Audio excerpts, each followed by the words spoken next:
Tell the captions plugin hasn't been working since Blind is working. Do you want me to not? Because I could also stop working.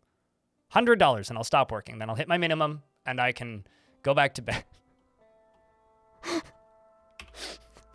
Let's. I'll shut up about newsletters now. Let's play some Dwarf Fort.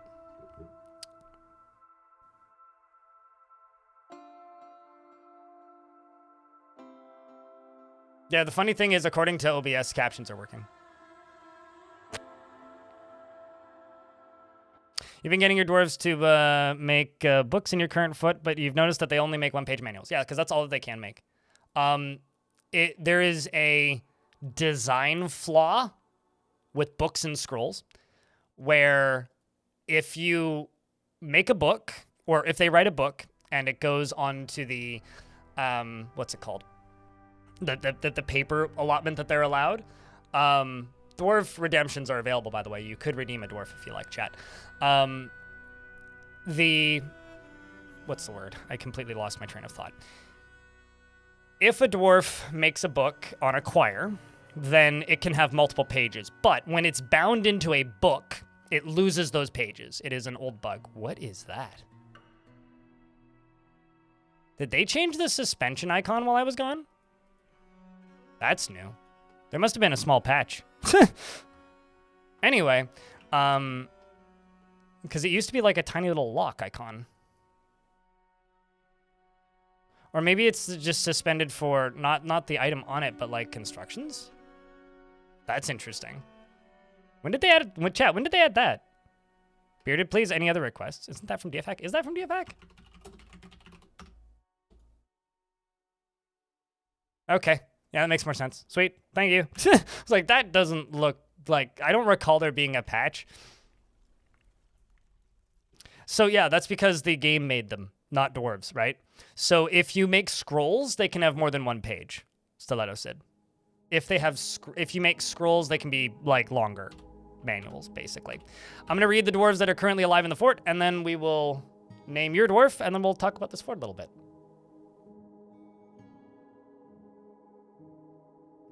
Also, I'm just realizing that I am missing the camera input. Why is that? Okay, well, I can fix this.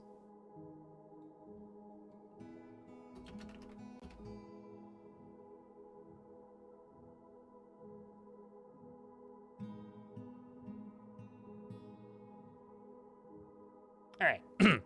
So, the named dwarves are Amethyst, Entronarch, Arende, Big Bang, Deep Sea Fish, and Dominok, Insulina Sama, Cashmere Goat, Rafts, Travanoid, and that's everybody. So I need to name Power Tools and Beer. Who wants a beard?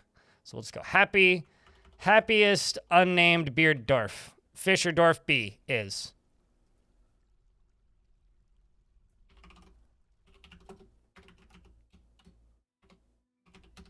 So, does anybody not know the goal of this fort? He lives at a high-energy kinetic pace, and he presents himself modestly. He frowns on any flashy accoutrements. He is often nervous. He often feels lustful. He occasionally overindulges and tries to do things correctly. Each time, he tends to be swayed by the emotions of others, and he prefers that everyone live as harmoniously as possible. Though he is troubled by this, by his own nature, as he prefers discord and debate at a more abstract level.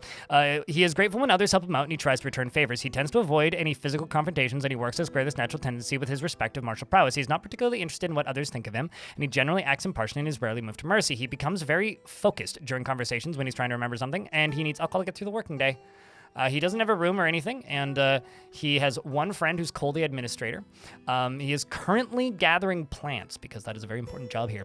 He dreams of crafting a masterwork someday, personally finds those that engage in trade and commerce to be fairly disgusting, finds blind honesty foolish, and doesn't respect a society that is settled into harmony without debate and strife, and does not care about friendship, dreams of crafting a masterwork someday.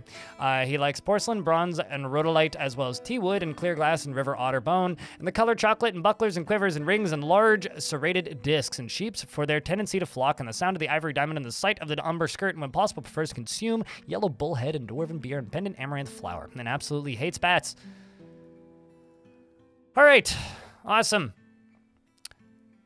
as well as, once again, no relations, you are a member of the denomination of elders. All right, so goal of this fortress is, as the thing says, every dwarf gets their own tomb, bedroom, workshop, and the kind of actual reality of that is I've dropped the population numbers down. So the population numbers for this fort are pretty low. We have a maximum of 40. Now, there's an unwritten rule in there, which is I'm not going to increase the population on this fort until every dwarf is named. But the result so far is this. We have this Carpenter's Workshop, which is owned by Rafts. This is a Doctor's Guild Hall, which is owned by Big Bang. Big Bang lives up here, and Rafts lives here. These two are a couple. At some point, I may move them into the same bedroom. Over here is a Doctor's Guild that, air quotes, belongs to my chief medical dwarf who lives in this house. Over here, we have Deep Sea Fishin, who has an office, and down beneath there is a brewery that Deep Sea Fishin works at. Over here is Travenoid, as well as Travenoid's office, and down here is their kitchen.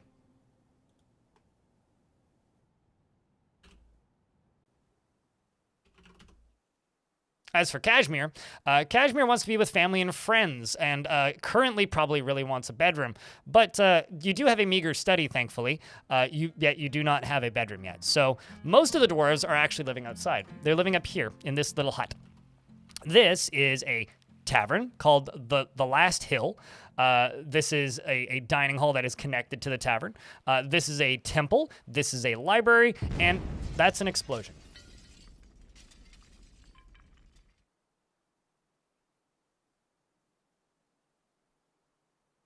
JJ, thanks for the $2.50. I love you too, but like, just realize that YouTube is a worse platform in every aspect than YouTube.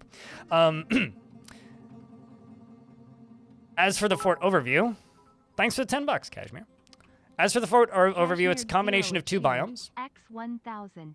This one, which is a rocky wasteland, and this one, which is a wilds, a beautiful, joyous, not wilds, but what's the one? It's mirthful. Beautiful, mirthful biome that sings great choirs above this slightly absurdly big river.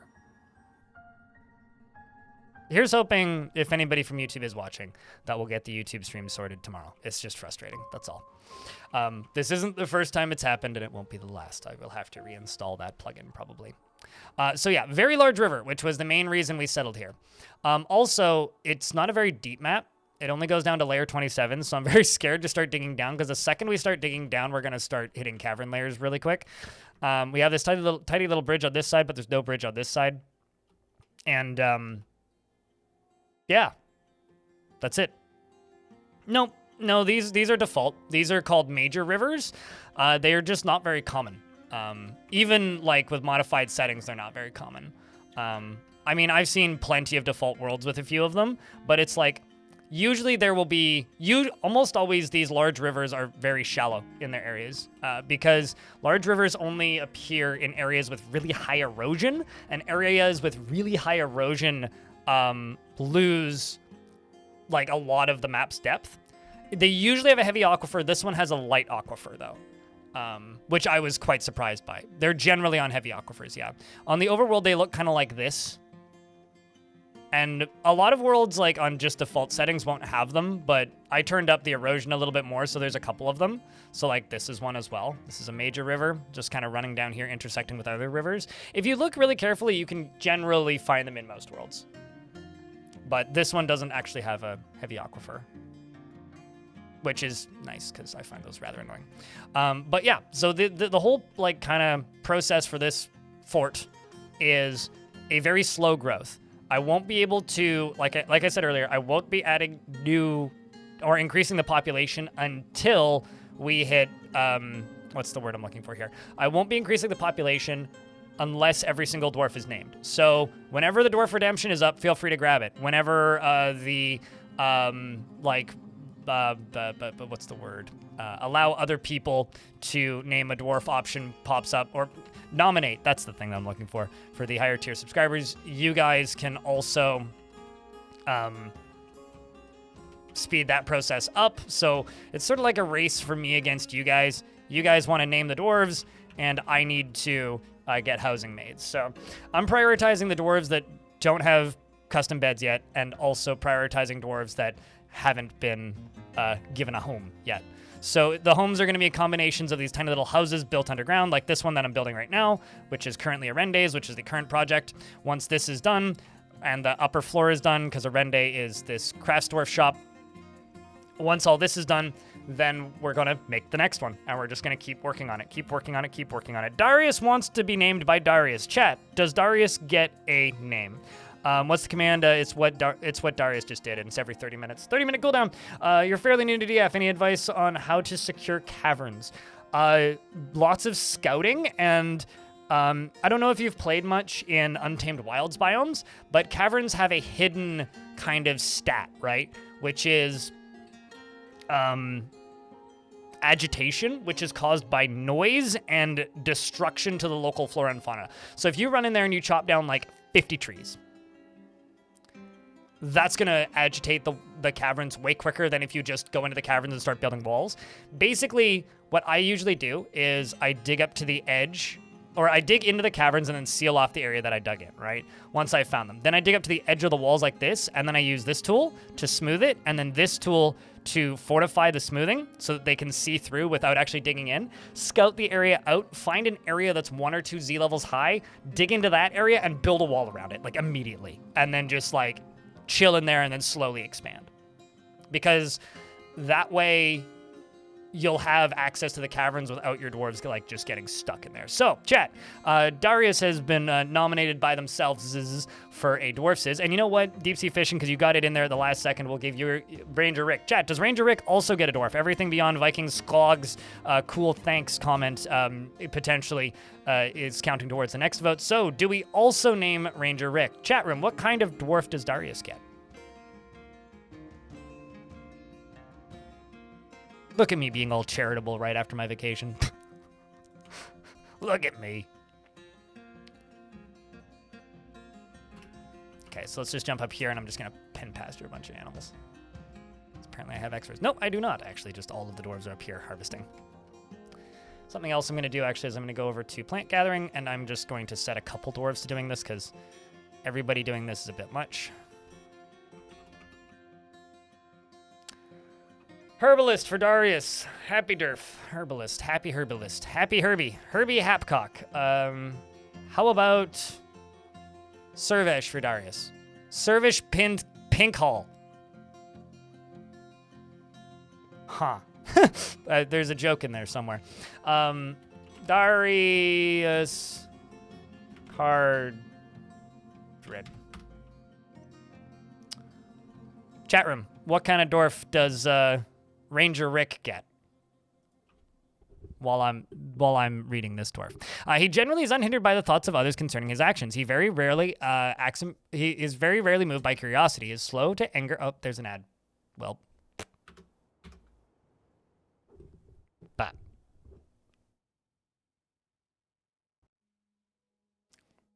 I read that as Major Hunter Minor. I was like, Major Hunter Minor. Major Hunter Minor sounds like a fake military name in an anime. We need the general to reach out to Major Hunter Minor.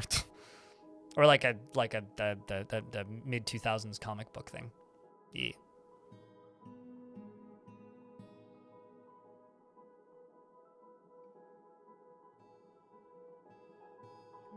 The bearded dwarf directly south of Darius. Lytas the Bone Carver? This one? Wait. Where was Darius here? That's a Rende. I actually don't know which one's Darius. Oh, there he is. So it would be like this guy? Oh, no, that's Antronarch. So I could go even further south and go with Lytast. Be wary, quiet. I'm hunting mayors. Hunting mayors. May or may not beware. Okay, so this feels sympathy when remembering bringing somebody to rest in bed. I think I know exactly what caused that. So far this fort has been pretty chill, just a heads up. But he generally is unhindered by the thoughts of others concerning his actions. He is very rarely moved by art and curiosity. He is slow to anger and generally acts impartially, is rarely moved to mercy, and is brave in the face of imminent danger. He generally is quite confident in his abilities when undertaking specific ventures. He can sometimes act without deliberation, and he tends to avoid crowds. He often feels lustful, and he tends to ask others for help with difficult decisions, finds obligations confining, though he's conflicted by this for more than one reason, and he needs alcohol to get through the working day. He dreams of mastering a skill and personally does not care about friendship. So, Darius, you're becoming my militia commander, like, immediately. Just, like, immediately.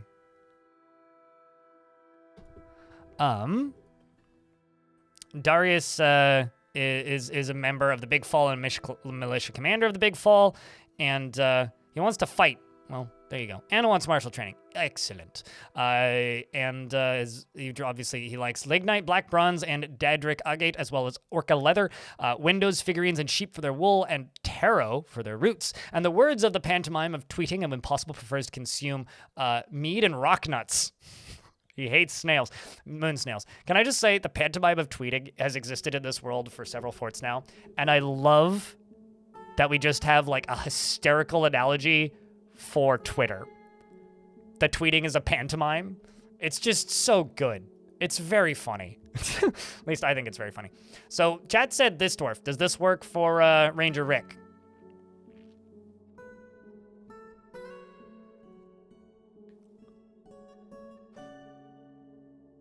It's quite literally like the pantomime of communication, yeah.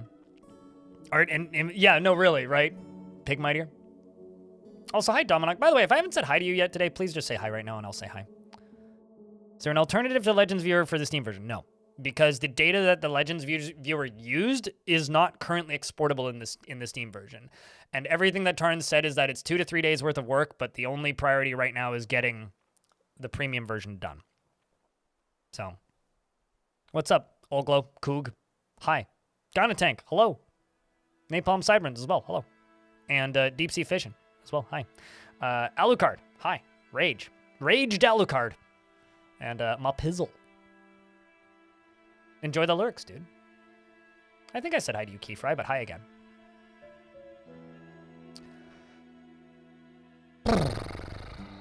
Rolf, hello. How are you? Good to see you. Also, the other thing that agitates caverns is noise. And the only thing that creates noise in Dwarf Fortress right now is mining and construction. So, just a heads up on that. So this is going to be Ranger Rick. Ranger Rick wants to fight.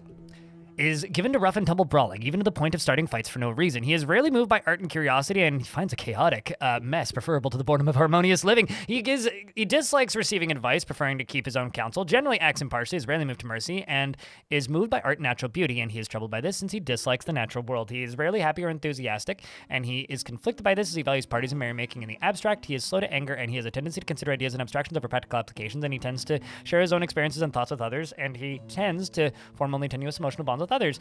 When he's nervous, he clicks his tongue. He needs alcohol to get through the working day and does not mind being outdoors at least for a time. He dreams of crafting a masterwork someday and personally sees the attainment of and preservation of knowledge is as an offensive enterprise engaged by arrogant fools. This is a crazy dwarf. He likes borax and I still think that I know that borax is like a thing, like a material, but to me borax just sounds like something that you get to like clean out your gut and like it's prescribed by a doctor. It's like ask your doctor.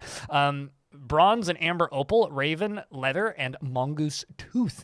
Not to be confused with Jeff the mongoose tooth. That's a very specific mongoose. And the color heliotrope, battle axes, catapult parts, and orangutans for their long arms. And the words of the lark of converting, and the sound of the zephyr of glimmers, and the sight of the poetry of mothers, and when possible prefers to consume giant hamster mango wine and prickleberry seeds, and absolutely hates snails. Not gonna lie, he kind of looks like a dwarf would go postal. Is it bad that I feel like this dwarf should be our Captain of the Guard? It's just too fitting. I mean, like, it's either that or just joins the military.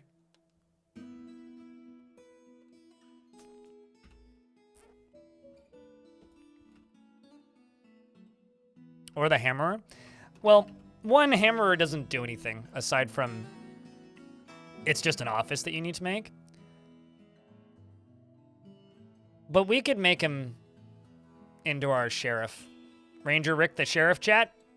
All in favor? So basically the way this fort works is you guys have the opportunity basically to control this fort in a way. Like, because I have to expand the population when all the dwarves are named, you guys can speed up the growth and progression of this fort, and I have to keep it constructed, essentially. No, I remember Insulina Sama being tagged as Captain of the Guard. I do remember that. So I'm thinking maybe we make Insulina into the Hammerer. Because it does say make me into Captain. So actually, maybe we swap them. Because if I remember correctly, she does not particularly value the truth and doesn't value loyalty and doesn't think one way or another about leisure time. Respects the development of his skill at arms. Maybe I should actually make this dwarf into a military dwarf. Yeah, we'll just put Insulina into the military, actually.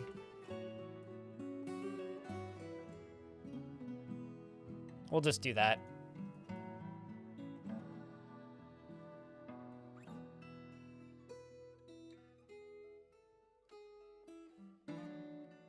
The gifts of metal.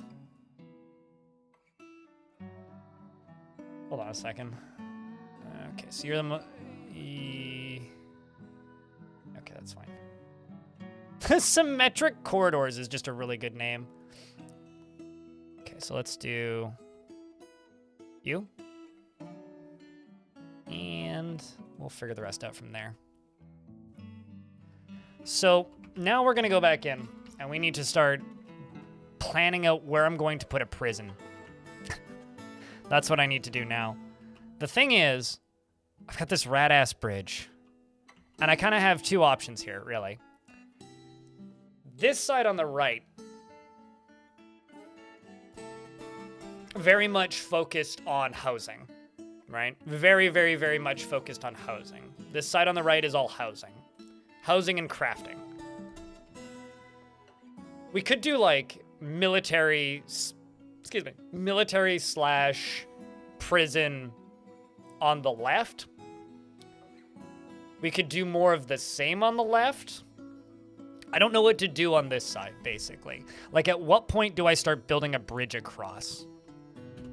Something that's also worth noting, oh, there's none right here. We've gotten everything from hippos to unicorns, but it's not untamed wild, so we're not gonna have to deal with any, like, agitated wildlife, but it's probably gonna get interesting. Whoa, dude, yeah, fuck yeah, dude. That's fucking sick. Hell yeah. Woo! Yes. We need logs to make bed right now. I'm also going to need to abuse quantum stockpiles quite a bit in this fort, I think. I'm getting a little low on food as well, but that's okay. Because we're not really doing a ton of farming right now. And also, I don't think I actually have many farmers. Yeah, I literally have one planter right now. I'm going to assign a few other dwarves as planters, just to speed this process up just a little bit. What's up, Net Fraser? So down here is kind of the biggest, like, safety threat to this fort. Because if I actually go to this little thingy right here, there's a trapdoor that goes down to here, right? And then we have this little area on this side. This is a completely little isolated space. So this whole, like, outdoor area up here is the biggest danger to the long-term safety of the fort. So probably what I should do, actually, is put a drawbridge up here, block this off, and then start building a wall along the edge of this, or along the edge of this. Basically, along this river, I should start building a wall. And probably along the base down here, too. And then have some sort of similar exit on either side. So this whole top side here should be walled off. That's also something we should work on, too. Finally started playing again. Welcome back to the land of the Dwarfy. 'Tis good to have you, dude. So that's something else that we should work on. So I guess the question is, chat, what would you guys like to see me work on first? Outer walls, more bedrooms, or prison setup for the captain of the guard? Oh, also, I am, however, going to go manager is Kashmir. I think we should just get Kashmir bedroomed first. So after all of this is done, And after they're done harvesting, because they're all gathering plants right now, once they're all done harvesting and everything, we're gonna finish up. We're gonna make Kashmir a bedroom, and then we'll figure out what we're gonna do next. Congratulations on moving to Linux and therefore becoming more powerful than Aquaman. I feel like most humans are more powerful than Aquaman. Actually, I would think most hamsters are more powerful than Aquaman. Actually, I think like most living sentient creatures are more powerful than Aquaman. But it's okay. Aquaman is more powerful than Roy from Full Metal Alchemist because Roy is useless in the rain. I have to say that. In the middle here, by the way, is a tiny little dining hall, which isn't anything and will probably become a tiny little tavern. And this upper layer is also going to be a tiny little tavern. And I'm going to extend it so that it kind of goes this way and like covers up this tiny little artifact gem. Should be good. Like wondering a bridge of houses and shops. Ooh, I wasn't planning on making it that big, but that could be cool. I guess at that point, the only real question is what direction does it go? Because I could go up one more layer and make it run across. Poor Roy. I mean, I'll be honest with you. I haven't thought about Full Metal Alchemist in a very long time. It has been a really... Is my camera about to shut off? Yep. It beeped at me. Turn back on. Come on. Oh, it's saying memory card full. Whoops.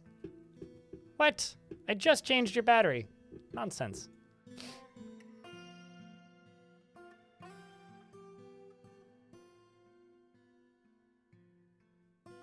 Is it going to turn off again? Yep, okay. Hold on. Gonna go change the camera out.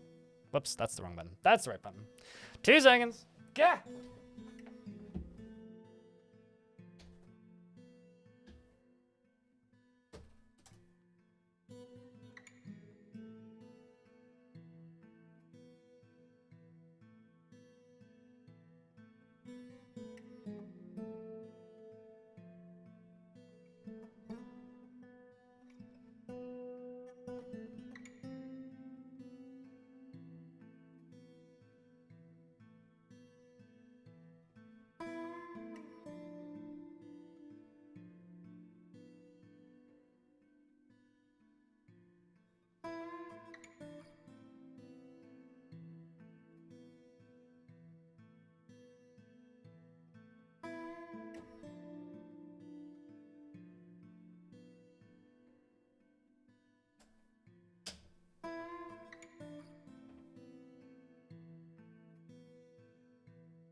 The funny thing is I literally, like, replaced the battery for the camera this morning. Oh, well. Here's hoping it just functions now. Some migrants have arrived. All right.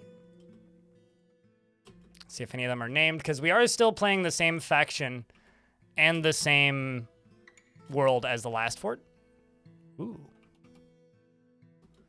Oh, no, it absolutely is a cursed tech stream. And what's funny is, like, everybody's just going to start pointing at Linux. This is perfectly normal. They're just all happening on the same day. Full Metal Alchemist was the first anime you enjoyed? I mean, the first anime I enjoyed was Dragon Ball, the original. You didn't realize I was live? Welcome back. It's good to be back. We'll see how many people realize I'm live by the end of it. We must consult the tech priests after stream. After stream, I will go to the tech father and confess my tech sins, and then hopefully, I just realized it sounded like I said Texans, confess my sins of technology to the great machine god of the galaxy, and then take a nap, probably. Well, I mean, I can tell you this. I'm only using... How much RAM right now?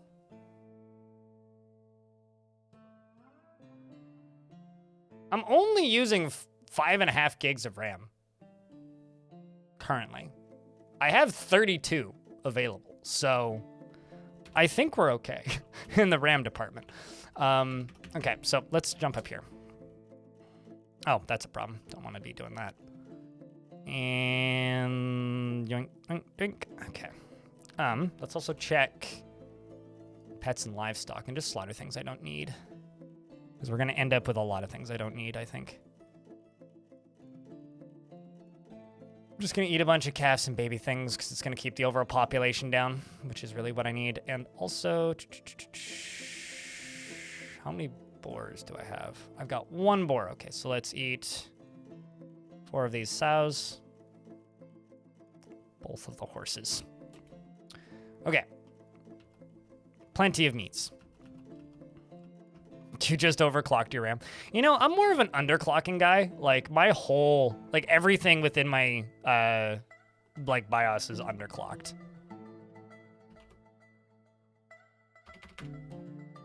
Do I not have a woodcutter right now? I do. In fact, I've got 2.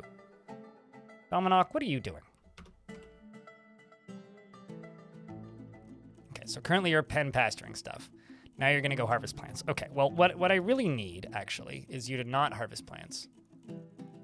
What I really need is I need to go up here. I need to go to other, I think?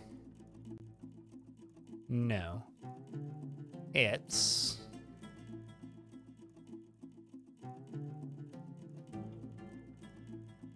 work, labor, standing orders.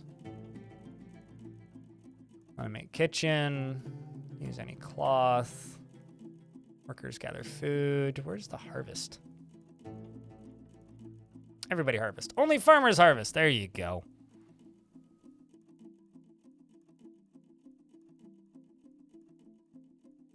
All you're going to be boosting is how fast your YouTube pulls up. Yeah, no, that's fair.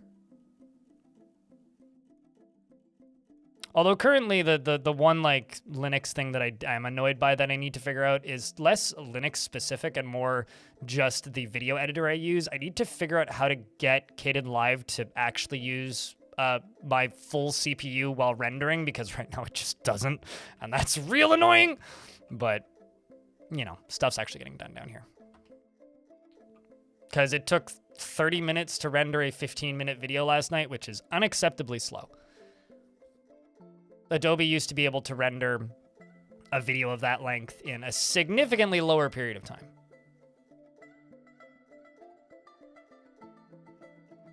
I kind of feel bad for the people still waiting for the YouTube stream, because there's still 7 of them. But oh well, nothing I can do with that.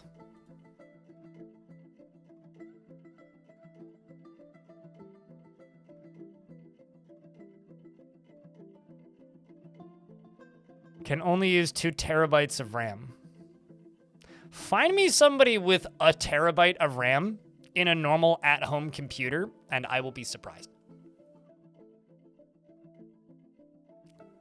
So this tiny little area right here, this is Arende's bedroom. Up here is going to be Arende's office once these stairs get installed.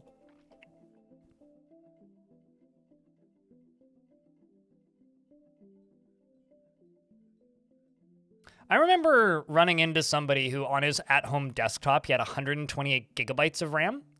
And this was like 2010. And I remember asking him why he was running so much RAM on his computer. And his only explanation was, I run a bunch of private WoW servers and host them locally. And I asked, well, why? And he goes, I don't know, I have the money and I can. And you know what? Honestly, I get it. If you have the money and you can, that's almost always a good excuse to do something silly. Did he make a RAM disk for fun? I don't know how he did it, to be completely, like, honest here. I have no idea what he used or how he did it or even why, for that matter. But I just know that he did it. And, yeah. I don't know why, but he did. Okay, so now we can wait for this to connect. Running WoW servers for fun is something I could respect. Yeah, and he also said that he would just spin up, like, Minecraft servers whenever people wanted them. Like, he basically was just running a hobby server machine as a gaming computer. In fact, like, he comes by my streams every now and again. His name is Toodles. That's how I know him. Or Butt Muncher were the 2 names he went by.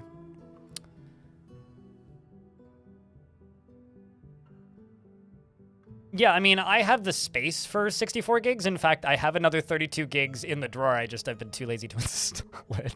I have this problem with computer hardware where I buy it, put it in the drawer, and go, okay, I'll do that this weekend. And then 6 weeks goes by, and I'm like, right, I should probably do that. It's like the worst kind of dumb, pointless procrastination that like shouldn't happen but does anyway.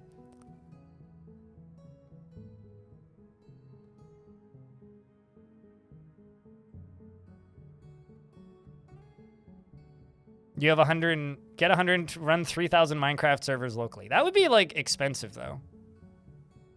You'd have to have quite the like server hosting business running to like even pay for that, make it reasonable. So I don't know what to do with this upper bedroom. I guess you need an office. So this is going to be, you know, actually let's just wall this half off right here. And then this can turn into Tavern on this side. So this can be the half that we wall off here. And this can just become, like these can be doors. Or rather, let's just do windows. With opal windows. We have a bunch of them just lying around. Then up here, I can just go do this. We'll give you 2 thrones. I kind of don't like the look of this, though. So we'll do 2 separate thrones. Let's do rock tables. We'll make them out of the obvious material that's everywhere. We'll just make 20. And I'm just double checking. Do I have a butcher's shop? I don't think I do currently.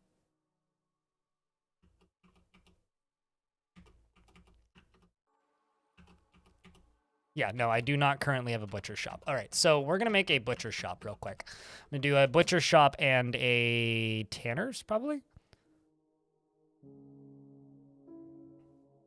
Although at some point I'm going to need to make these into their own separate stalls inside of somebody's house, but for right now we'll just do it this way. Have I played Balatro? I'm not really interested in Balatro. Like, I've watched some streams of it. It just looks like another broken build sandbox, and I've got games that kind of fill that need in my brain already. You have a third M.2 drive in your desk that you can't be fucked to install yet. I had an M.2 drive for almost a year before I installed it. It was like 6 months or something. To me, like, I think that there is a massive market for games like Balatro. And I think that, at least for me, I have the capacity in my day-to-day life for 1, maybe 2 of those at a time. And Balatro just exists in a world where I already have Risk of Rain Returns, which I haven't played on stream much since launch because people didn't really want to watch it. I have Risk of Rain Returns, and I also have Path of Acra, both which, at least for me, fill that need in my brain very, very, very, very, very well. So because I have both of those kind of desires filled already, I don't really feel the need or want to go seek out another one, if that makes any sense.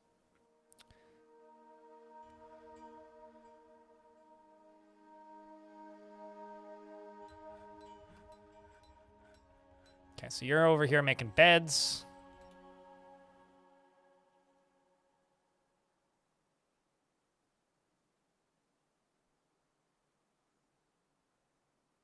It's a great idea, but it could be done better. Games mechanic relies on jokers. That's not really interesting. Yeah, I don't know. I mean, I just have this weird aversion to card games. Where if you put a card game in your game, I'm probably less likely to enjoy it. But obviously there's exceptions to that rule. However, there still is definitely some reality there. And truth to that statement. Like, if I am playing a video game and it happens to, you know,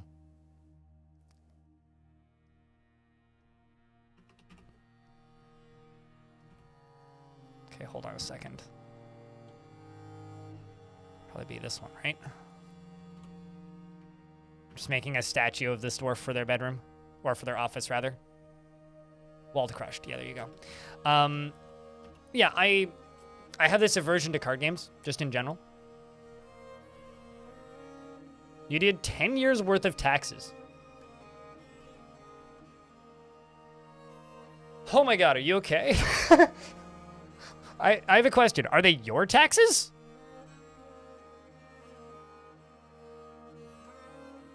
Because good God, how do you let that happen? Oh my God. I mean, ironically, if you pay $10,000 in late fines, that is less money than I paid for taxes or paid in taxes this year. So,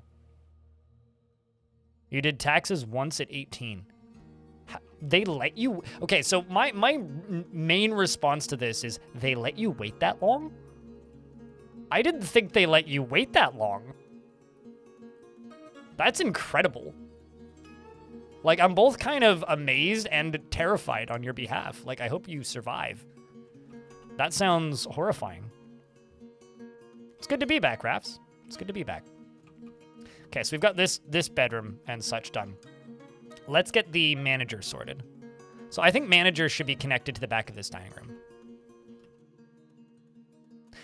Ooh. So this is the dining hall right here for the fort.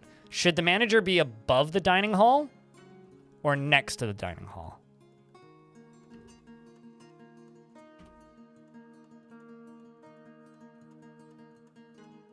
I really love when people are just like, I owed money this year. You should live my life. Chat, I mentioned this once before. I owed almost $30,000 in taxes last year, so none of you have the right to complain. God damn. But here's the thing, I'm not complaining, so. Fucking how? Live in Canada, have socialized healthcare, and make the most money you've ever made. That's how. Very easily. Very, very easily. And you know what? I'm totally okay with it. You want to know why? Because I live in a country that permits me to be self-employed. Entirely. And my taxes is only 30%.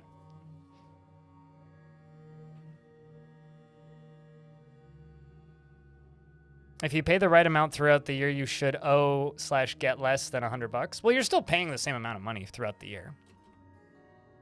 YouTube does do tax withholding, so I had to file for an American tax return. By the way, which I still haven't gotten. Not happy about that, but, because fuck you, America. But, Twitch doesn't know, so I just get solid income. It wouldn't matter even if they did, because then I would have to, so I have to pay taxes in Canada regardless, right? So if something does tax withholding, then I have to pay taxes in Canada and in the States. So tax withholding is actually bad for me.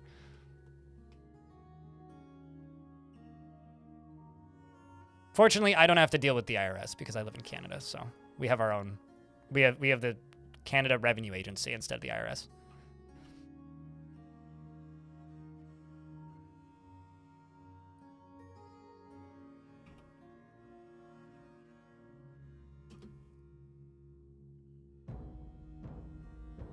I love how you can just see the bedroom zone there, so like there's just a bed in the doorway for some reason. Although apparently I just placed it in the wrong place. I thought I put it up there. I misclicked. Fancy. Okay, so this up here is just going to get walls right there. Wow, I'm out of cert blocks. You guys making more? Yep. Sweet.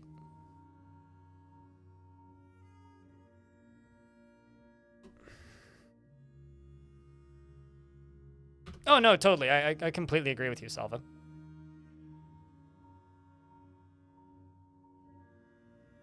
Yeah, see, this is why I have a very different attitude towards taxes than people who live in the States, is because the worst things that our tax money dollars go to is corruption, generally. Because we don't really blow stuff up. I mean, we do have a habit of sending people I don't like weapons, but we're not as bad about that as the US. So generally, I can feel better about it. Yeah, you don't want to be getting a tax refund, Tsunami. You don't. If you're getting a tax refund, it means you did your math wrong. Or somebody's overpaying. Like, you're literally just giving them... You're giving the government free money, essentially.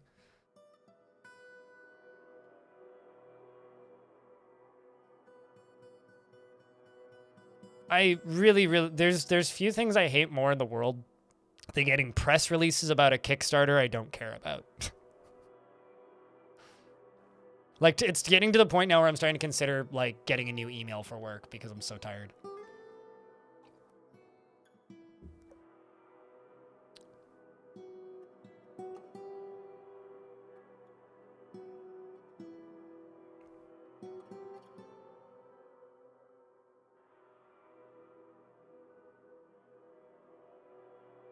Generally, I've been trying to make a habit of something, and this is just in reference to what Flykick just said, and also what was said to Flykick by Deep Sea.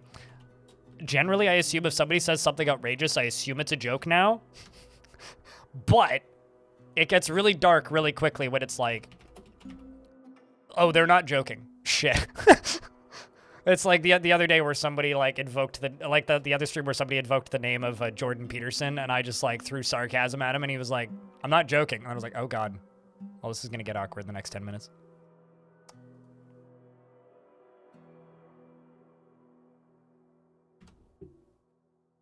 Minus that you pay taxes in your tax return.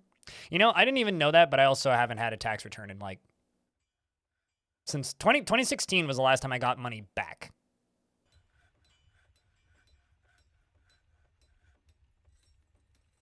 $2016 was the last time I got money back.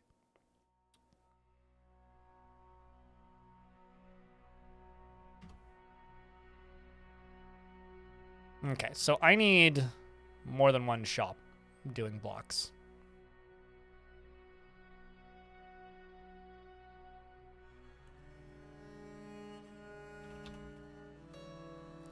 And I will do this when there is less than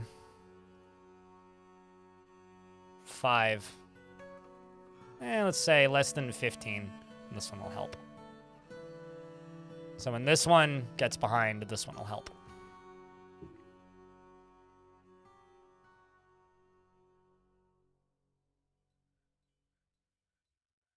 That's kind of fucked. I don't know. Like, casual tax fraud is something that, like, will always baffle me a little bit because, like, why would you... The amount of risk you throw into the mix when you're committing casual tax fraud is kind of ridiculous. Like, just generalized risk for, like, you and your life. And that just kind of spooks me. I don't know why people would do that. It's not worth the pittance that you get in return for the potential white-collar crimes you could be committing. I don't know why people put themselves under that level of risk. That just seems very irresponsible as an adult, I guess. It's okay though, Deep Sea Fishing. It was mentioned in the YouTube chat, and they don't get to watch today, so because OBS is misbehaving. I really did try. It's not illegal here. Okay, fine. I guess neither is committing genocides, so. Welcome back. Hope the Zoom Zooms was fun. Zoom Zooms was in fact funds. Yes, can confirms firms. I don't know why I'm saying words twice. Oh, you know, it's just America is actively, like, participating in genocide, so I guess, like, casual tax fraud should be legal, too. But, you know. Sorry. Streamer got spicy for a second there. You're just cool like that, I suppose. Well, government commit crime. People can commit crime, too. It's fine. Get any overpriced merch at the track?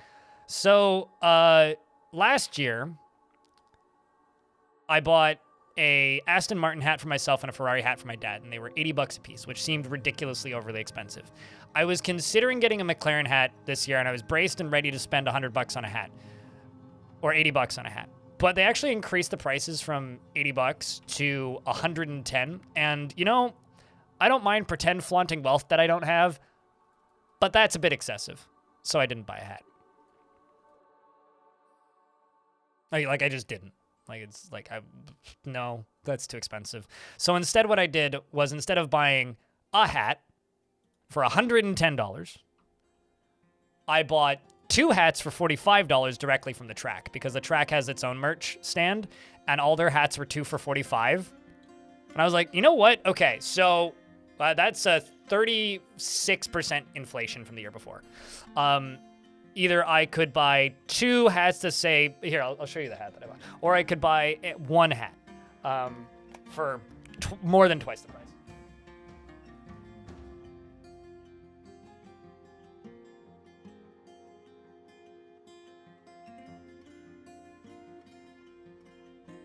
So instead I bought 2 of these One for me and one for my dad. So, this is the hat that I bought.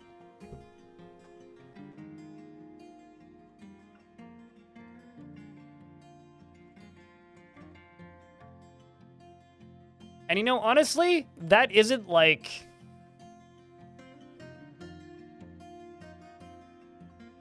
annoyingly overly boasty either. Like it's a very like simple one. And I got my dad one that looks a little different. It says like the name of the track around the edge of the brim, and it's got like a red logo at the front, so it's a little louder, but not by much, and it still has like the same Circuit Gilles de Villeneuve or whatever.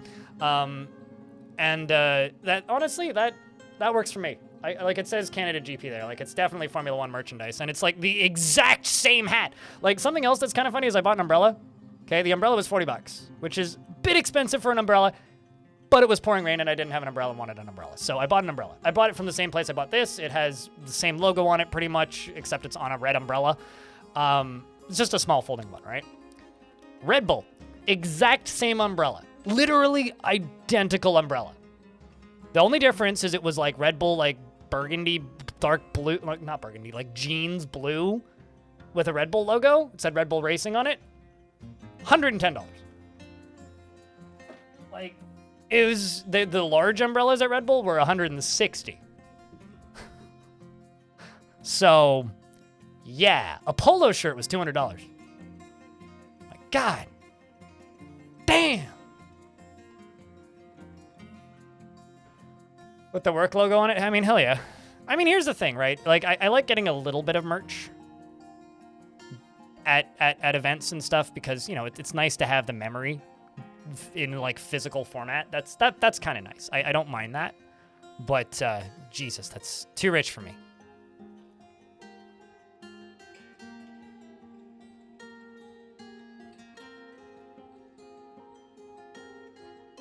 To be a walking advertising billboard? That's something about, like, well, I mean, that hat I like because it's more like a, you know, it's a place I like to go visit, right? Like, to me, that getting the name of the track is a lot cooler to me than getting, like, a team name. But why do people pay money to be a walking billboard? Because if you like something, it becomes a part of your identity. For a lot of people, it becomes a part of their identity, right? Like, it's a way that you make friends. It's a way that you socialize. It becomes more than just a logo and a billboard thing. So for a lot of people, I can kind of understand it because there's a point where things move beyond, you know, there's a point where things move beyond just being a thing that you like. And that amount of money is too much to be a walking billboard. I don't think I should need to say that, but it is way too much money to be a walking billboard. All right, Kashmir now has bedroom and his office. What is your job of choice, Kashmir? Kashmir. Labor. I think you're also... Are you also the tavern keeper? Hold on. Yeah, he is. Okay. So maybe what I'll do is I'll remove you from this one. I will drop down the number of goblets to 1. We're going to make this into a tavern. Nope, that's not what I wanted to do. I wanted to do this. Tavern. So the last hill, and this is the copper fruits. So I will rename the copper fruits to the...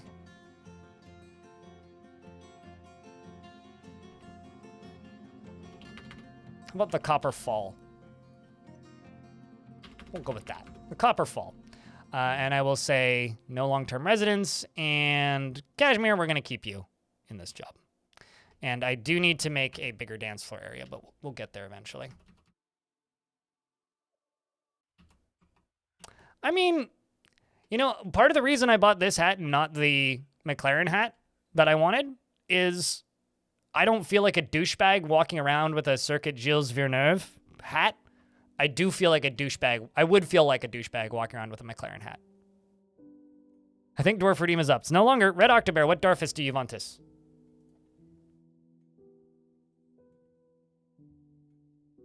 I like getting t-shirts, but I have too many, and I have too many Blind Arrow shirts. Also, new shirt drop when? I actually have some merch that I could drop, but I haven't. And the reason I haven't dropped it is because, well, simply put, there's very low interest in Dwarf Fortress right now. So at this point, if I'm just like firing stuff off at you guys, it's going to get significantly less sales than it would if there was a bigger influx of interest in the game. And also, I feel like I'm just like begging the small audience that I have, well, smaller audience that I have right now over the summer for money, and that feels bad. You want the animal trainer? Sure, we could do that.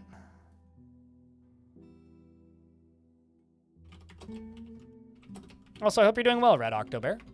I feel like it's been a minute. Or rather, I didn't see you for a while, and then you came back, and then I immediately afterwards left. So you have 2 pets. If they're still alive, we'll have to try and accommodate your pets. He has little time for forgiveness and will generally seek retribution, and he relies on the advice of others during decision-making. He is sometimes cruel. He's quick to form negative views about things, and he tends to make a small mess with his own possessions. He generally is quite confident in his abilities when undertaking specific ventures, and he rarely is happy or enthusiastic. He values parties and merrymaking in the abstract, and he finds obligations confining, though he is conflicted by this for more than one reason. He has a greedy streak, and he winks during conversations. He needs alcohol to get through the working day. He personally finds the following of tradition foolish and limiting, thinks that friendship is important, finds romance distasteful, and sees introspection as important, and finds the pursuit of skill mastery off-putting. He likes platinum, fire agate, and clear glass, and cowtooth gems and scepters and large serrated discs. Hungry heads for their terrifying features, and when possible prefers to consume giant emu and cave fish tuber. Also for tier 2 subs. Because the other one is up, it means yours is up as well. Persimmons and absolutely hates toads. He is satisfied at work and wants to pray to Osod. And like I said, he has 2 pets. He is an animal trainer and a novice woodcutter, but rusty.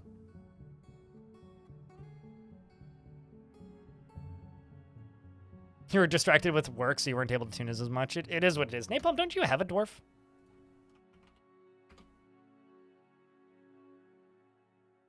I'd swear you did. I guess you don't. Chat, does Napalm Sideburns deserve a dwarfsis? What do we think?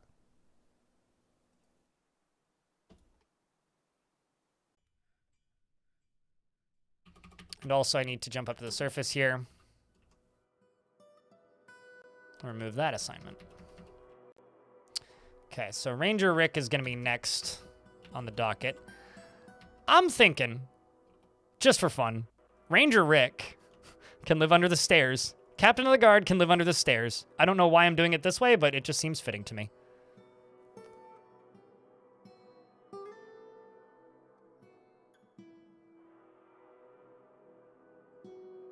Where is the door for this fort? So ramps go up, and then this goes around, and it goes up to here. This is the door. Ooh, actually, maybe this is where I should put the bridge. Crypt beer.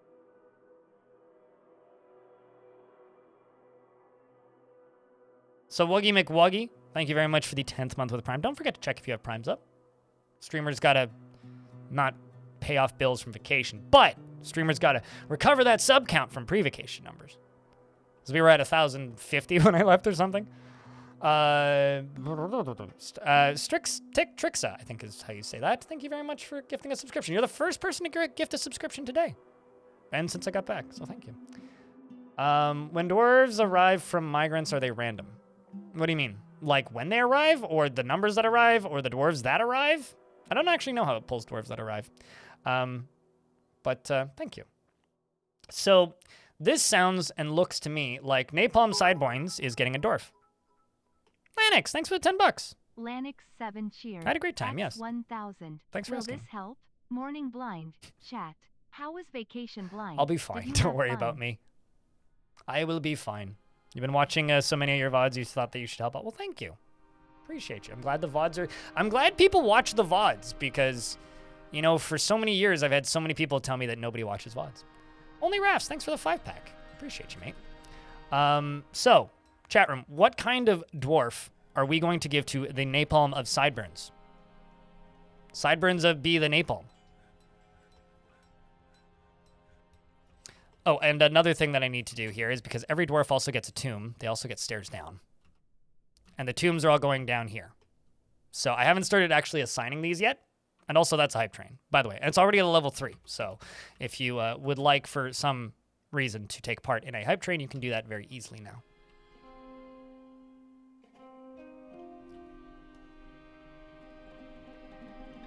Okay, so I'm going to do this across here. Mad_wolf cheered. X100. This over here. And this right here. Mad Wolf, thanks for the $1. Cheers, mate. All restored and full of energy. I'll put it this way. It's a vacation and I was jet lagged yesterday. Crypt meaning here. by the time you realize, oh my God, I'm actually on vacation, is right when the vacation is about to end. So all restored, mentally, yes. Physically, no. And Moose, thank you very much for the 18th month. Welcome back. Aroza, thanks for the 15th month. Thanks for clicking the button. I shall click the button. Consider the button click. Chad Broski, hello. It's good to see you, by the way.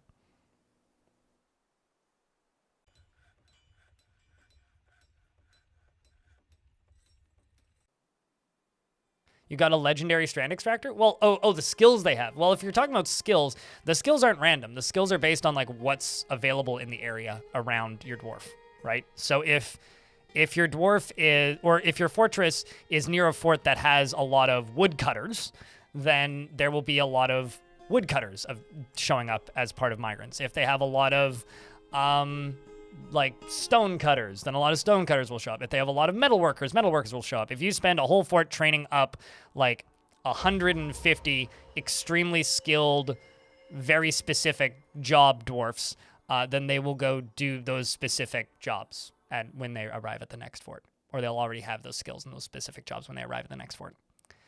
Rolf, also, thank you very much for gifting a sub. I don't know if I acknowledged that one or not, but... Okay, so you're an adequate weaver, so clothes shop, I guess? I don't really have any clothes shop, so I'll just throw one out here.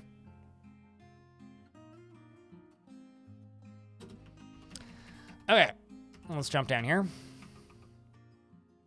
That needs to get done, but there isn't too much I can do with that, so let's start working on Captain the Guard. Because Captain the Guard needs office, dining room, bedrooms. They need a little bit of a larger space.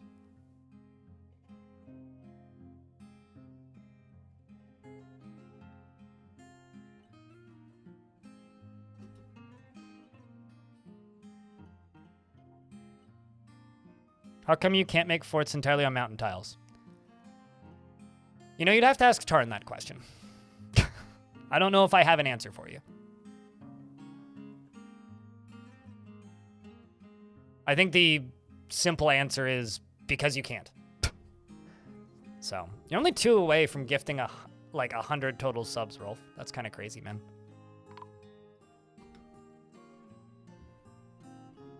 I guess traders are here? Yep. I do have I do have some stuff to trade this time. Not a lot, but hey, we got something.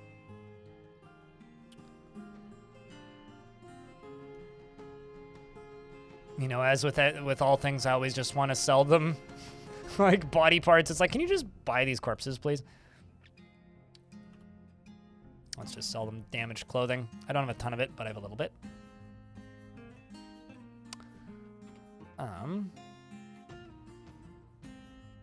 Honestly, probably just...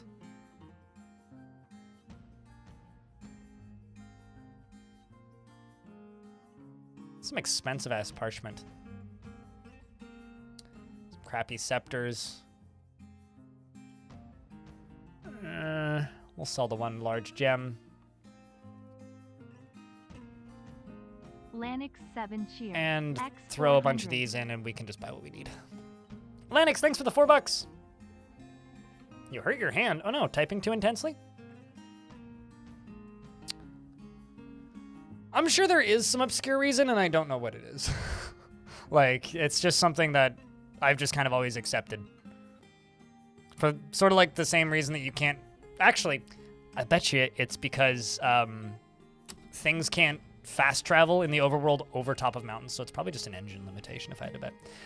Thank you very much for the 10-pack, Suited. You are very kind. And thanks for the tech support over the weekend. As also, Lanix, thanks for the 400 bits, not bucks. That's a very inaccurate statement. But thank you very much for the $4. Thank you. We've now leveled up to almost, or past level 4 on the hype train. Alfie Bean cheered. X100. Glad to have you back, my dude.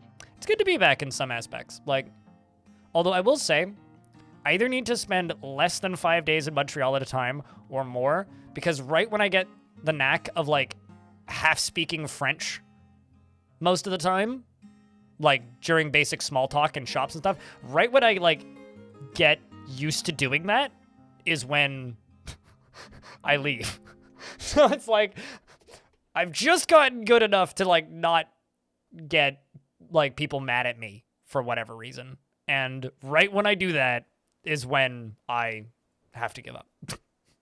And go home. So we haven't found metal yet, although supposedly there is metal on the map. So I will buy the metal. I'm also going to buy these 2 ropes to make my life a little bit easier.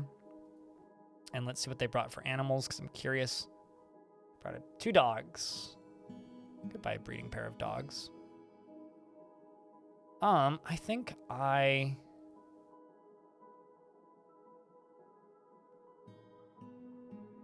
well, they're snooty because if they think that you're American, they get snooty, and if they think that you are Canadian, they get offended that you don't speak French. Like, it's the fastest way to get, like, completely shunned. But the thing is, that isn't, like, the case for everybody from Quebec. Like, most people, especially in Montreal, are just students. And the vast majority of people speak fluent English and couldn't be asked and, like, kind of don't care or say thank you if you start speaking English. They're like, oh, thank God. Like, hallelujah, I don't speak French to this person. But at the same time, there's, like, an equal number of people that are really rude if you don't speak French. So, you know, it just kind of is what it is. But it's something that you get pretty used to pretty quick. They are rude because they think you are English. Yeah, well, I mean, they're not exactly rude. They just won't talk to you. And, like, so I spent, what? 1, 2, 3, 4, 5, 6 days in Quebec. I had 1 instance of a person being snooty to me. 1 instance. The time before that I went, I was there for 4 days. And there was 1 lady on the train who tried to ask me something in French, and then I said I don't speak English, and her response literally was just like, this, and just, like, walked away. Which, honestly, I was happy that she stopped talking to me. So it didn't really bother me that much. So, yeah, no, it's kind of a not. As long as you're not going to, like, the small outskirts towns, like, you're fine. But, like, you know, if you go up into the sticks or, like, the really, really deep suburbs, yeah, you might run into some people that are a little snooty. But that's because they keep voting to make the province into an only French province, which, in my opinion, and this is a lot of opinions here, so if you live in Quebec and are offended by it, I'm sorry, it's my opinion. If you don't teach your kid English and you live in a bilingual country where the majority of people in the country speak English, you are doing your kid a disservice. Because you are limiting all of the places they can get jobs, you are limiting their ability to communicate with, like, literally the other 4/5 of the country, and you are also limiting, like, their options for everything.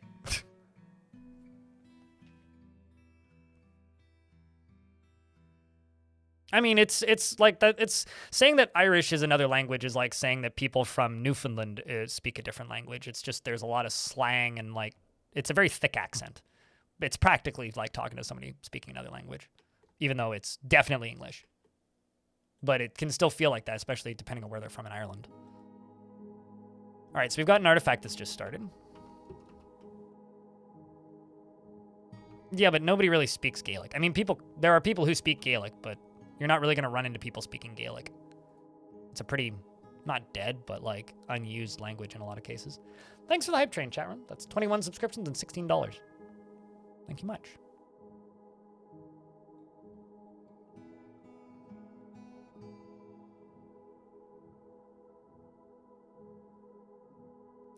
I think I may need to make another stoneworker shop.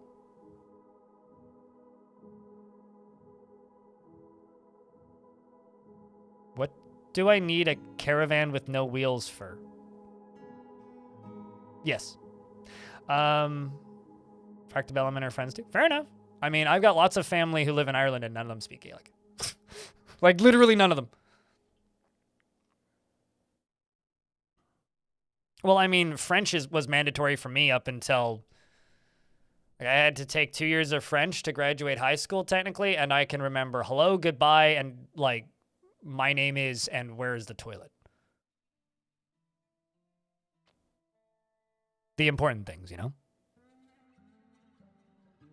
Now I just need to learn how to hit on girls in French, and then we'll be all the way there. Although, chat, you guys want to hear about the full movie that me and Hobo saw happen in front of us? Did I ever name Napalm Sideburns? I don't think I did. Nope, I didn't. So I will give Napalm Sideburns a happy dwarf with beard because you guys didn't give me a response that I remember. Maybe you did, maybe you didn't. But do you guys want to hear about the full movie that I witnessed? This seems fine.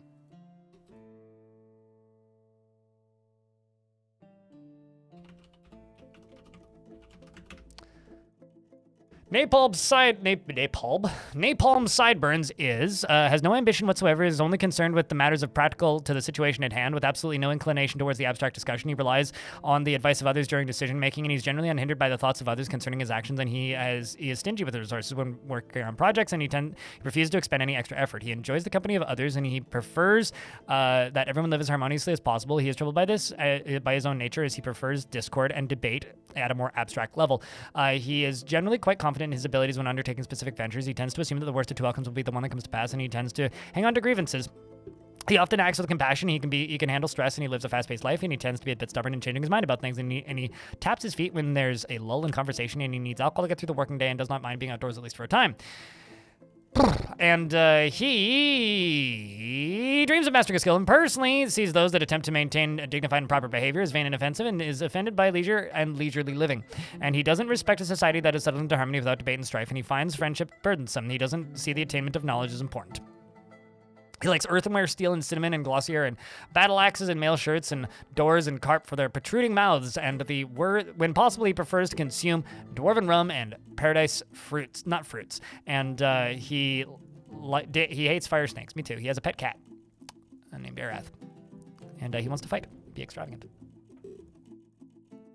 You're okay with being relegated to administration? Here's the thing. It's a pretty good thing to be relegated to. As for this, let's clear this. I'm going to ask for iron, steel, and let's say black bronze. They want anvils and blocks. Okay. So the full story that me and Hobo actually witnessed this story. We were at a craft brewery in Montreal called Messerem. It's a pretty good little craft brewery. Pretty good selection of IPAs, specifically if you happen to like IPAs and hoppy beers. Very foamy, like hazy IPAs and stuff. Pretty good little brewery. And we were there, and across from us, there was a group of 12 people, mostly couples. And also, hello, Coffee Cannibal. Now I'm in an ad break, so I can just pause here.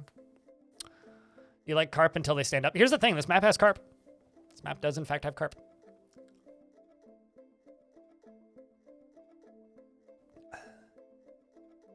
I need to figure out the day that the patch came in that caused carp to start eating people and do an anniversary memorial of that where I do a single day with that mod turned on that makes carp into murder machines.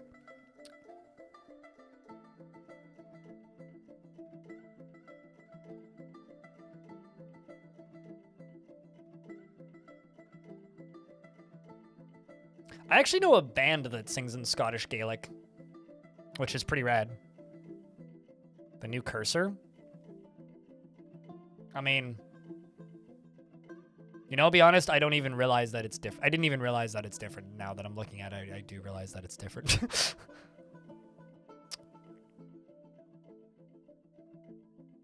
Then you require carp. I will try and make you into a fisher dwarf once we get fishing huts constructed.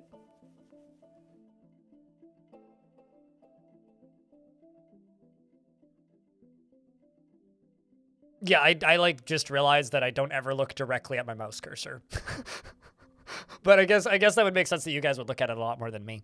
So anyway, the story that the movie that we witnessed, so this was on Sunday.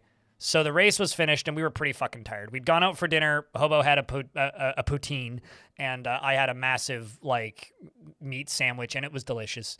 And we were just kind of sitting in a semi-food coma, drinking beer. enjoying the evening until like we had to go fly out the next day, right? And Hobo had a super early flight, so we actually ended up flying out pretty early in the day. But while we were just sitting there and waiting, there was this group of like 8 to 12 people. I didn't actually count the full number, but some of them were standing, some of them were sitting, and it was mostly couples, right? I think like there was like 2 dudes and then like 2 girls as well, like just kind of. Anyway, it was mostly couples, and they were all being like university couples, and they're like swapping between English and French periodically. And then what happens is 2 of them stand up and then they left, right? And then 3 more of them stood up and they left, and then 2 more stood up and left, and there's 3 left at this point. So most of them have left. There's only 3 left at the table. Oh, sorry, 4 left at the table. 2 girls and 2 boys. And they're talking and they're talking and they're talking and they're talking. And one of the guy and the girl leave, right? And then so there's just 2 left, boy and girl. And the girl just starts crying. Like she just breaks the fuck down and just starts crying. She is just sitting there like tears streaming down her face. Strixa, that's hard to say. Thank you very much for the tier 1 subscription. Appreciate you. So tears streaming down her face like bawling and drinking her beer. And through the tears, across the room, we could hear her basically like mumbling, "He didn't even look at me when he left." And it's just like the most either late teens, early 20 likes dude likes other girl, guy and other girl got up and left. And we're just sitting there, we're like, oh my God, really? Like this is happening in front of us. And this other guy's just like starts trying to talk her down. Like he's just like, hey, like just calm down, like basically patting her on the head. Like he's quite literally doing like the anime pat thing, but like to this girl, and he's just like trying to calm her down. And then she like chugs the rest of her beer. She chugs the rest of somebody else's beer that was left at the table, and then like eventually drinks his beer. Then he gets up and gets 2 more drinks, sits down, and they're just like sort of talking, and she's just sitting there crying and like very ugly crying, just like looks upset, drying her face on her shirt. And then eventually he talks her down and they start talking and they get quiet for a little bit. And me and Hobo are like, well, I guess that's done. And then eventually the 2 of them got up and left holding hands. And we're like, wow, he did it. Everybody left happy.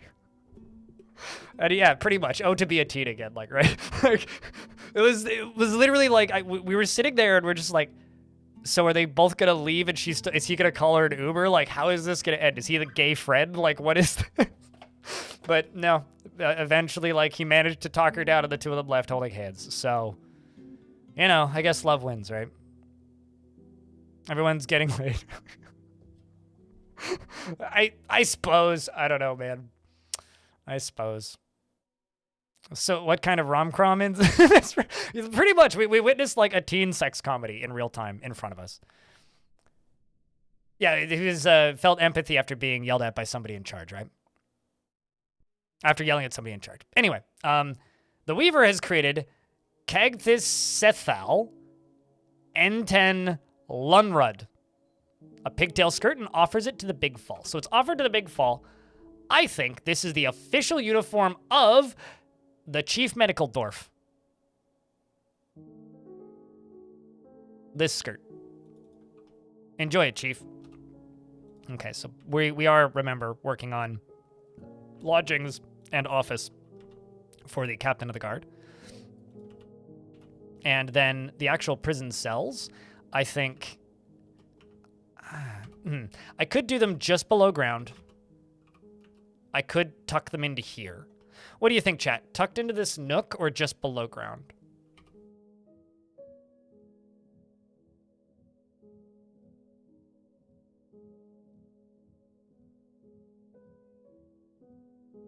You guys think the nook? Because this is all aquifer. I could cut into the areas that aren't, but this is all aquifer. So I'm pretty stuck with that shape. Ooh, you know what I could do? I could put the actual cells themselves underneath channeled up aquifer and then put drains underneath it and drain it into the river. WB Crypt. It's good to be back, Shinobi. It's good to be back.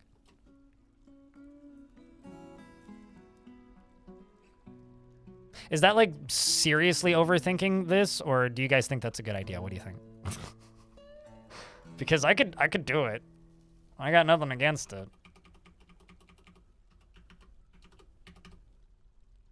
be a little bit annoying to do, but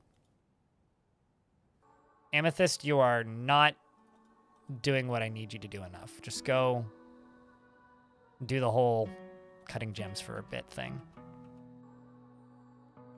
Yeah, artifact clothing don't gain wear or damage, yeah. But can be lost, in air quotes. If an item is lost, then an item becomes, what's the word? Not unusable. If an item becomes lost, then an item can no longer be obtained unless you find it in adventure mode. That's what I was looking for. Does this have specific dwarves attached to it? No, it doesn't. Okay, I'm just going to make 2 more of these because I need... So basically what I'm going to end up doing for stoneworkers stuff is I'm going to end up having a complex of stone or masonry shops, like stoneworker shops, that are all connected to different houses that are assigned independently is the only way I'm going to be able to actually do that properly, or in a way that doesn't just suck.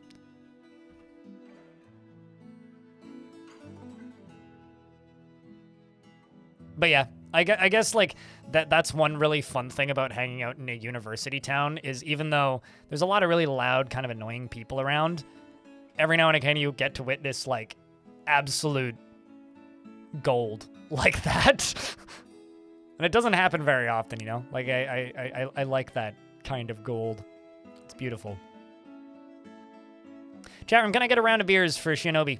Keeping that sub alive for a 3rd month. Welcome back, dude. And also, hi, Budgie. What's up, dude?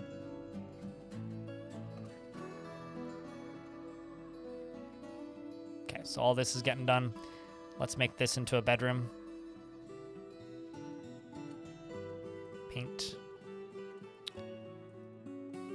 This half will be dining room and office.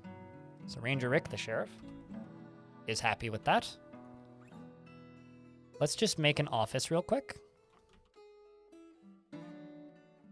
He's also going to need armor stands and weapon racks. So I'm actually going to do wooden ones. Wooden armor stand. Wooden weapon rack. And I'm just going to do 12 of each. Actually, that was 11. I need 12. There we go.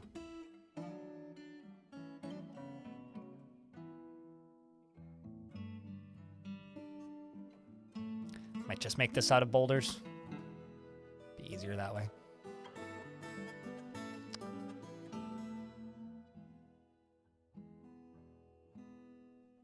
You know what? We'll do two brass floors up top. Do floors increase value? Floors are inherently significantly more valuable than otherwise. And also, the material of the floor also impacts value. But I don't like the way the gray floors look, so I just don't use them. Because to me, they're ugly. It's like half an old habit. The old habit is from... in older versions of the game, the material of the floor beneath the floor, like this is all chert, would be the color of the floor below. So I used to do this just out of habit in older versions so that I could have coordinated floor colors instead of just having like, not strange, but like multicolored floors, which weren't bad, but I didn't super like them. Rovod Asob. Okay. Pun. No named migrants so far. Lolar. All right, well, that brings us basically to the population limit. Okay, so this went all the way down. So now we're at population cap. But yeah, I don't know, like, to me, like, the unifying colors of the ground floors is one of those things that they added in the Steam version because supposedly everybody was asking, and all I see now are people saying, hey, can we have that old feature back? Like, I don't think anybody was actually didn't like having... I don't think anybody actually didn't like having multicolored floors, and the people whose feedback they listened to was a minority.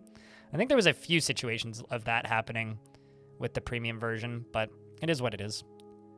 Okay, so this can be dining room, and this can be office. So captain of the guard, oopsies, and captain of the guard. And then what I'm going to do is I'm going to go through here, and I'm going to place some flooring tiles. I think because we have 40 dwarves, it's 1 per 10. So let's just say 4 is all the prison cells. Well, let's just make 5 prison cells. 3,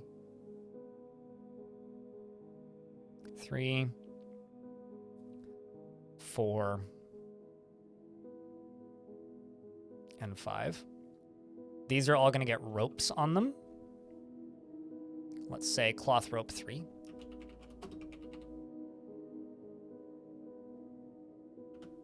That should be plenty.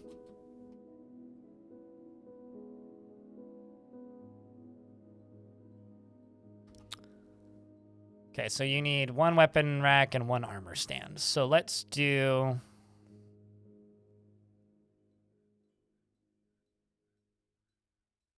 None of that's ready. How about this? That's also not ready. It's probably coming from this. But yeah, it hasn't been queued up yet.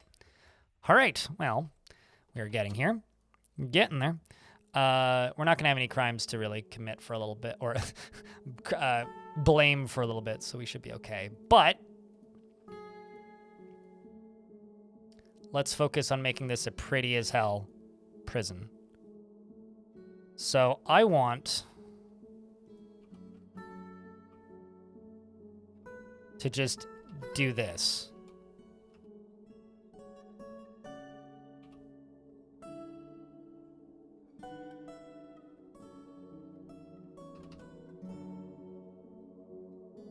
So this is going to be a bit of a pain in the ass, but I think it's going to end with a really cool effect. And I'm going to go dungeon.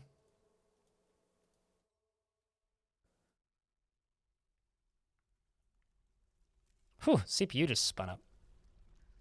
Or at least the fan did. Wonder why.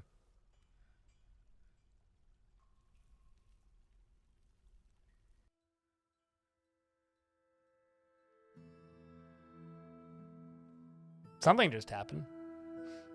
CPU usage just spiked. Interesting. It's going down now, though. Don't know what that was. All right, so these are coming in.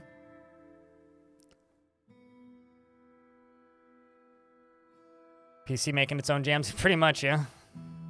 Okay, so this is all my prison. If I go to justice... Okay, so it only wants 3 chains. We have 5. So justice should be happy, aside from the lack of military gear in the bedroom, which we're working on slowly.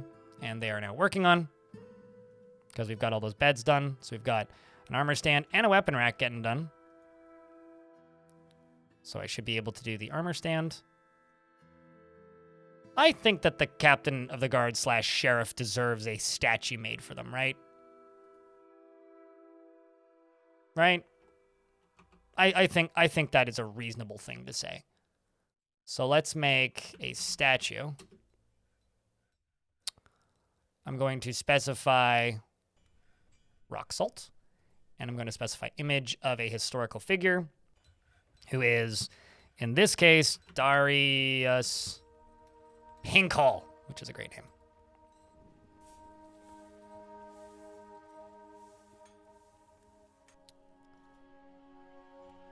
Whose squad name is The Gifts of Metal. Standing above a slain gobbo? Nah, we'll just go something from there on history. Like, you know. Because that would just be a lie. They definitely haven't done that. I mean, if anything, it would be them above a beaten dwarf. Oh, you know what I should do? I should just put bars across this. That'd be pretty rad.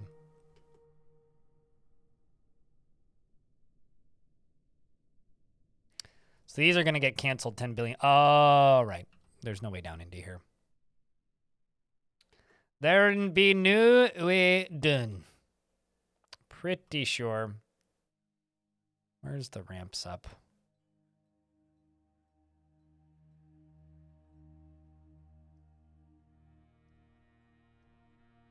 Right there.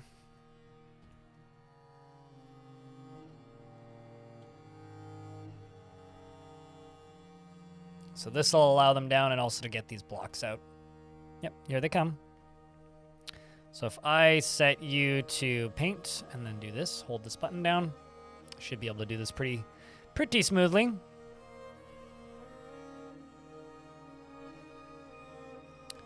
You have to settle somewhere with it.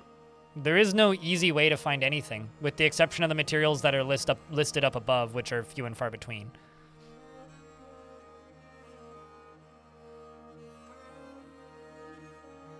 And honestly, I wish there was less easy ways to find any material in this game. It's far too easy to find a lot of the materials. Okay, so this should become a ramp up. This should become a ramp up.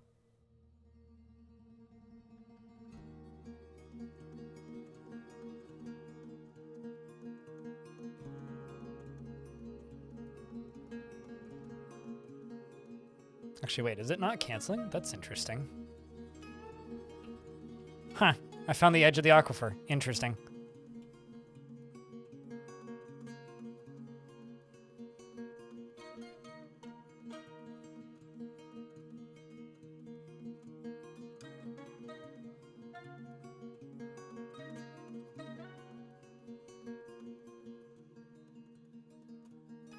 And then right here, we go down.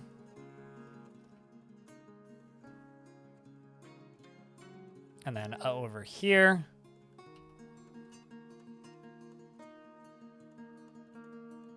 We grab this. And we do the same thing. So these are all going to become essentially just like showers, or we're going to try to make them into showers.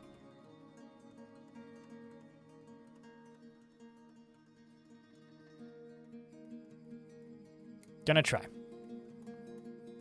Yeah, I don't know. Chat might know some other ways, but at least for me, I don't know any easy ways of finding lignite. Importing it would probably be the easiest way to find it. And I realize that's kind of a cop-out answer, but I need floor grates, not floor bars, because I've got a dwarf who's stuck here. Also, don't you have a bunch of willow grates over here? What? Oh, I guess I used them all.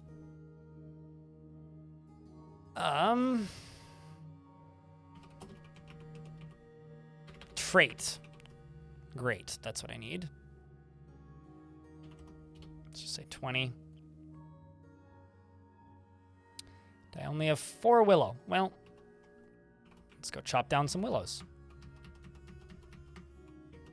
These are pretty trees. Chestnuts, feather. Lots of oak and feather.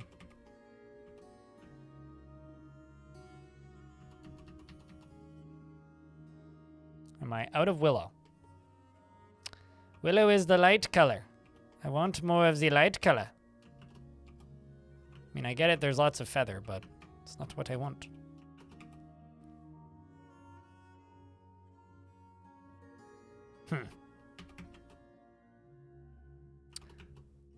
Oh, there's the willows. They're all just close to the walls, or the wood. The river. The water. That word. Yes. Almost strip mine full sanitary layers with no success. DFX says that there is lignite layers 32 to 37. Here's the thing. I would say that you are getting a lesser experience specifically seeking something else like that. I mean, you play the game the way that you want to play it, and I can't stop you from doing that. But for me, if I was trying to find that material, I would look for it while just importing it a whole bunch and not worrying about it too much, and just kind of accept that most of the time I'm not going to get the materials that I want, which to me is part of the enjoyment of this game. So I don't know. I don't really have a solution for you, because I think you would get more enjoyment out of the game directly if you just didn't worry about it. So yeah, there's also that. Twerk speaks for itself.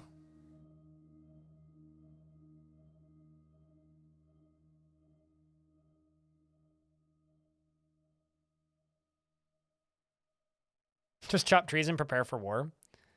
Or settle, like, I mean, if you don't have any elves listed as neighbors and you're not trading with them, they won't attack you if you chop trees.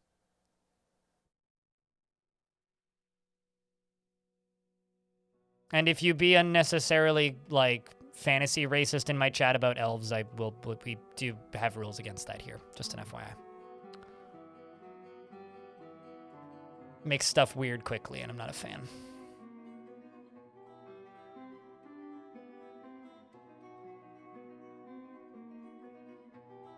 But not limited. They'll only limit you if you have a, what's the word, a baron? You have to have a noble. You have to have nobility in your fort for them to give you warnings. It's as good as it's going to be.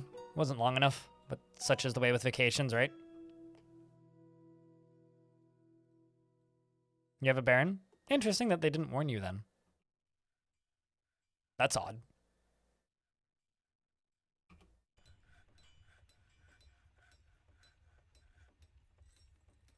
I'm hearing what sounds like a very low-flying, loud-ass jet. Weird. Oh, they did warn you. Okay, I thought you said that they didn't warn you, and I was like, that's weird.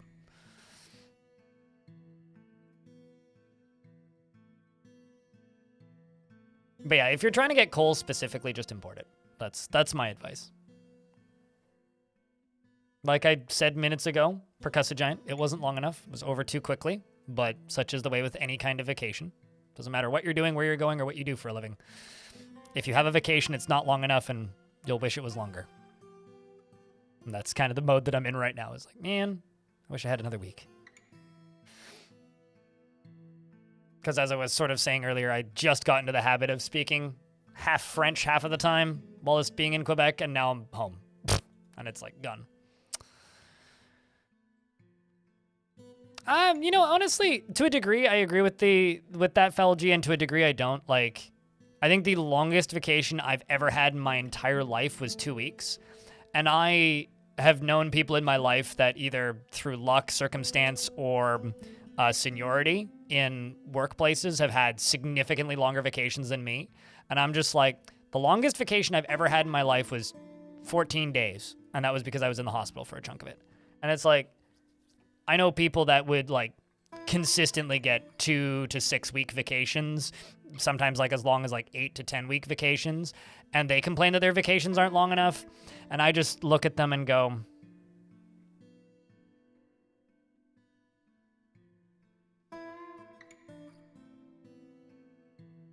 that's pretty much it. Do I speak English or do I speak French? No. Can I speak enough French to not get like shunned? Yes. Do I speak French? No. Will I speak French on stream? Fuck no. Don't ask. It's like asking me to program on stream. I live in Vancouver. It would make more logical sense for me to learn Punjabi. It would also be significantly more useful for me to learn Punjabi. Right now, I only know how to curse in Punjabi, which is useful, but not the right kind of useful. Enjoy your meeting. What did Blue do, and why must we sacrifice him? Okay, so we have our prison set up. We got our sheriff set up. Let's move on to one more bedroom.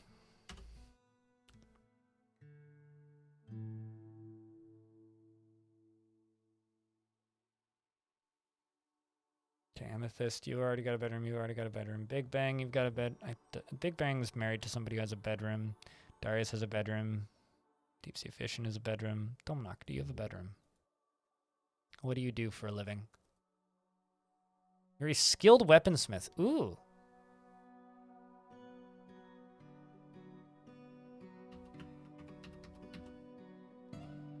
Okay.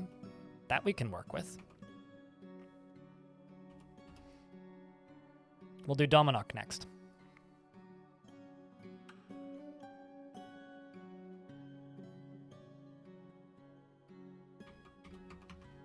Let's also get this worked on up here.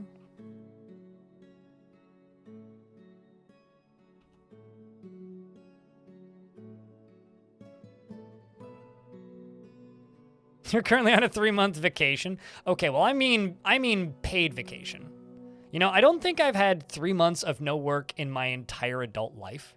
I think like the longest, like I said, the longest period of time that I've ever been away from my job, period, was literally getting so sick I had to go to the hospital. Like, I envy people who have actual vacations, I guess. Because I've never gotten that, and I don't think I ever really will. I mean, the thing that I do have, though, is I have, like, you know, the job that all the kids want, which, you know, is kind of a benefit in and of itself. So I'm not gonna, like, knock the thankfulness that I have for having this job in the first place, but it would be nice if I ended up in a career path where, like, actual vacations were a possibility. I don't think that EI is paid vacation because EI is something that you pay into to get. Like, you've already paid for that. It's like saying that a tax return is free money.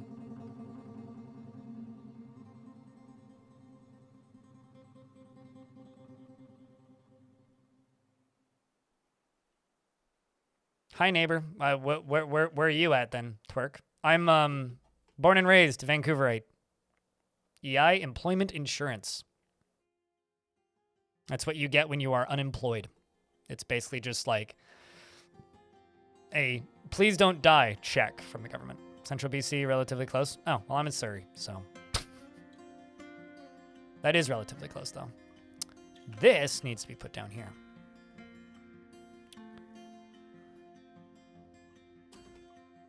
What's this statue of? This is Arende. The dwarf enthrones in rock salt. By Insulina Sama, Arende is admiring the thrones. Arende likes thrones, it turns out. This is a bit too big of a room, I think.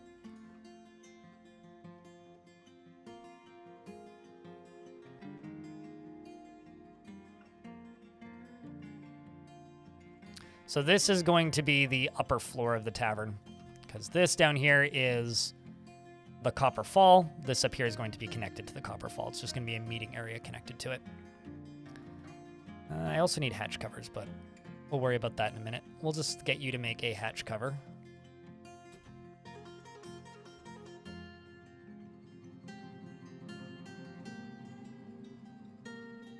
Was about 75% of what you made? Yeah. Yeah, it's basically just like government protection so that people don't go bankrupt, right? That's all it really is.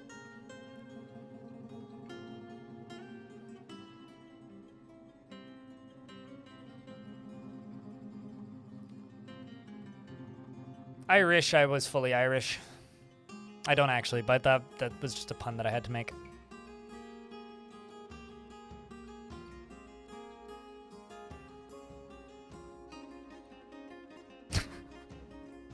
I am like a significant portion of my family has a lot of Irish heritage in it, though. I do have cousins in Ireland.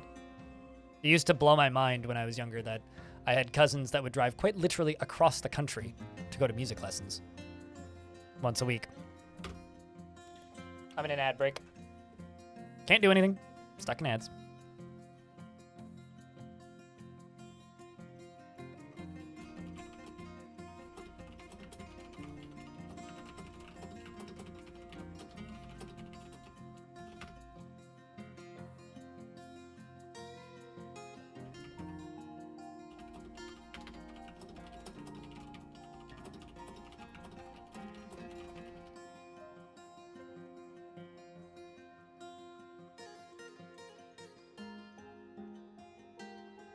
But yeah, seasonal work also can get employment insurance when the said work is not in season.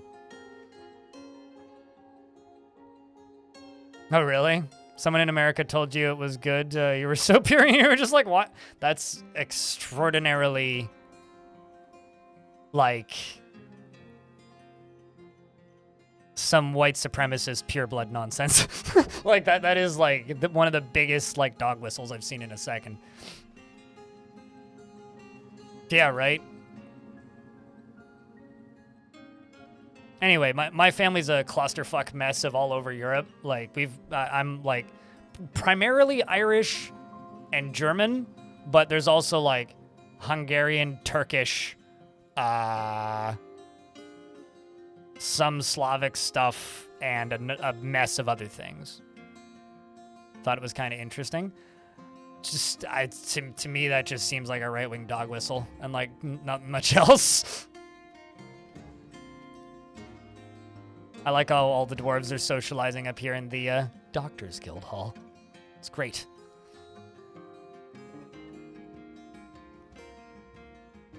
You're officially mutts.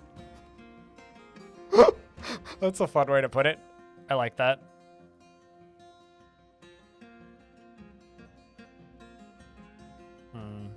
Trying to think what else I can chuck in here to make it look nice. Let's put a bookshelf in there. I'm just kind of putting bookshelves everywhere because I think they look nice. And let's just make a statue with an image of the home of tombs. And that's going to go into the tavern on the upper floor. This is connected to the front door. Yep. Okay, so this is just going to be a meeting area. Oh, so I just realized I didn't actually assign this to the dwarf that it belongs to. Copper Fall. This is a Rende's bedroom, so this is going to be a Rende's office.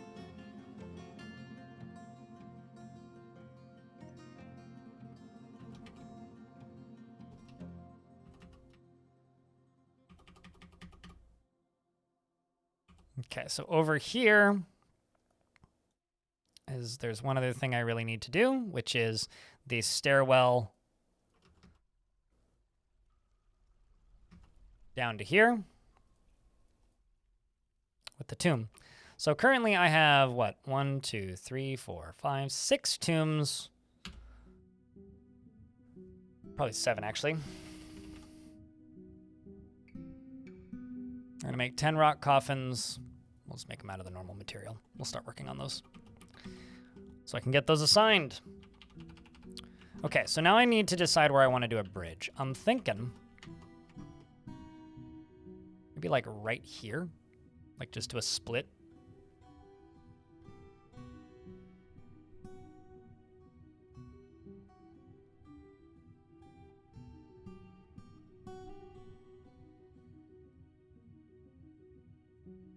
You've started stocking all of your nobles' quarters with bookshelves for aesthetics. Yeah, it kind of does fit. I sort of wish I could assign a meeting zone to a dwarf, or like, actually, I wonder.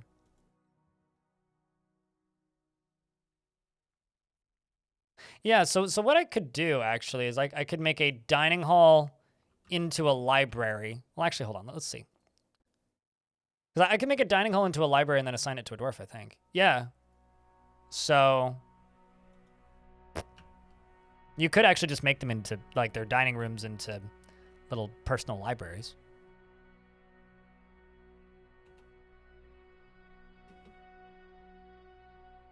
Just an idea.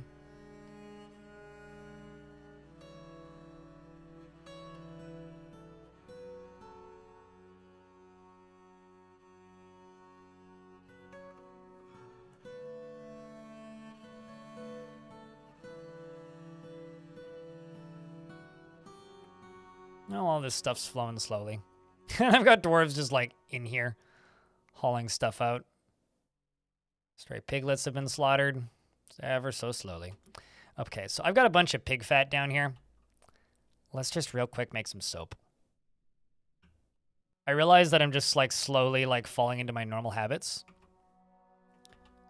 But I do think that we should just make some soap real quick. So I need an empty bucket. Actually, hold on. Fixed dry buckets. I do, in fact, have empty buckets that I can use for this. There we go. Let's make you, and then I'm probably going to need something for the ashery. Yep. I need a wooden barrel, so let's go over to you and just make a barrel.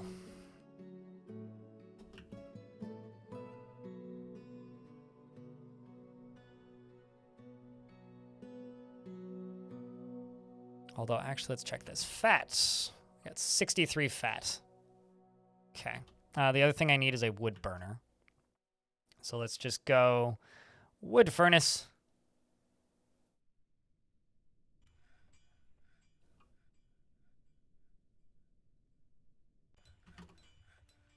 So let's just make 63 ash.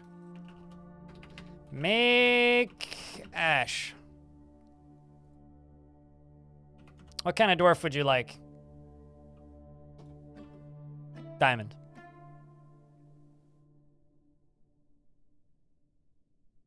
No, Rimworld is like Dwarf Fortress. except a very, very, very, very, very different game. And the only way it's actually like Dwarf Fortress is that you build a base, or you can, if you want, to build a base in both of the games.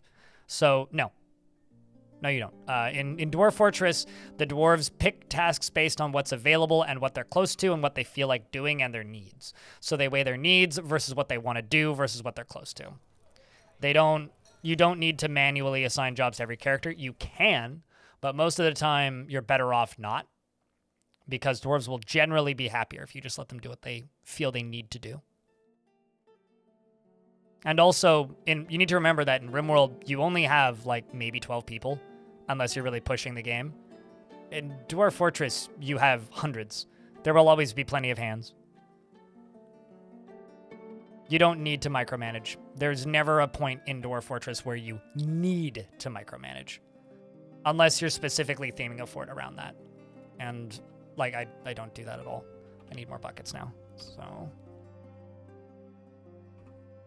I mean, in this fort, I am micromanaging, but I'm doing that as like a theme. It's not something I actually need to do.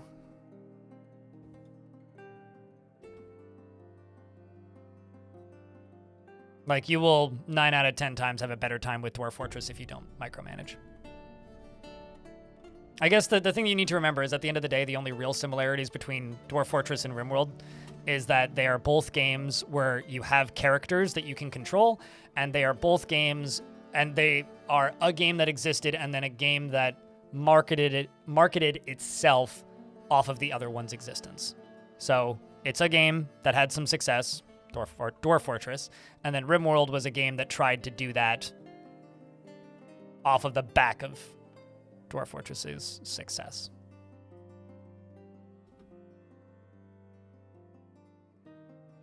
I mean... Not really in a Terrifying Embark.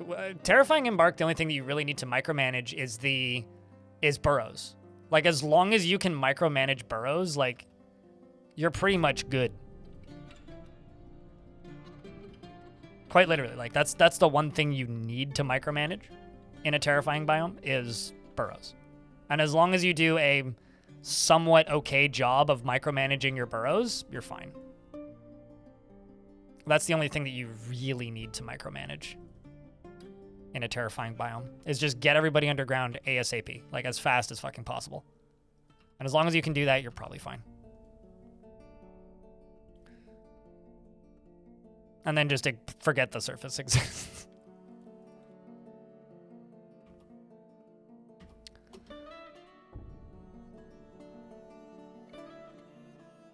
Actually, let's just put a wall piece right here.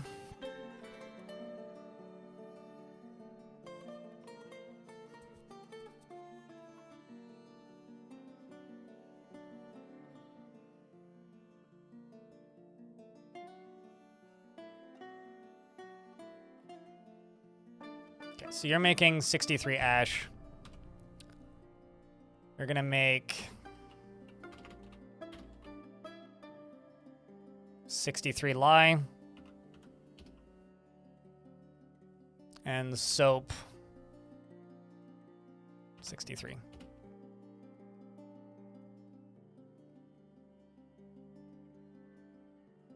Would probably just be lead. Well, you've led us astray with this statement then. I don't even know what we're talking about. Why are we talking? What's SPF 5 million? I missed the start of this conversation.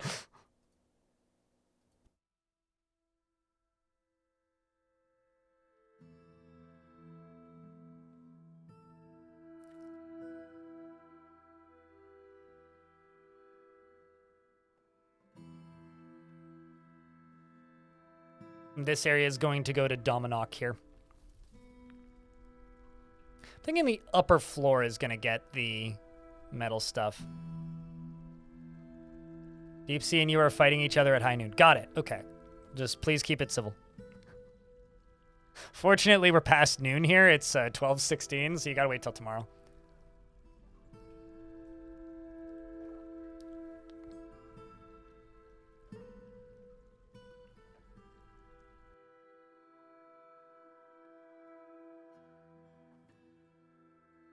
You know, I need to, so I've been using Firefox recently, and I need to figure out how to disable their, like, interesting news stories recommendation, because somehow I ended up with a tab that just says, from a website called Money Hoarder, which I already hate by default. And like the article literally reads,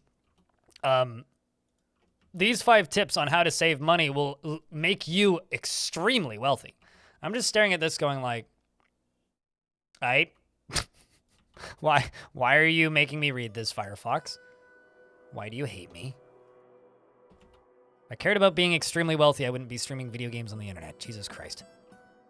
And also, like, you know, trying to sabotage my income at every single possible opportunity.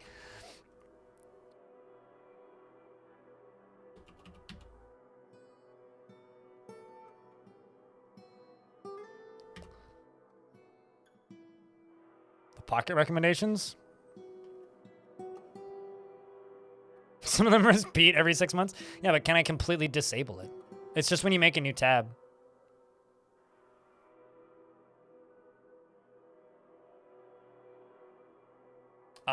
What am I talking about? This. Well, I'm sure it's just a setting to disable it. It's these down at the bottom. Thought-provoking stories. I need to set those on fire and shoot them into space. No, I don't care about your thought-provoking spam. No, I never will. Hot damn.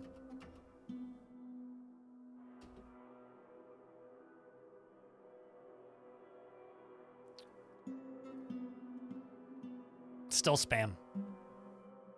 Okay, let's go up. Okay, so this right here is going to go to Dominoc.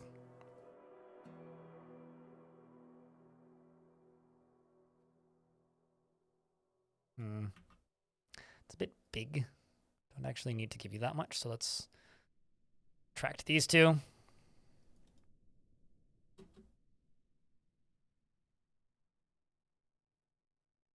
That, I guess, needs to be finished. Okay, so now I can do this.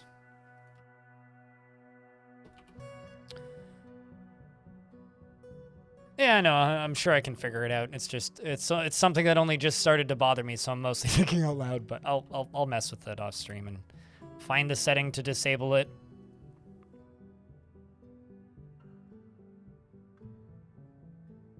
Okay, that should be fine.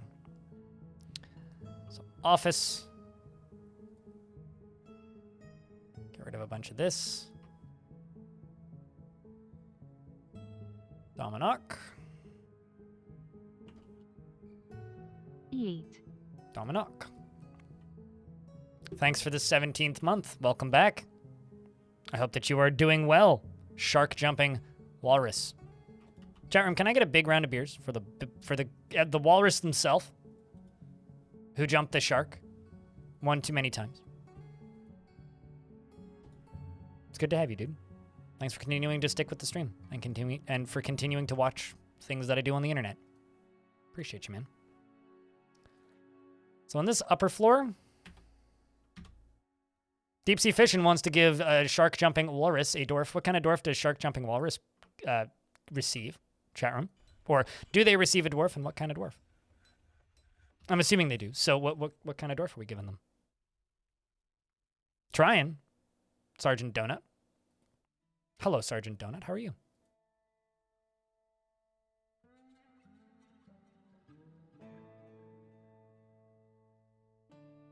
You want fungus. Fungus is good. You don't want to prevent it. Once you've dug into the caverns, fungus grows. Fungus is good. Do not worry about the fungus. Quit worrying about the fungus. Why do people always ask? Why is that always the first question a lot of people ask me? Oh no, fungus. No, fungus good. You need fungus. Well, you can harvest clay and sand from walls. You don't need to harvest it from the floors. So if you drag the harvest zone on a wall, they can harvest it from the wall. Yeah. This is always how this conversation goes. It's always, how do I get rid of fungus? Well, you don't need to. Followed by, well, I need it for clay. Well, just harvest it from walls. It's not very clear. It's the game's fault. It's not your fault.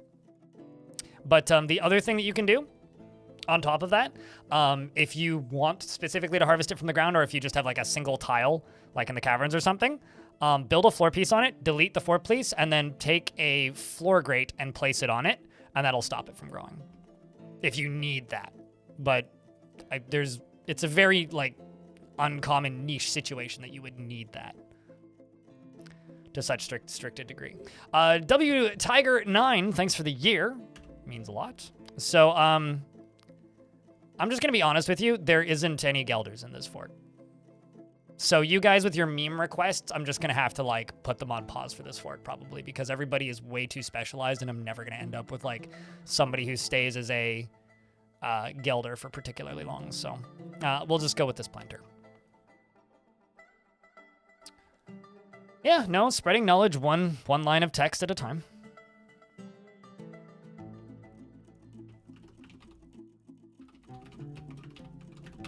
I mean, you guys can go with your meme requests all you want, but in a fort of 39, it's very unlikely. He feels strong need to pay back any favor done for him. He does not go out of his way to help others, and is slow to anger and thinks he is fairly important in the grand scheme of things. Is brave in the face of imminent danger and currently fearless.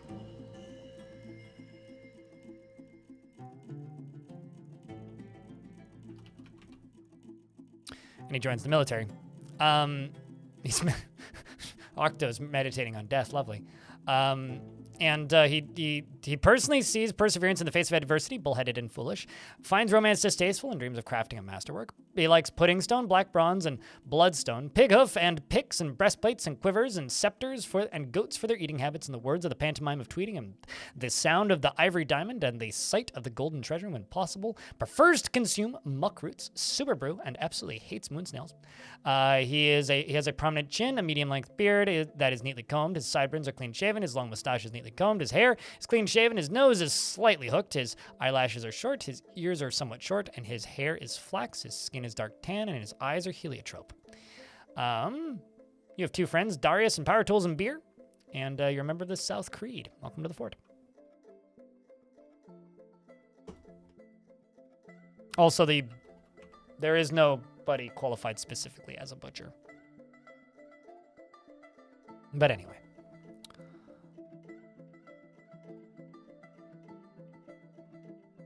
All right, well, Dominoc, who is making the artifact, is running off to go do things. And Dominoc did just get a bedroom, so I'm just gonna pop up here and make a pre-make a pedestal for this. Okay, so you are trying to make lye, but just don't have enough buckets available. Looks like. You over here are making soap. Cool.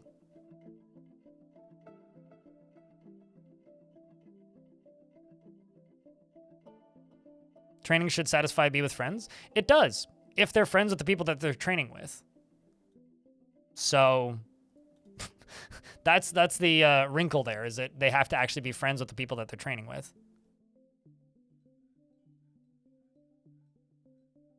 But yeah, I mean, I once had a dwarf that was had 11 lovers in the military or something. It was one of Bastet's various incarnations. And she had a whole bunch of lovers that were all members of the military. Oh, true. Yeah, no, I'm sorry. I missed the beginning. It's like, yeah, absolutely. They of course they do that as long as they're friends. And then you're just like, also joins an existing conflict. Oh, we're fighting with Kias apparently. That's funny. The dwarves are just walking into the highway and getting hit by Kias. Okay, so you're gonna get this. We'll give you, ooh, brass bars. Let's go with that. Let's go with that.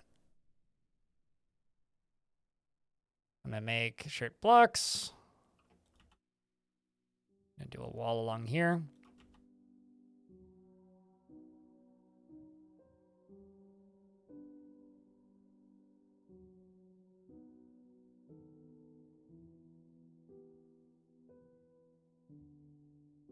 They evolved from goblins accidentally flying up from bridges during invasions. Okay. Sad news, though, is I've heard that Private Division is just straight up shutting down. They're not just downsizing, they're straight up getting shut down. So that's fun. I really wonder if Kerbal is still going to exist in a couple of years. Genuinely, I wonder. And at this point, I don't really expect it to. I think Kerbal's pretty much just dead. DOA.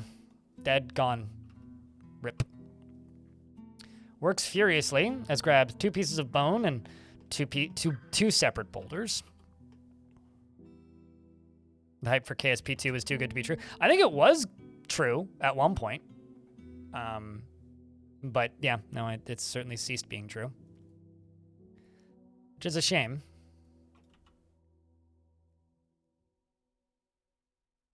It's truly a shame.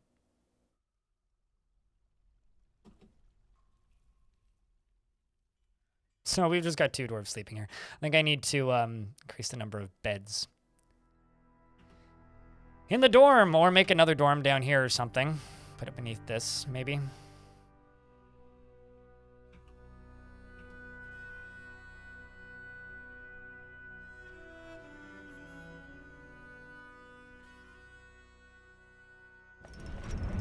Bones for a great game were there. So sad about that. Yeah. Dominoc the Mason has created Arrow Sartob Dalzetterush, a chert armor stand, and offers it to the Big Fall. Well, I'm just going to chuck that in your bedroom because I know you're offering it to the Big Fall, but you made it. So we're just going to put it in here.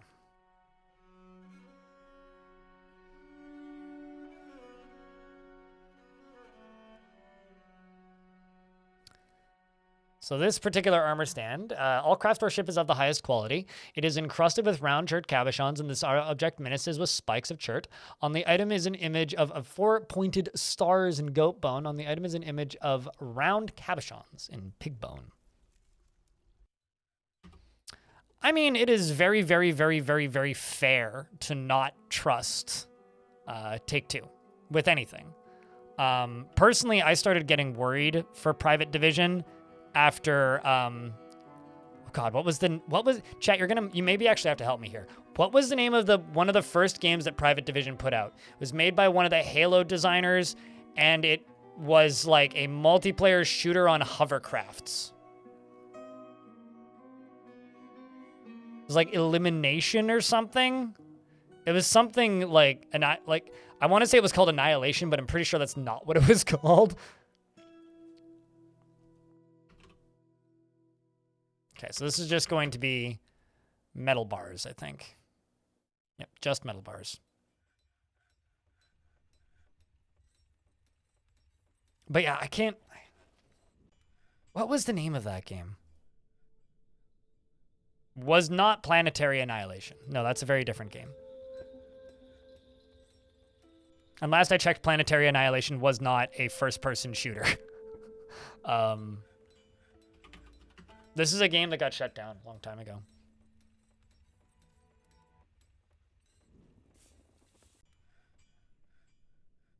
Disintegration. Okay, I tried.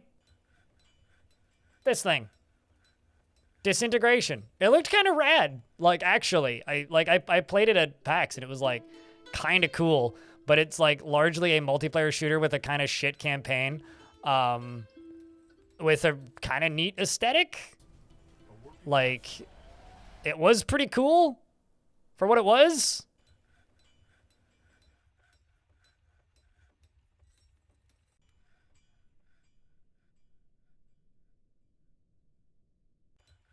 People have forgotten everything about Spore, and it was justified because Spore was worth forgetting. But yeah, I've been worried about Private Division ever since this thing, because this thing lost a fuckload of money. Kind of looks like Star Wars stuff. Sure, similar-ish aesthetic. I mean, it's just like sci-fi stuff, really. All right, so... Oh boy, we got an upset dwarf. Let's see. Let's make... Dominoc, you take this.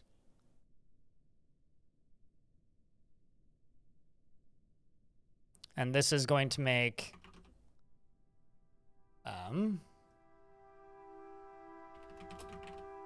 Silver Warhammer, and we're just going to do 8.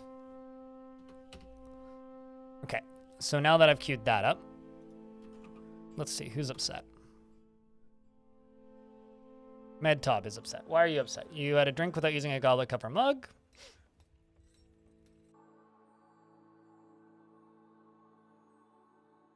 I guess we'll prioritize you for the next room then. Because you need a, air quotes, proper room, so we'll give you a proper room.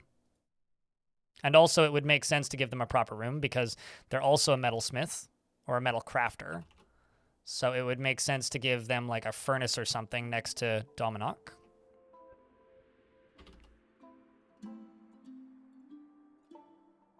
But yeah, Disintegration. I remember seeing that game and initially thinking it was like a mech warrior thing and then being very disappointed when I learned it was a multiplayer shooter. It's like, God damn it. Another one was very much my kind of take on that. So wasn't too thrilled. But, you know, is what it is. I thought it was more like a Mech Warrior Mercenaries kind of thing. Or was hoping it was going to be a Mech Warrior Mercenaries kind of thing, but it wasn't, so... Let's also, remove one tile from this. I can make stairs go up and down.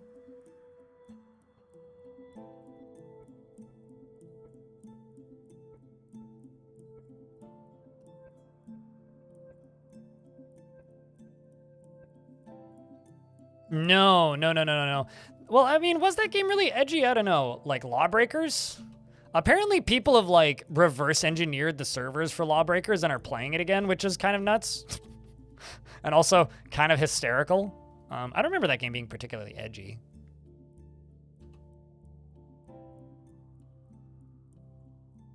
I just remember it having, like, weird zero-G mechanics and being kind of forgettable. Although Cliff Basinski is too busy doing, like... he's like running Broadway stuff. He made a comic book. I don't know. I think he's just enjoying having a lot of money. Do I have a military? Not really. Working on it though. This fort is like kind of designed to be pretty chill. I mean, there's plenty of elves close by that could invade us, but I don't see that as likely right now. Like pretty unlikely, if anything.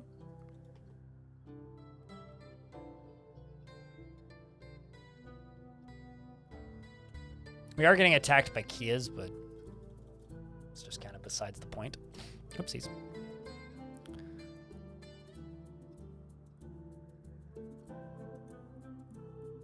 Okay, so...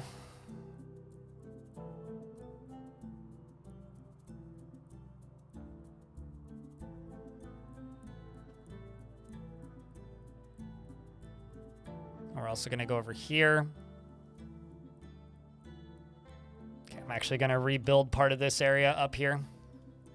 Going to get rid of these windows. Move them down to the edge. Knock out these two wall pieces right here. Yeah. And then we're going to move them there. Basically. So it's going to go around this way instead. Just to give us some space for a smelter. How is that? I bought that a while ago on recommendation from another developer and then played it for 90 minutes and went, this seems neat. I'm going to wait for it to develop a little bit more. And I think that was like 2 years ago. And I think it released from early access or something. Breaking copyright laws is inevitable? Wait, what? I only remember TB talking about it. He said it was edgy, but very fun. Huh. Yeah, I don't know. I played Lawbreakers back then. It's out of early access. Got it. Huh. Diamond, did you ever tell me what kind of dwarf you wanted? Because you just posted a bunch of petting emotes.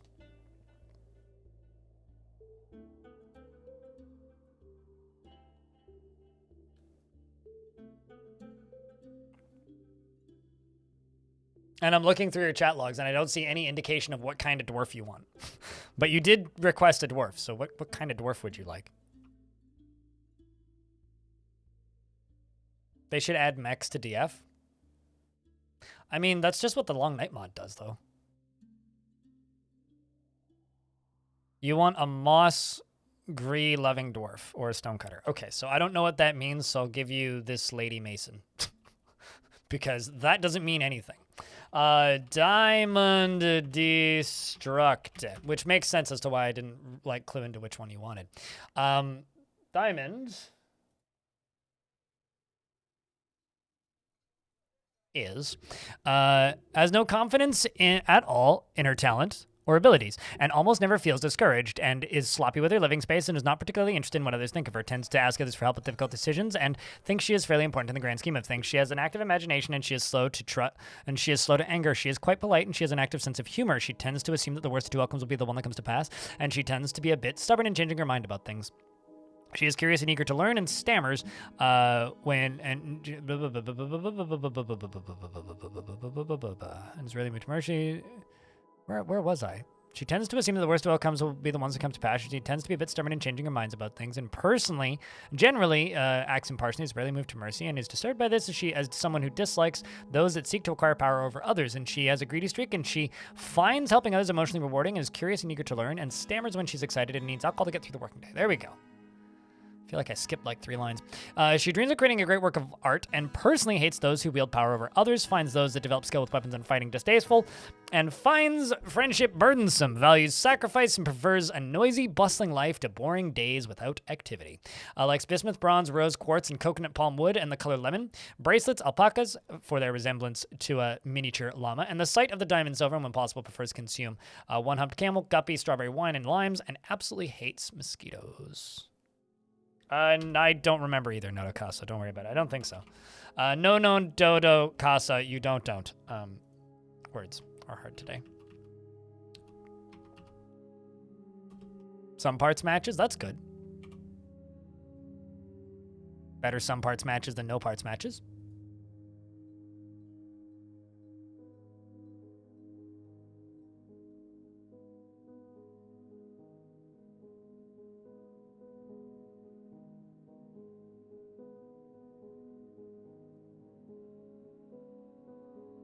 You know, I'm actually just going to put a floor grate right here. I don't know why I'm using so many grates this time, but I am. Whoa! That was not what I wanted to use at all. Jesus Christ.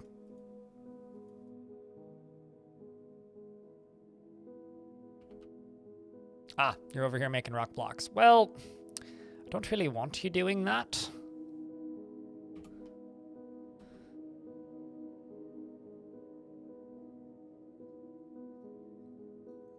Mosquitoes are bird food, and I like birds, so I think some mosquitoes can stay around, but a lot of them should die, yes. But fortunately, this is a fact as well. All mosquitoes die. So, don't worry. It's a matter of time. Nature will come for them.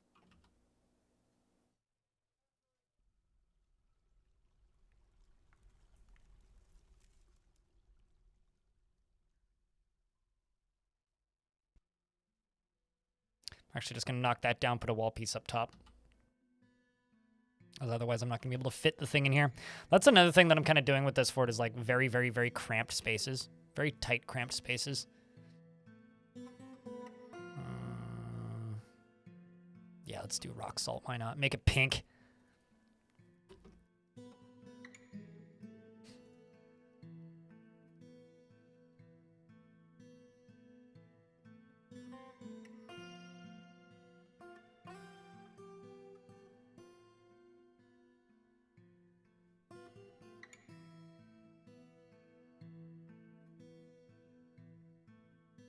I think my camera's about to turn off. Yep. Just beeped at me. Okay, something's up with this cable. Is it not plugged in? Oh, I see the problem. So, my camera, its cable was uncharged, or unplugged. And if you don't know how GoPros work, if the cable's uncharged, they run out of battery in like an hour.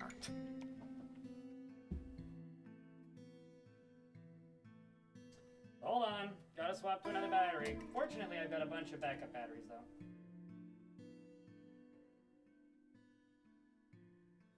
You mean the cam is off again? Not on again. If the camera was on again, it would still be working.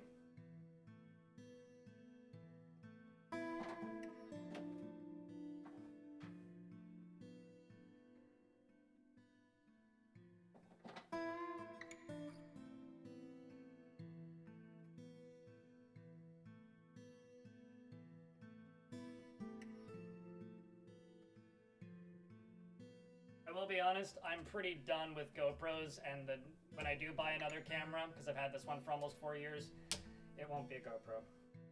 I bought it because it was the best camera I could afford, but the caveats to having a GoPro is significantly higher than the benefits.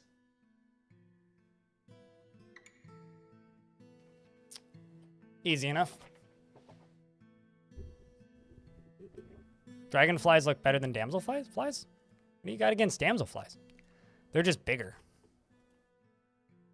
Okay, so we got a bunch of pig soap. Okay. Okay. At least dwarves can get soapy baths. And there's probably soap in here too. Yep, there is. This is actually a really well-stocked hospital, all things considered. Okay, so let's begin working on this. But first I need a lever, which I'm not sure that I have currently. Oh, I do. Just need another mechanism. I honestly, my favorite thing about the beta right now is just being able to see food on tables. It's such a silly little thing to be annoyed by, but man, I'm so happy that we can just see cups on tables. Bars. Let's see, we've got some silver. Got some brat. Let's do black bronze goblets, 4 of them. Black bronze goblet. And I also need to make some charcoal.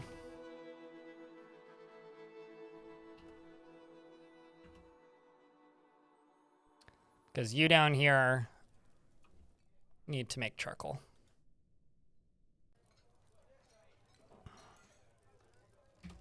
Any name suggestions? Skyrim. You asked for name suggestions, not good name suggestions.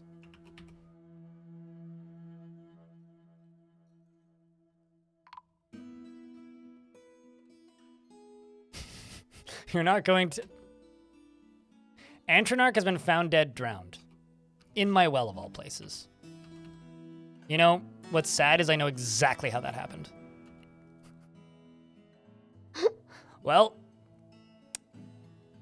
the first death has happened. Okay, so now the problem is, how the hell he was pushed? No, he definitely slipped. Because this is my well right here. 1000% slipped.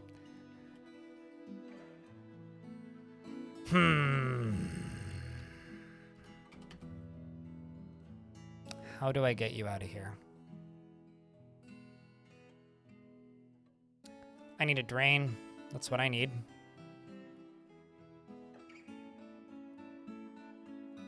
I also need 3 more mechanisms to do this. Because this is a burrow, right? Yeah. Or not a burrow. This is my well, so. All right, well, we'll dig in this way. So, that means that Dominok is dead. Or not, yeah, sorry, Antronach, not Dominok is dead. And your job was, okay, so you there, because you had a bedroom. So which bedroom was yours? Did I not? I thought I made you a bedroom.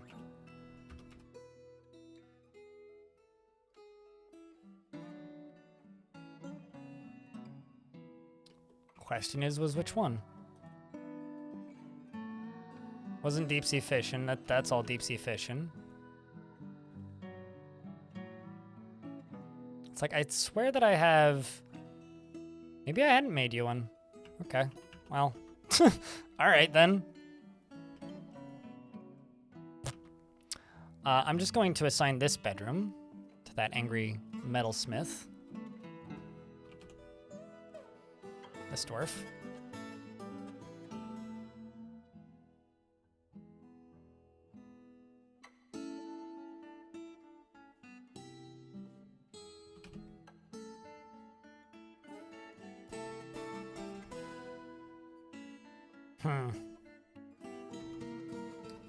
Dodged into a well, that's for sure. Okay, so what I'm gonna have to do is basically make just put a grate in the wall, put a floodgate next to it, and then just drain it out.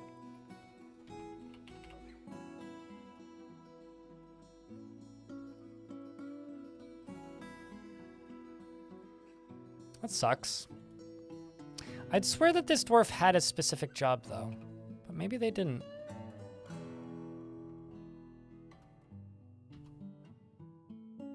Question is where do I put their tomb then?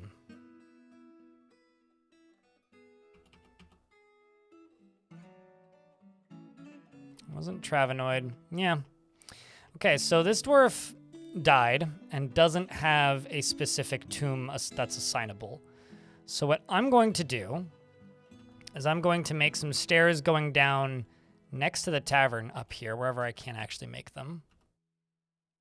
Basically right here. And this is going to go into here, which is going to make kind of a wider space that's just going to be the more general tombs. So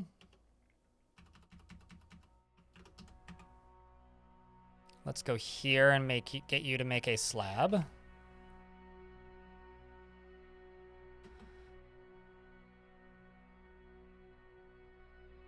The well with pressure plates? I mean, no, it doesn't. But what does make sense to do is to basically put in safety rails. The thing is, right now, the dwarves actually have access to this area. I had it sealed off for quite some time, but I've since re-given them access. Would it be worth doing that? No. Should I have been smarter when I initially built it? Yes. Will I be smarter once I'm done with this side/repair project? Yes. So it's more just I should have been smarter with how I built it, less of a should I do this thing? No, I really don't need to. But I should have been smarter when I made it initially. But it's fine. And it will be fine. Okay, so let's go. What am I doing? Need a fortification. That's what I was looking for.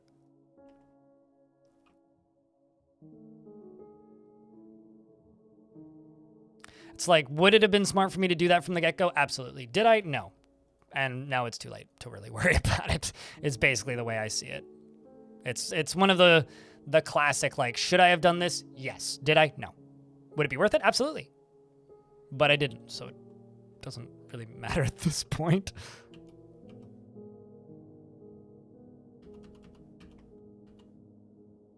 Okay, so I'm going to make a little tomb right here. And this, well, actually, no. Let's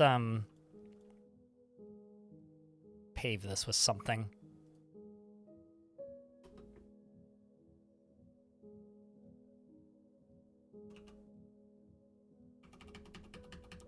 Let's also jump back up here and grab this lever and pull this. Wait, what? Oh, you're already pulled. All right, so we'll just pop you up then. So it becomes a wall for right now. Vaka, there you go. Also, hi, how you doing? It's good to see you. Hope you've been well. Hopefully you enjoyed watching the Canada GP as much as I did. All right. So I'm just noticing that I'm not really getting as many brew drink from plants jobs as I need.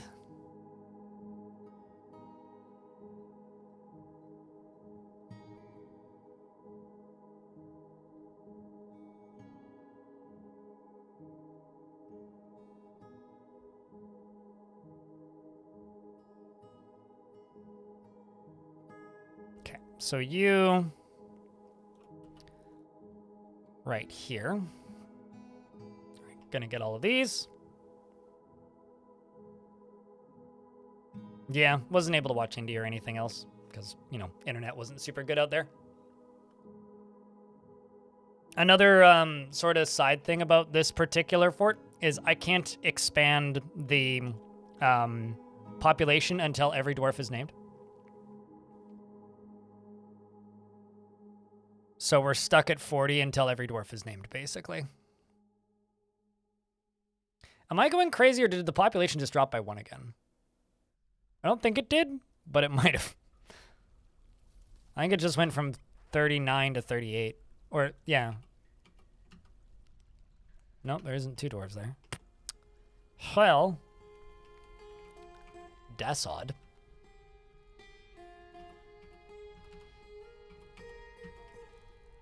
And I'm just going to chuck a little lever. We'll just chuck it up here. That'll be fine.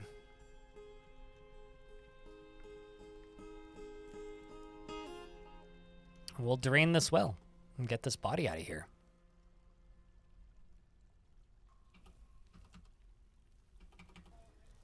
once we get all this done. You here. Connect to this. Once this is linked, I can then open the door. Darius is doing the linking. Thank you, Darius.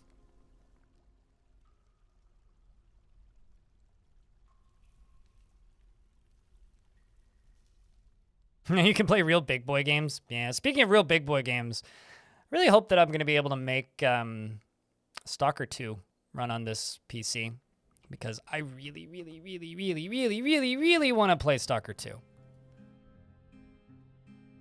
Speaking of new games, so new Civ?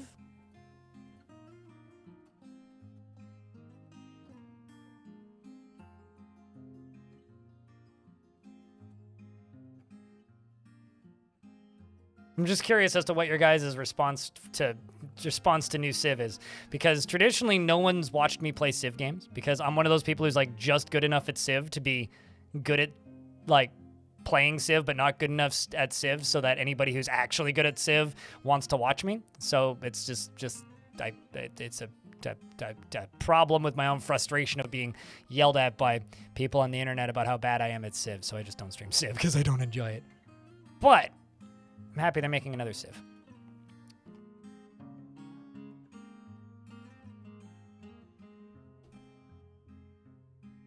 Actually, you know what? Let's just mine through this. Let's not do it this way. Let's cut through it.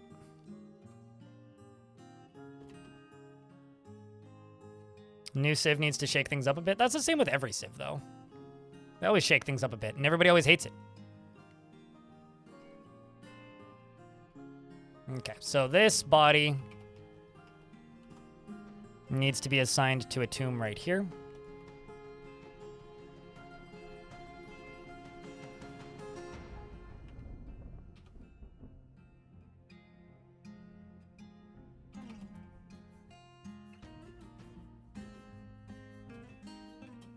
Okay, well, there's two boulders right here, which is kind of annoying.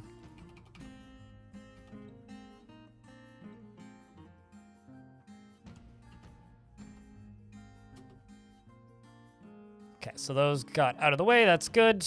Let's just pull this lever.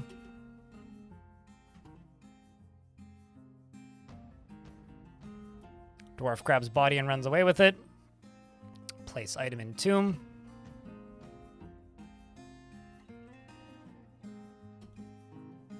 And I'm going to fly back up here.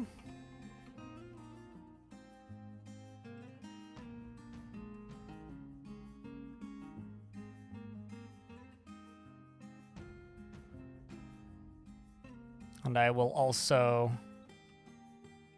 do 2 stairs down. I'm going to put a little gravestone right there. Bro passed out in the drain. Yeah, well, I mean, he woke up when the water hit him, so it's fine.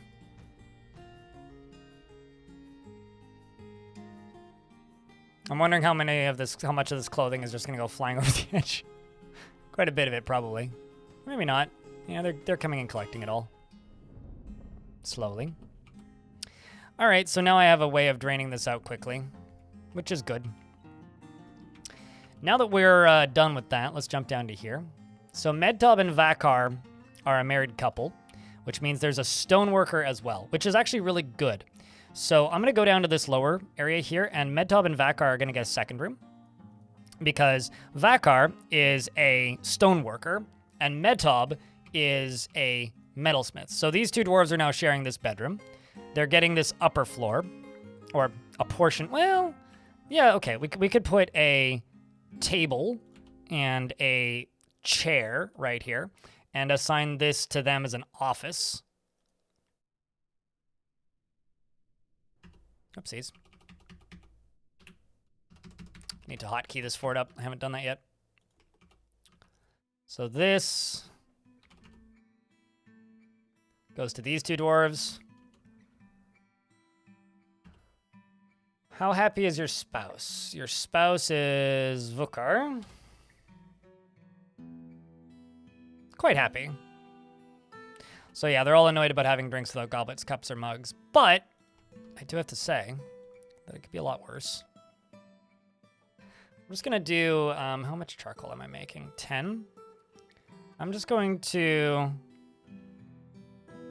If the amount of charcoal is less than 25, make 10.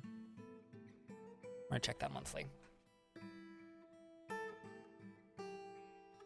It's good to be back, Stonecoat. It's good to be back.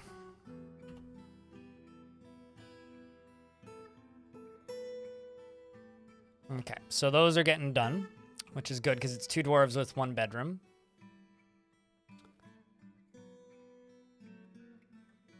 But what I need to do, honestly, is I need to wall this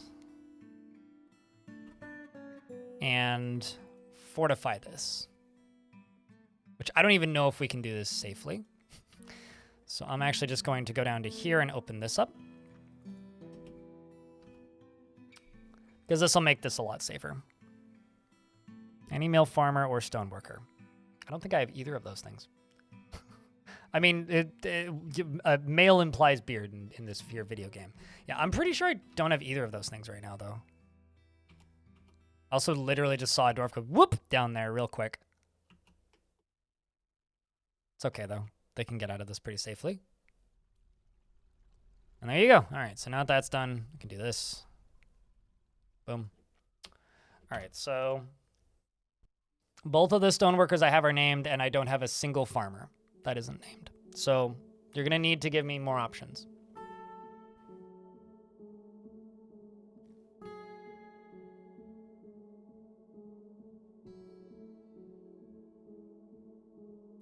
Nodo Casa. Earth to Nodo Casa. Narovod. Okay, there we go. I mean, the fisher dwarves are going to get, like, little fishing huts, but working on that. Nodo Casa. Nodo Casa wants to craft an object. Neat. Truly treasures the company of others and would never pass up a chance for a good fist fight. Make up your mind, then. Is disturbed by this is those who, as he values quiet, at least in the abstract. He takes no pleasure in his talents and appearance and dislikes abstract discussion. He would much rather focus on practical examples. Is somewhat scatterbrained, is not a private person, freely shares freely shares details of his life. He has a tendency towards forming deep and emotional bonds with others. He often feels envious of others and doesn't try to get things done perfectly. He tends to be a little tight with resources when working on projects and doesn't seek out excitement. He tends to think before acting, and he isn't particularly interested in what others think of him, and he tends to be swayed by the emotions of others. He stiffens up when he's surprised. He needs alcohol to get through the working day. He dreams of raising a family and personally values self-control, sees merrymaking as a waste, and values tranquility and a peaceful day, and values cunning. He likes dacite, nickel, silver, and red barrel, and giant hoof. Goat hoof, not giant hoof, and pigtail and ducks for their quacks, and giant ravens for their intelligence, and the sound of the zephyr of glimmers, and the sight of the luxury of training when possible, prefers to consume chameleon, foxtail, millet beer, and cow's milk, and 2-grain wheat flour, and absolutely hates bats. Welcome to the fort. All right, chat, can I get a round of beers? We're a little lurky today. I think it's kind of crappy, actually, because I'm not able to stream on YouTube today because I ran into some issues with the plugin that I use. And the reason this is kind of crappy is, well, unfortunately, let's put it simply, a lot of people, I think, use YouTube now to figure out that I'm live. So a lot of people currently don't realize that I'm live, and that kind of blows. So, if you want to help out the stream, find a social media service that you are not disgusted by the existence of, and maybe post the stream on there, because telling people that I'm live is a very good way of helping the stream survive. Yeah. Whole Twitch gang in here? Yeah, pretty much. Okay, so jumping up here, let's flatten this down.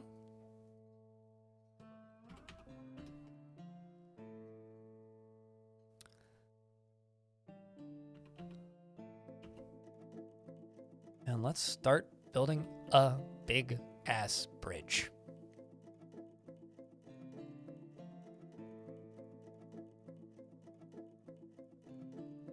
Oh, is Twitch the only social media service that you are not disgusted by the existence of? Well, shit.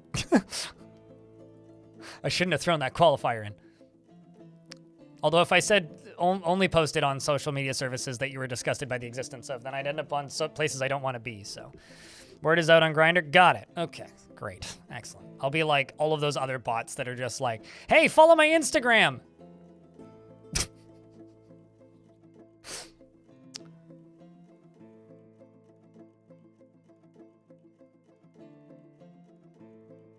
Also, by the way, I have to say that something that I think is really funny is I downloaded a very, very, very, very, very, very dead French dating app while I was in Montreal, just on a lark, as a laugh, for something to fuck around with. And I was like, well, nobody's downloaded this thing. This is gonna be great. And yeah, there was some real people on it, but generally it was just bots. But what was really funny is there were this other like breed of scam bot that I've never seen on like any kind of dating app, which is, I'm somebody who doesn't speak French. Can you teach me French? Which was very funny. Why would you date a dead French? Sorry, I need to comprehend that sentence. Sometimes I'm just amused by apps I've never fucked around with. Anyway, I uninstalled it within a couple hours, but it was just very funny to look at. Nobody introduces themselves as, hi, I'm English. Nobody does that. It's fun, like, investigating different areas of the scam internet. All right, let's go over here. And maybe what do you guys think I should make a statue of for the entrance to this? I'm just putting this empty slab on here so that it kind of gets the idea across. But maybe, like, a statue of a dead dwarf? What kind of statue do you think would indicate the faction crypt? Because that's what this is. It's like the group crypt. The crypt that doesn't go to the particular family members of a dwarf.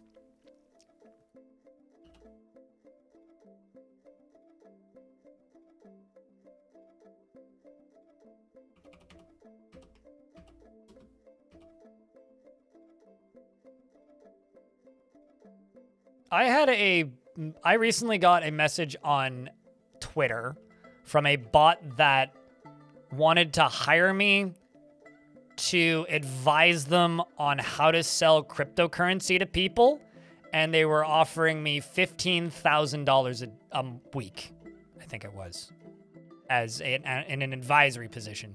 And the person had one follower on Twitter, they were verified, and they had an anime avatar, so they're very trustworthy, I'm sure.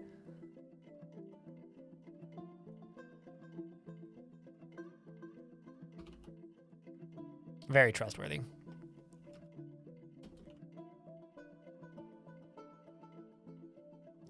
Statue of a popular god. Ooh.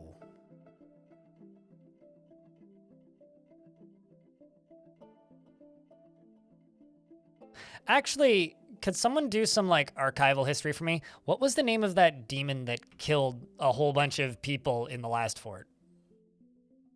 The one that, like, we'd had to defend the gate from. You can find it pretty easily in the defend the gate clip. It's basically just listed in there.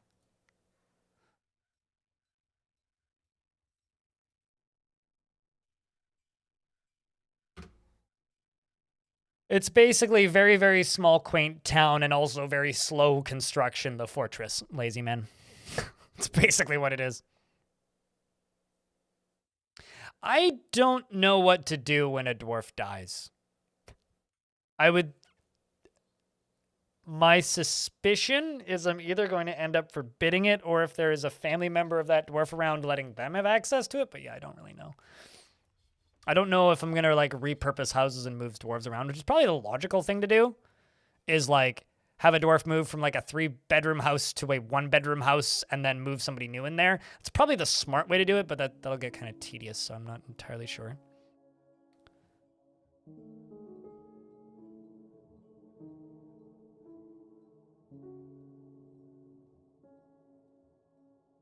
You think they should be forbidden? Yeah, I don't know. I think that sounds like an awesome thing right now, and I do agree. That sounds pretty cool. But I'm just imagining what it's going to be like when, let's just say, a tavern brawl breaks out and 40 dwarves die. And, like, let's say that every single one of my masons dies, and then I need to make tombs and I can't. So I don't know.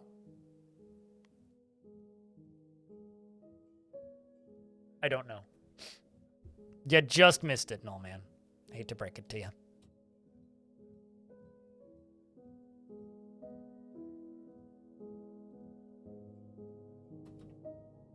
You also missed it. Boo.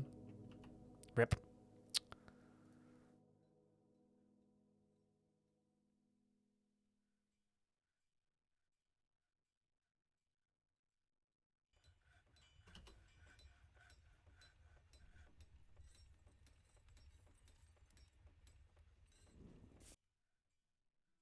A currently forbidden set of workshops in the basement for emergency.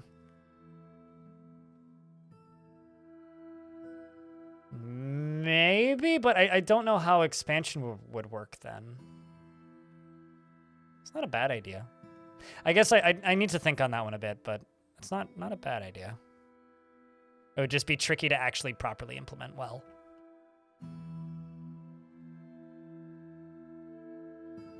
This is going to end up being a very high tedium fort, though. I know that much. I mean, currently, like, these are all just anybody can use them, right? But we're slowly going to start moving away from that now because I have a stone worker who lives down here. In this house, right here, Vokar is a stone worker. Actually, or are you a stone crafter? You're a stone crafter. We're going to convert you into a stone carver. Into one of these. It's good to be back, Radbug. Because stone carver is significantly more useful than stone crafter. Yeah, I don't know. I'm going to be a little bit tentative on that one and not dive on it because I'm already doing a bunch of things that I know are going to be very, very, very slow and tedious.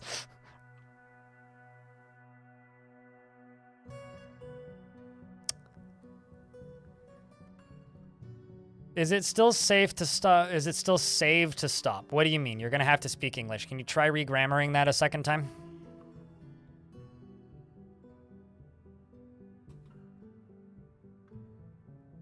Diamond? Like what? Was it ever not safe to stop World Gen halfway?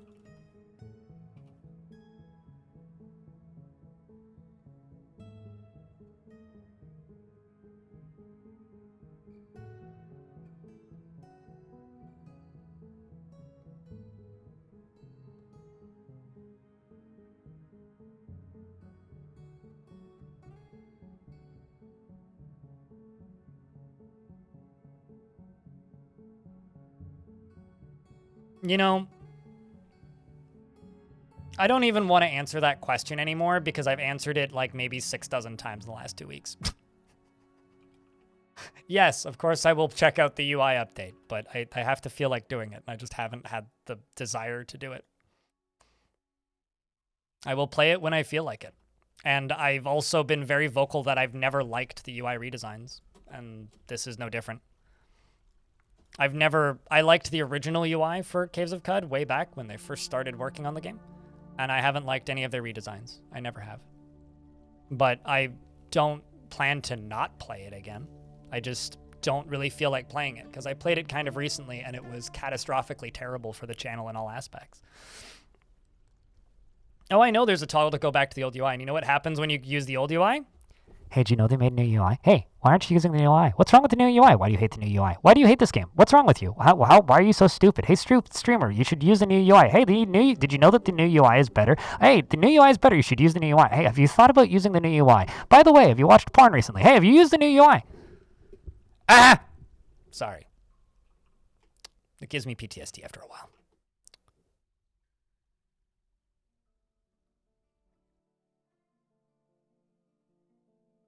Hey, streamer, did you know that you might as well have just murdered 16 puppies and ate a cat for breakfast? Because you're not using the new UI.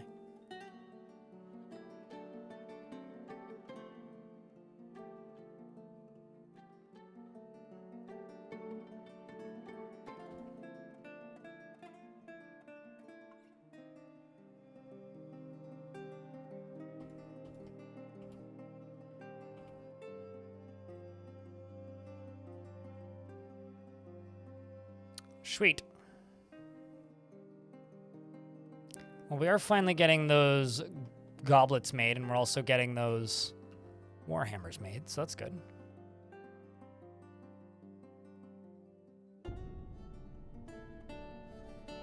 That's not something I thought I would read in my chat today, Grande Clayson.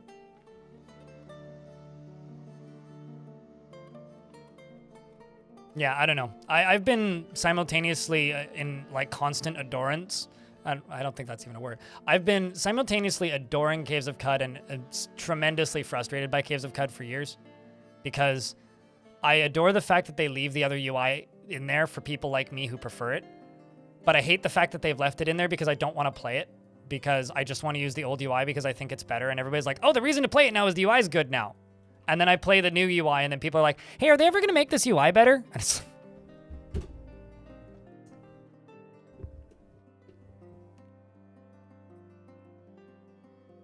I definitely missed it. I definitely did miss it.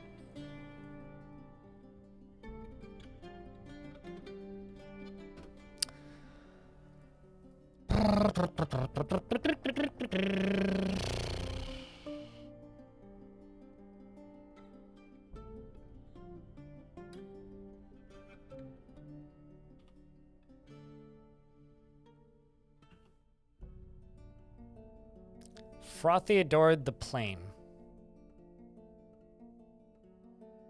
Okay.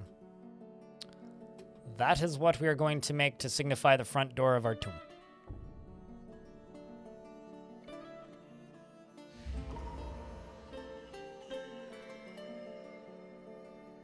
And a siege engineer has withdrawn from society, which may be a bit annoying.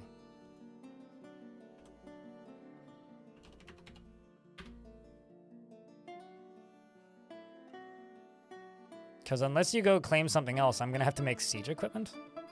Although I don't think you can get siege equipment artifacts.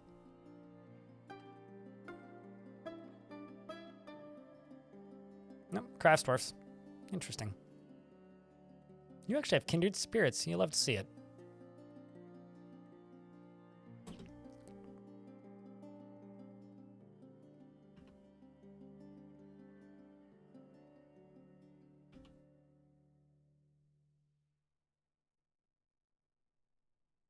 But yes, I absolutely plan to play the new Caves of Cud stuff. I just need time. Artifact ballistas would be cool. Not really, because it would be artifact ballista parts. Because they don't make a whole ballista. So it's kind of like, it would be like an artifact corkscrew. As in, like, it's not actually the thing. It's just part of a thing.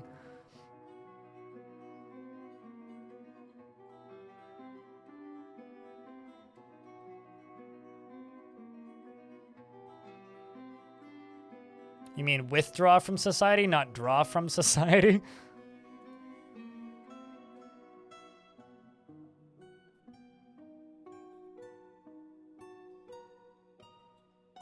But yeah, and also the other thing about Caves of Cud is it's not that it's bad for the channel. It's doing the things that I enjoy in Cud is bad for the channel. As in, the playing through the campaign and the story stuff and the quests is fun for the channel because it gives the game some direction and goals. I don't really like playing Cud as a sandbox. I think it's kind of boring as a sandbox. Because once you've made, like, an overpowered ranged character, an overpowered melee character, and an overpowered, like, I don't know, weird tank turtle build, you've kind of done it. And I've done that several times. And it's like, I don't really have any interest in playing the game as a sandbox, but if I try to play the game's story stuff, then nobody watches because they're all like, bah, spoilers. So yeah, I don't know. It's got the RPG problem. You know, it's not that the game is bad for the channel. It's the way I enjoy, what I enjoy the game for is bad for the channel. It's good to be back, Stone. Why is there an underscore in your name? What? I'm going to have to update my bot later and give you your... Actually, check if you have your tickets still. My bot maybe does that automatically now. I don't know.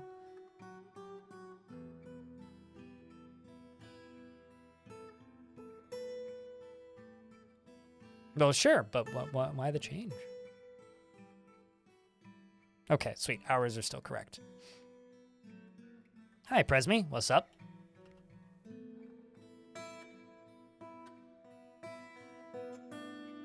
Well, I think we leave that for a little bit.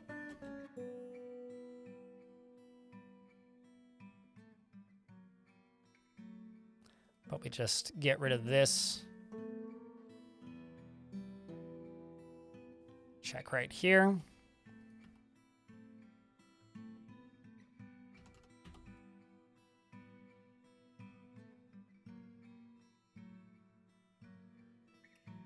One, two. Okay. This tomb, it's going to be given to Big Bang, I think. Then one for rafts.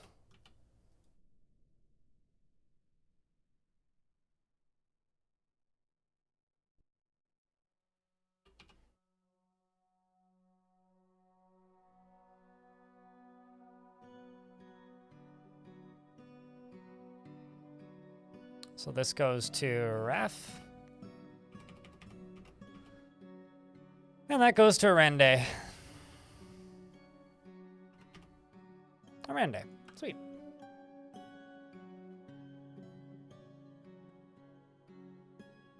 All right, well, it's good to meet the new stone.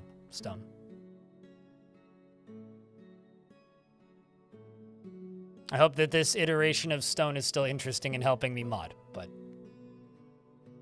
there's a withered plump helmet down there, of all things. Of all friggin' things.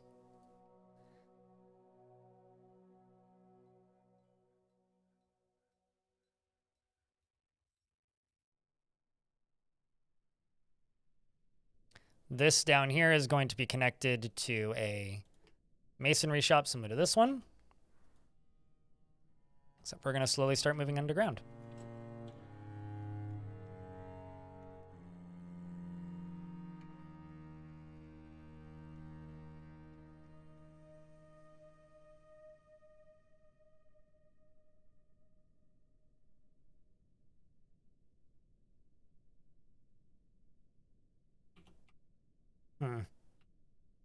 Well, that's mildly annoying.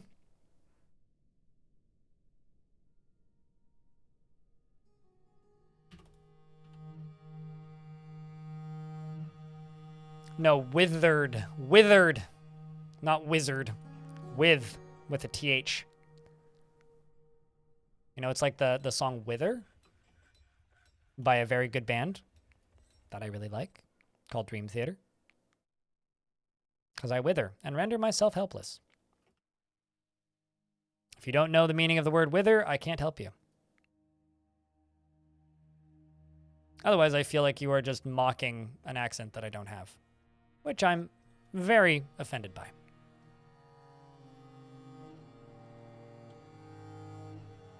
Withered means dead, yes. You know, Diamond can't speak coherently and then makes fun of people when they say a word that sounds mildly like another word. It's very unfair of Diamond to bully me like this. I feel horribly bullied and much offended and very sad at the prospect of being bullied by a member of my Twitch audience.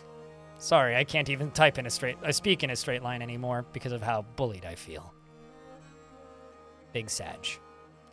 All right, let's throw a willow bed into here, and this bedroom is going to be very sought after because it's going to have a built-in wall waterfall. That's how you know it's good. It's also going to get a chest and a cabinet. And on this upper layer, it's going to get all this nonsense.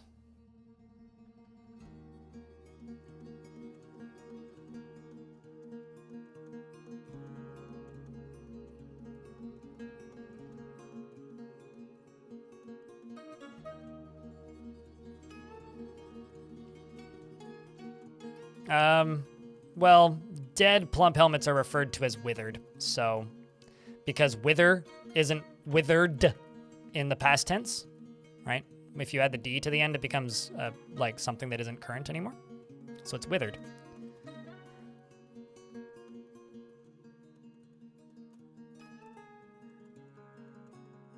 I realize it sounds like I'm just saying wizard, but like I'm aware, but that's not what I'm saying. Something that's withering would be something that's dying, and something that's withered would be dead.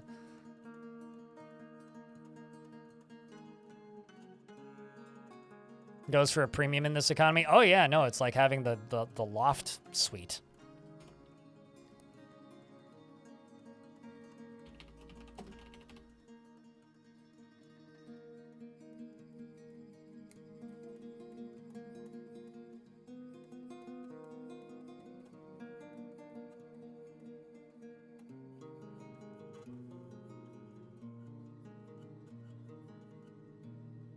I don't know. I've been on vacation for a week. I didn't start looking to see if there was any updates until last night. So.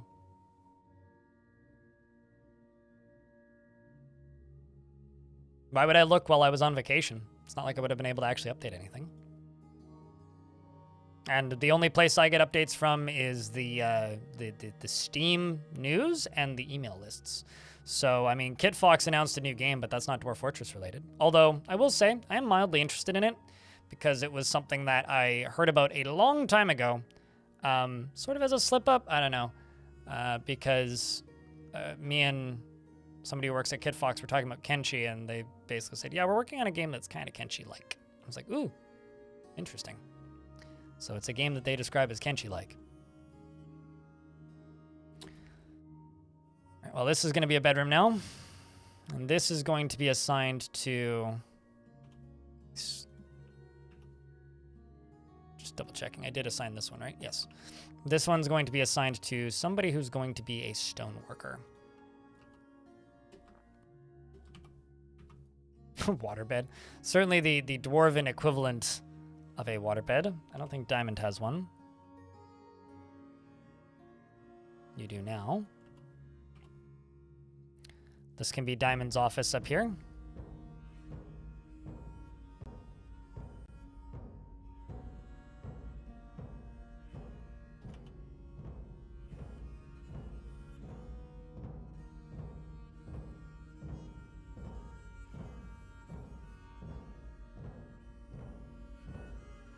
It's a pretty nice office, I gotta say.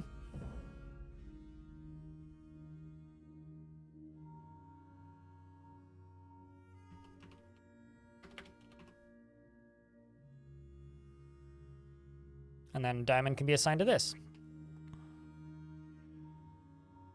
And let's just do a generic rock blocks, and we'll just say 100, and we'll just queue this up quarterly, or monthly rather. And I'm going to go up here and just double check. Yeah, okay, we're good. Clear, shall we say. Darius is fighting with Akia, that's fine. So you are drawing pictures of skeletons. Let's butcher something. Let's butcher a... Let's butcher a llama. It's a shower bed combo, very efficient. I think of it less as like a shower bed combo and more of like, oh, it's a bedroom with a built-in air conditioner. It's more like dwarven air conditioning. At least that's how I'm imagining it.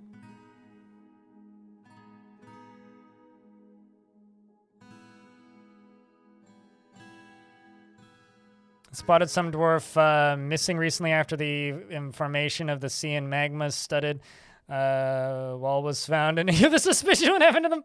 They fell into the lava. Probably got knocked by some wild animal or bird or something over the edge. That'd do it. That would do it.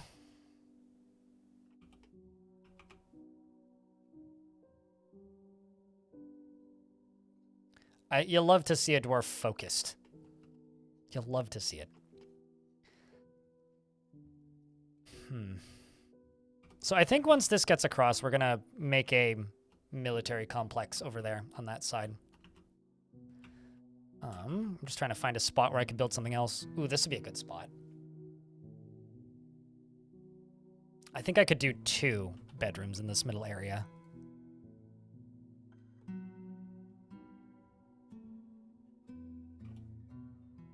Because I could do like...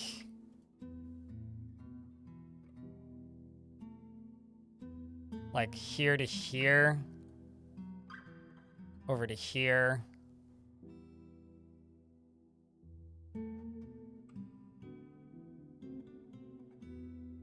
Yeah, I could do like this.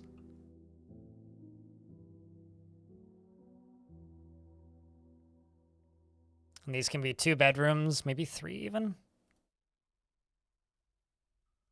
Yeah, we can do it this way.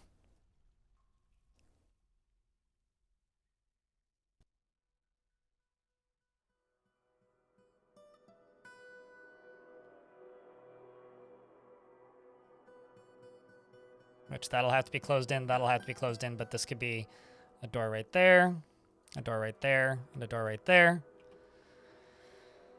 And then I could do offices on this upper layer with doors up top.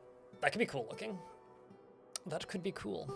We can go, well, we'll just let them construct it, but can also do stairs and stuff pretty similarly in the middle here.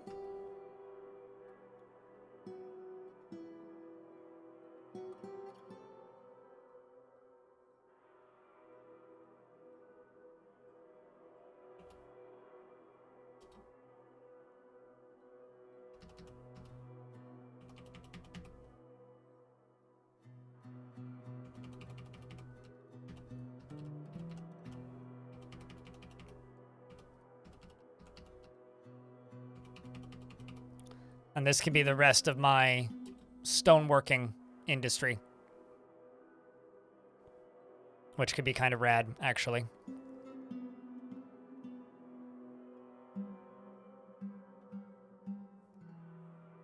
Kind of rad.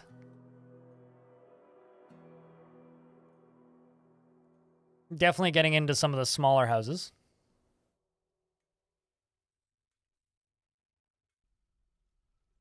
Yeah, it's same as here. Keep kept in. Which kind of sucks actually, because we're rapidly, heating up, as they say. And as things heat up around here, it becomes more and more annoying that I live somewhere where houses are designed to keep heat in. Okay, so we've got this dwarf who really wants to craft an object, but you know what? It's okay, because they are getting to craft a artifact, which is better than just crafting an object anyway. All these boulders need to move down into here. Some migrants have arrived. Probably just 2. Looks like it is just 2.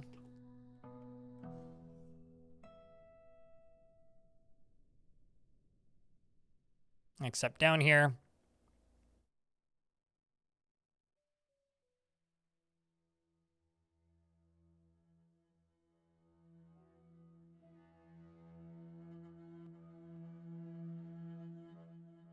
The thing is, I'm going to actually have to, prioritize specific entrances to things, because if I don't, this is just going to end with dwarves, using dwarves' bedrooms as entrances and exits for things. Which is going to be a bit of a pain. I'm currently surrounded by people who don't believe in global warming. Isn't it called climate change these days, technically? But yes, I mean, you have to be arrogant of the existence of recent history to not think that the planet is heating up. It's so bloody obvious these days. I know people still deny it, but it's just fucking silly that people do.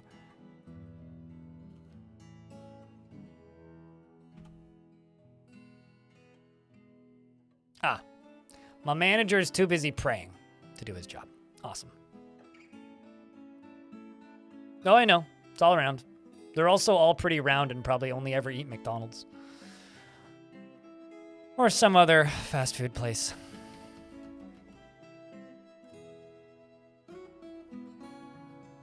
Oh yeah, no, I mean, there's a lot of areas that used to freeze over here too.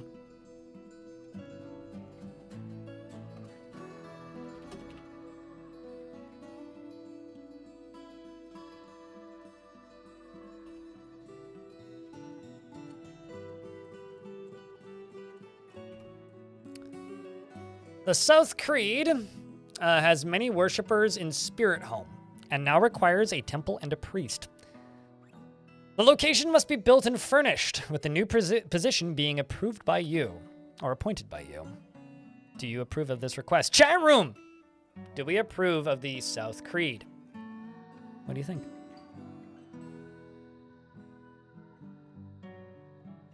You're also recently told as a Catholic that the Pope was the Antichrist. Is that because he's like, yeah, people can be gay, whatever? Is that why? What's up, EXC? 19G, it's good to see you.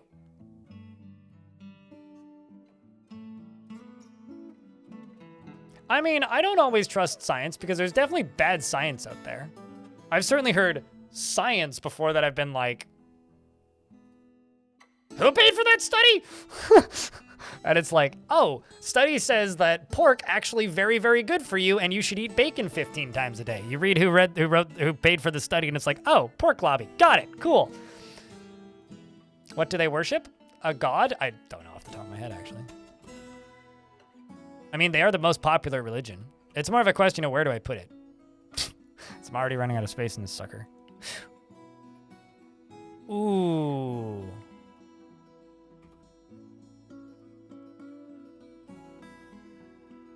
I'm suddenly kind of tempted to put the temple in here above these bedrooms. Or maybe just like outside.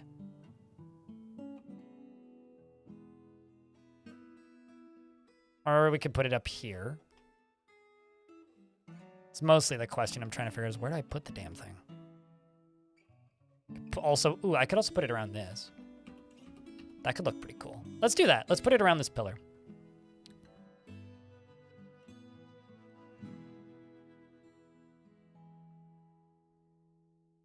See, I think the 7th day is generally pretty uneventful, so I think it's kind of a like silly thing from the get-go. It's not very eventful.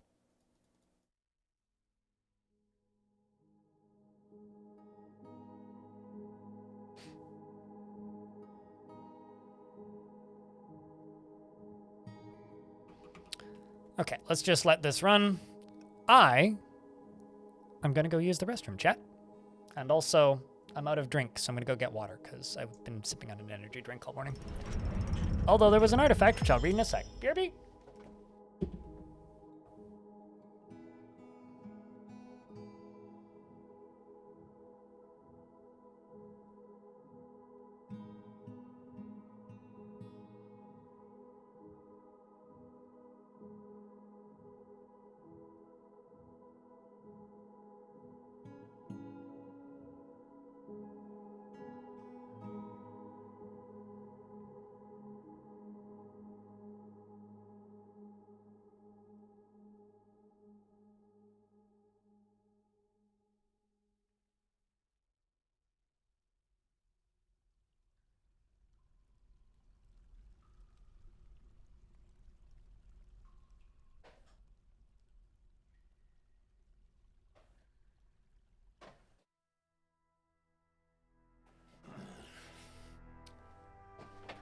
Approve religion by baptizing them in 7-7 water. I mean, I could make swimming lessons, but we're in an ad break. Hold on.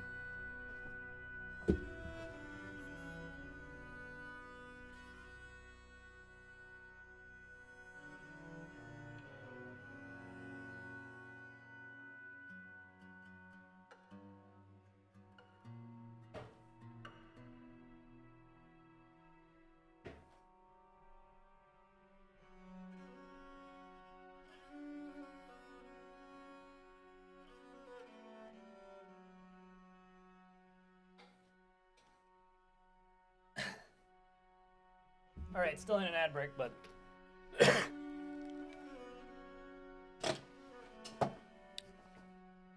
does using raw stone for construction have lower value, or is it more wasteful? It's more wasteful, and there is a very slight difference between boulder walls and block walls.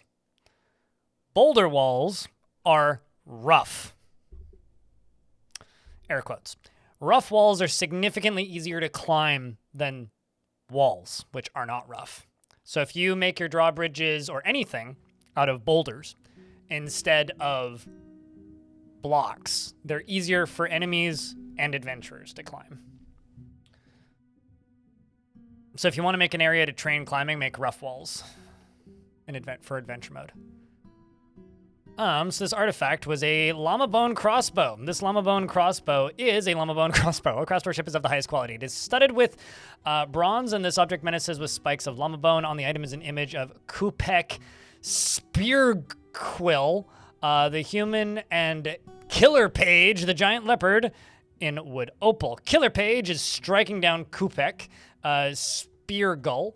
The artwork relates to the killing of the human Kupek Spearquill by the giant leopard killer page on the dunes of Serenity. That's the word. In 264. Nothing can scale an overhang unless there's like a tree next to it and they can climb the tree. Nothing can get over an overhang unless it can fly. Saturninity. Yes. Serenity is one of those words that just doesn't work in my brain. I don't know if you've ever encountered a word like that, but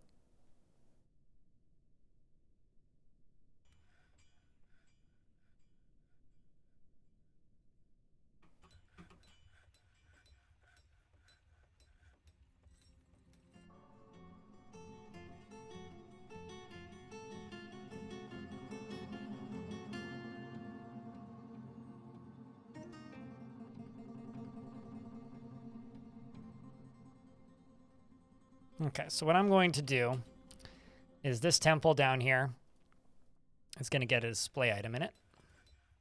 But yeah, floors are just wasteful and don't matter so much. It's just walls that kind of matter.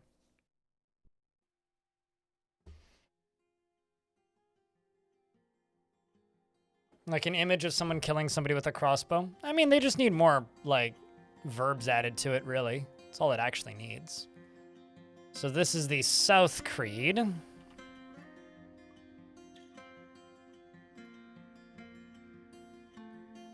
I'll probably make it bigger, but that's what it gets right now.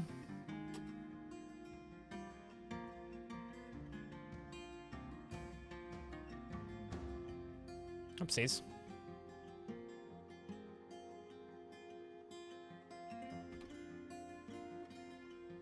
There it is. So this is going to be a temple of the South Creed, which worships Nish, the god of wealth and trade.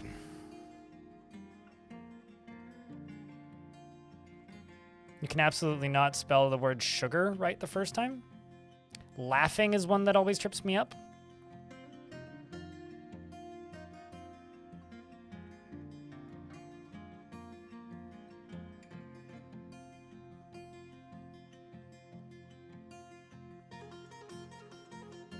Okay, so how's the value of this?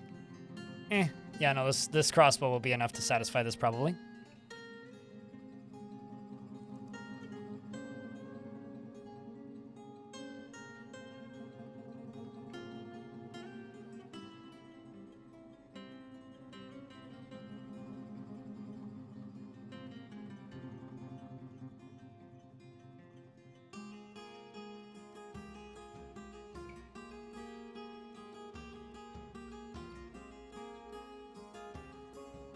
Kind of sad I didn't make it in that middle section right there, but whatever. This middle section will be something else. Something else? Something else.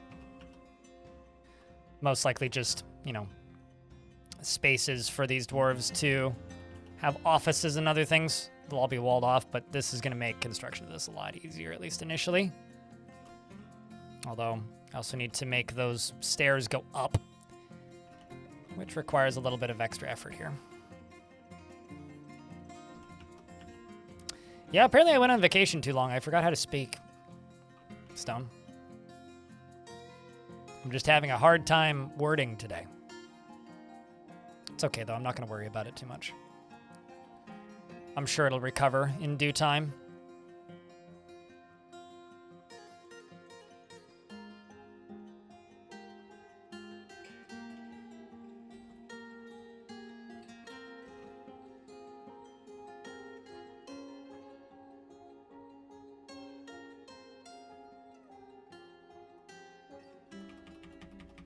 Am I just out of gems? Is that the problem?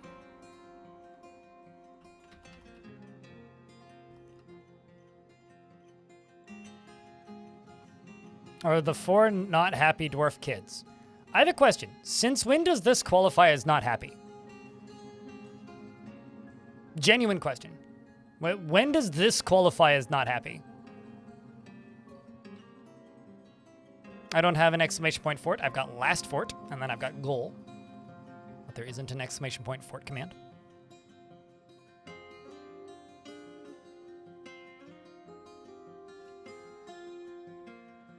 Okay, so I can now recognize priesthood. The Holy Pearl is going to be Shark Jumping Walrus because they are the only named dwarf who's available to do this job. Yeah, they're neutral. Since when is, like, content or neutral, like, a bad thing? No, they're just the most recent migrants. They haven't had time to be happy yet. So I see the glass half full? No, I know how this game works mechanically. And implying that that is an unhappy dwarf is a mechanically incorrect statement about how the game works.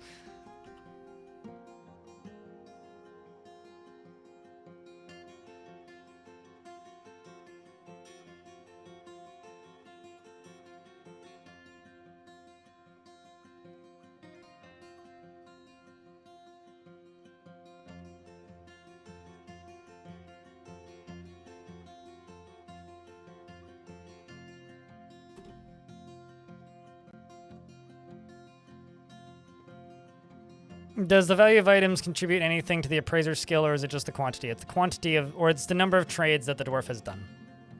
Is the primary trainer.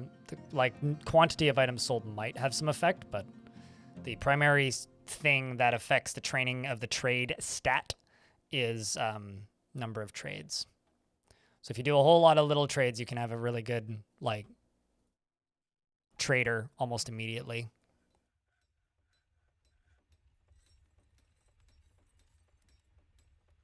So one trinket at a time. Yeah, or just do like 2 or 3 trades a year, which is usually what I do.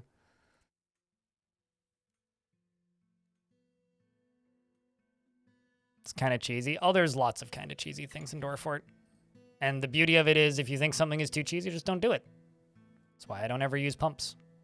Much to my chat's dismay when they ask me for advice on how to make pumps work. I'm like, I don't know. How the hell would I know? I don't use them.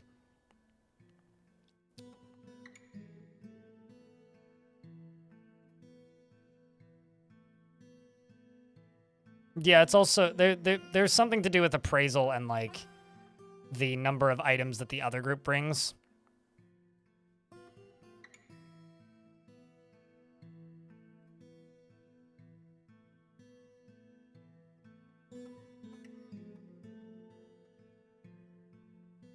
Okay, so these are going to be... Man, somebody's getting shafted on just getting a tiny office.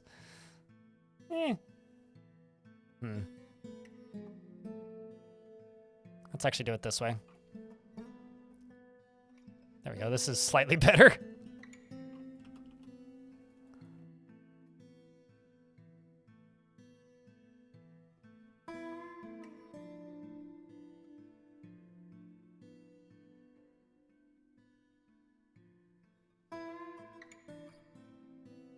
Let's also get rid of this and move this, because that's just an awkward spot for that to be.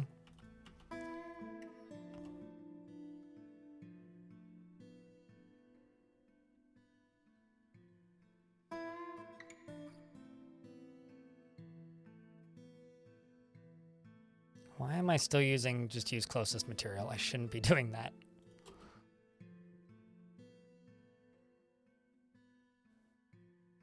No, green. So they're not actually unhappy until they hit this level. So the worst thing they did for Dwarf Fortress, well, sorry, the best thing that they did with Dwarf Fortress with this version of the game was they removed the idlers indicator, the indicator that stated that dwarves weren't actively working at a job because, one, it didn't work properly, and two, it didn't actually benefit the game at all and actually just gave people inaccurate information about what their dwarves needed. The worst thing they did with this version of the game is they made this a vanilla feature. It shouldn't have been, in my opinion. If I was working on this game directly, I would have advised them against doing that. And the reason is this was a DF hack feature that would show how happy and sad dwarves are. In older versions, you had two indicators. You had dwarfs that were not angry and dwarves that were blinking red down arrows. If they had a blinking red down arrow, that indicated that they were upset about something. And it was up to you to then click on the dwarf and figure out what they wanted. And dwarves that were this level of stressed generally don't blink red. Basically, it means Once they start blinking red, you have to do something about it. A dwarf that's like kind of annoyed, like the difference between a dwarf like this and a dwarf like this is a dwarf that recently like drank alcohol without a cup, right? Like that's the minutia of what can cause a dwarf to be slightly less happy, or like a dwarf who maybe is kind of thirsty, or a dwarf that got rained on once. And it's like, it's not going to ruin their lives if a dwarf goes like that. Like, it's not a bad thing. It's not something you immediately need to worry about, but players are like hardwired broken into having to worry about it now because it's so close to the forefront of everything. And I really wish they never like put it there. I really, really, really do. Because I think it's kind of bad for the game, actually. Like, think about it this way. You wake up, you're like not depressed or anything, but the first thing that happens when you get out of bed is you stub your toe. That would be the difference between a neutral dwarf and a slightly upset dwarf, is they stubbed their toe, which, okay. Okay, so, these are all going to be stoneworkers. Let's go with this peasant. Let's go with Amethyst doesn't have a bedroom. Let's go with this, and let's go with Insulina. Because I think you didn't have a bedroom, right?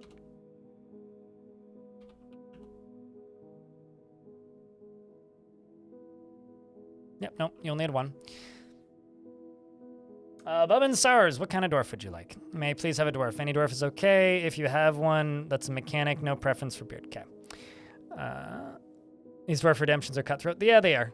They are. But it's either that or nobody ever gets a dwarf because they're always claimed by people who haven't watched the stream in days. Okay, so now what I need is I'm going to just make this area a little wider.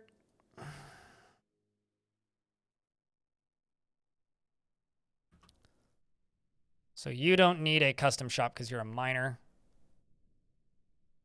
You're a jeweler, which would be useful because then I could... Okay. Well,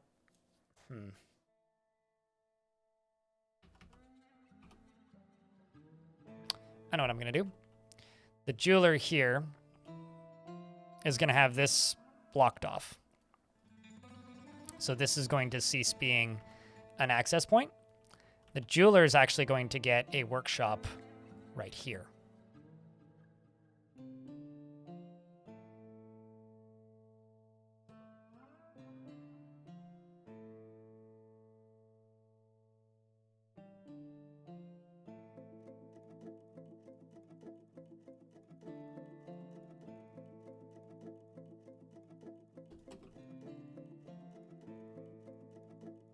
I am not currently live on YouTube, no, because my YouTube refused to let my OBS connect with my multiple outputs plugin, and this happened once before a long time ago, and I had to uninstall and reinstall the plugin, and it didn't work today, so it's not working today.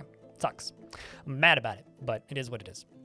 So I have a question. How would I be live on YouTube if you didn't see me live? Wouldn't the not seeing me live on YouTube imply that I'm not live on YouTube?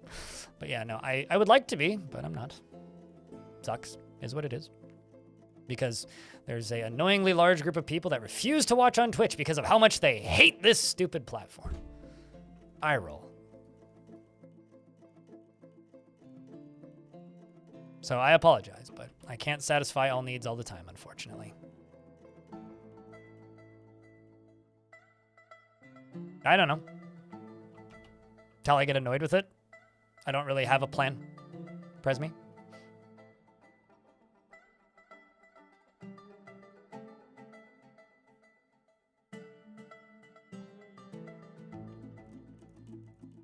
This is going to be for cut gems. Let's make your own streaming platform. Cool, I'll get right on that. Thanks for the idea.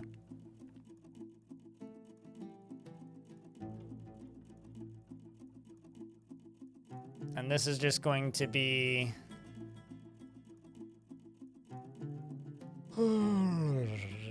encrust furniture with cut gems.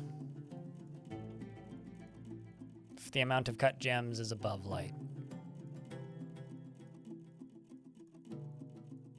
Amount of gem cut gems.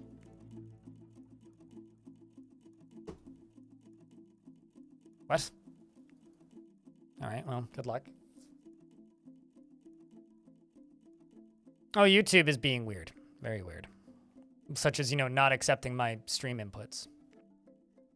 I'm working on a newsletter. I know it's not quite a streaming platform, but it'll hopefully give people an alternative to YouTube notifications, which are horrible.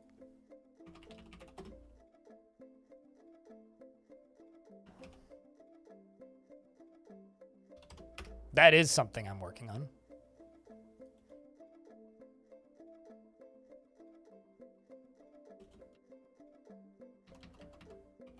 Okay, so down here.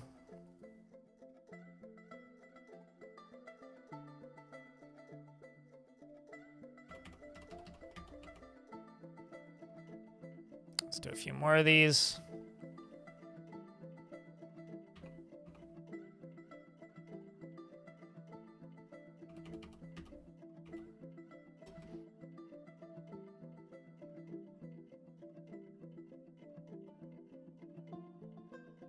Someone recently said this in DF context, and I realized I want gambling and prostitution in Dwarf. Prostitution would be really weird for dwarves, maybe humans. There already kind of is gambling. It's just not really surfaced at all, because there is gambling in Legends stuff. Like using DF hack, you can search for the wealthiest and the poorest people in the world. And usually the reason they're super broke is because they are just massive gambling addicts, betting on things. But like I said, it's not really surfaced in the game at all.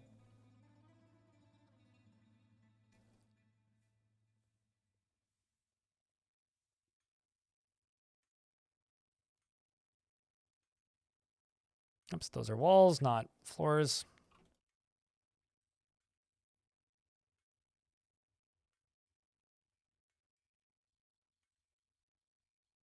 I mean, there used to be a really fun thing on the roadmap for Songs of Six that just said hookers and blow was literally all the addition to the game stated. Dice games and some other things, yeah. But Bevin, you want specifically a mechanic if possible. I think I have a mechanic.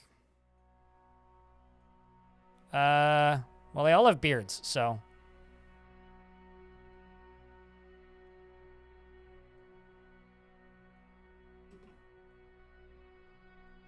Welp. No, I mean, like, that was literally what it said. Like, he named it something else. I think they're brothels and something else. And, well, there is drugs, but the roadmap thing was literally called Hookers and Blow. I think at some point he changed it to look less, like, edgy. Like he reworded it slightly. Melancholic Sandwich, thanks for checking out a gift. Appreciate you.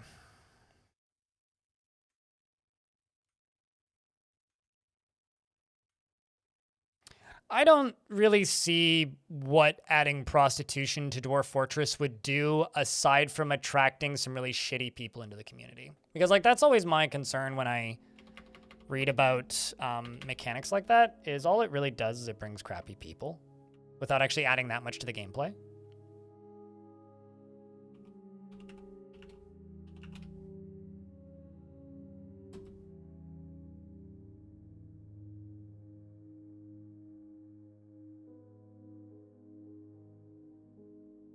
And then add fishing and explosives.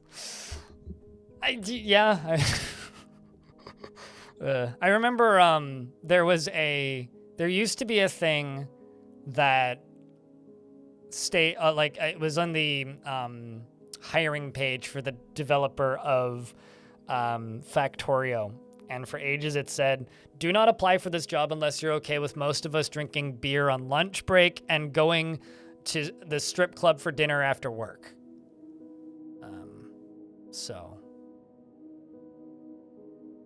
Which I don't know if that was ever actually true, but it was on their application thing for a minute. Rather than official feature. Yeah, I don't know. It's...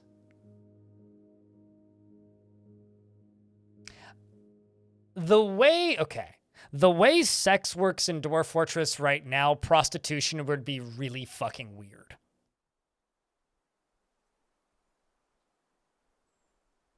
They're all-you-can-eat buffet, and they said it was actually fantastic. As somebody who's eaten food at one of the strip clubs in Vancouver, I can confirm that they make a slightly above average burger for like $3 cheaper than you would pay at a burger place. However, it's more expensive because you have to pay a $10 cover to get in, so it doesn't matter at that point.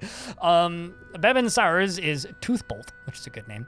He dislikes helping others and can get caught up in internal deliberation when action is necessary. He does not find most jokes humorous, and he tends to share his own experiences and thoughts with others. He struggles against this tendency as he finds such open expression offensive. He doesn't have a great aesthetic sensitivity. He is conflicted by this as he values artwork and its creation. He doesn't often experience strong cravings or urges, and he needs alcohol to get through the working day. He dreams of mastering a skill and personally thinks it is of the utmost importance to present a bold phrase to never grouse or complain or even show emotion. He considers the craft worship to be relatively worthless and finds the ideas of independence and freedom somewhat foolish. He likes coal, iron, and yellow glacier and jute fabric and the color dark peach, weapon racks and splints and wolves for their cunning. And the sight of the umber skirt, and when possible, prefers to consume KV, hake, and swamp whiskey and acada seeds. Asada seeds? I don't know what that is. And hates mussels. He's a member of the Doctrine of Veneration and is married to Moral. You have a wife who's a farmer. He is blissful, dining in a fantastic dining room and feels enjoyment while performing. Welcome to the fort. Since your wife is a farmer, I should put you close to this. Maybe like in this area somewhere. But we'll work with that when we get there. Okay, so this is Odom, the jeweler. This is the peasant.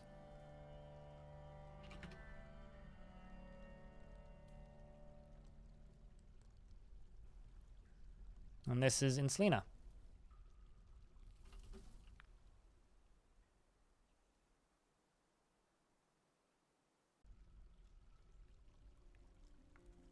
And there you go.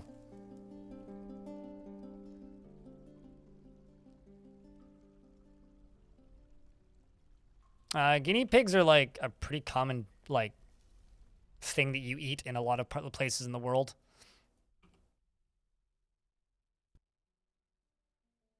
Like, weren't they originally like raised as a thing, like a foodstuffs, like a livestock to be consumed? I seem to remember learning about this from like, where in the world is Carmen Sandiego? I know that's oddly specific, but I'm pretty sure Where in History is Carmen Sandiego included a bit where there's a guinea pig and then they say, oh yeah, no, that's lunch. It's delicious or something.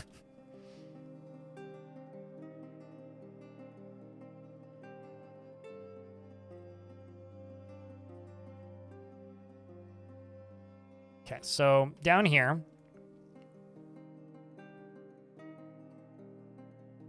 it's going to be 1.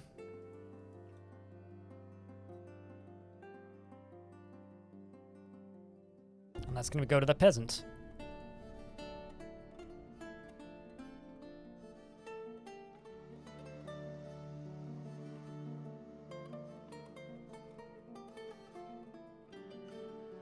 And this is going to be assigned to the peasant.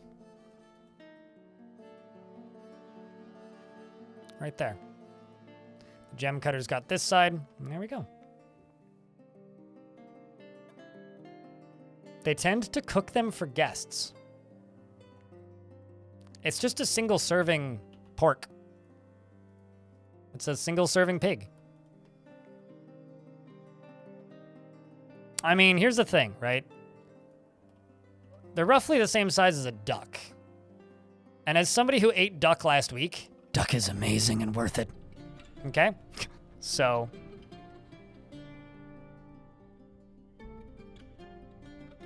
it's part of a feast, more like a plum. Yeah, I would say the duck are very similar in like size and the amount of meat you get out of it. So I don't know. Also, you can raise a lot of them. And I guess, like, you wouldn't need to...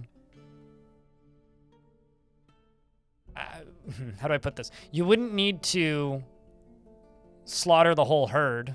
You could just eat what you need when you need it. I don't know. It doesn't seem like the most ridiculous thing in the world to me.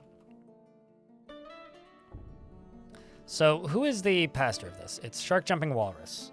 Do you have a bedroom, Shark? Can't remember. You do not. I think Shark Jumping Walrus should get one of 2 bedrooms above the temple.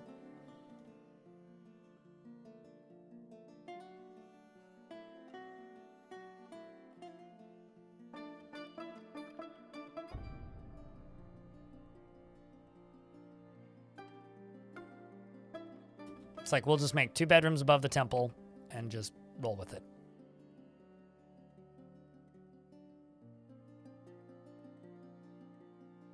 I'm just going to encrust some furniture with cut gems and see what we get out of it. Oh, hey, there's a baby unicorn on the map. Would you look at that? Ain't that adorable? It's easy to cook them wrong. Yeah, I would never trust myself to cook duck. I can tell you that. I would never trust myself to cook duck. My neighbor uses like a electric bicycle pump to inflate the skin before he dries it so that it doesn't turn rubbery. Anyway, yeah, it's crazy. I would never put that amount of effort into cooking something, just period.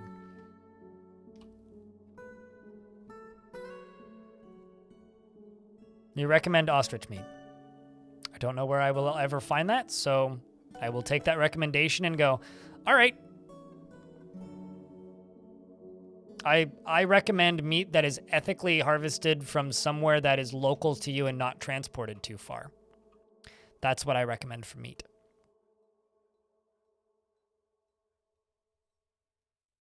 Maybe he just loves inflating ducks. That's how they float, right? Sorry, that's just such a funny sentence to read without any context. And I had the context, and it's still a funny sentence to read.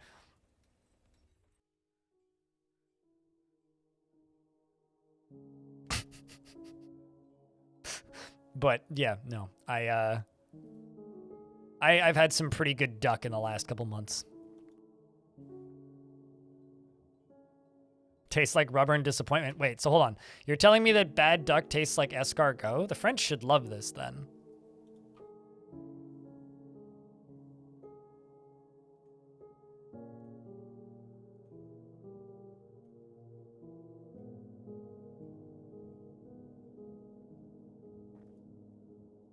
Okay, so we're out of gems that need to be gutted. Which is okay. Let's just go down here and just put a big old stone stockpile down here.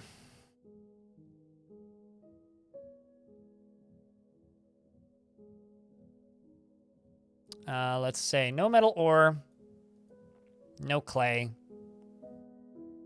and no economic. I mean, escargot is just a garlic delivery mechanism. It's just like popcorn is a butter delivery mechanism. Just because there's farms of something in Canada doesn't mean it's accessible.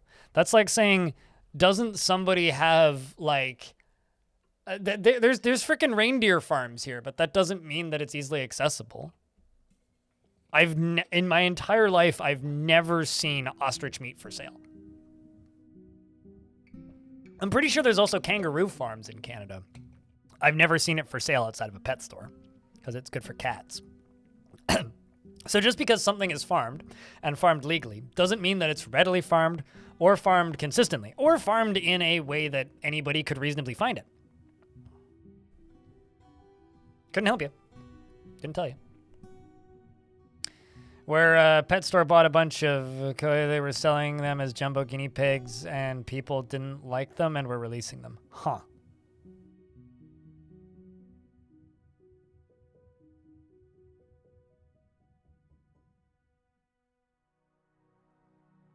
I've seen emus, but they're always people's pets.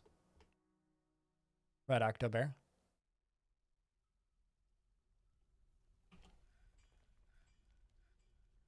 Okay, so up here, these need to start getting removed because these are all going to be specific to each dwarf, although this needs to be diamonds.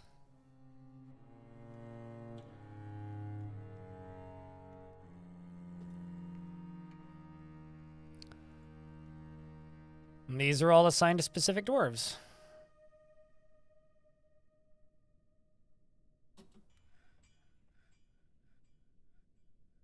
There was a burger shop near you that has ostrich burgers. Cool. Does every single burger shop that be near you have ostrich burger? Because if not, then it's probably a specialty item that isn't super commonly available. Which is exactly what I'm suggesting. But I give up. Are we out of items that are empty?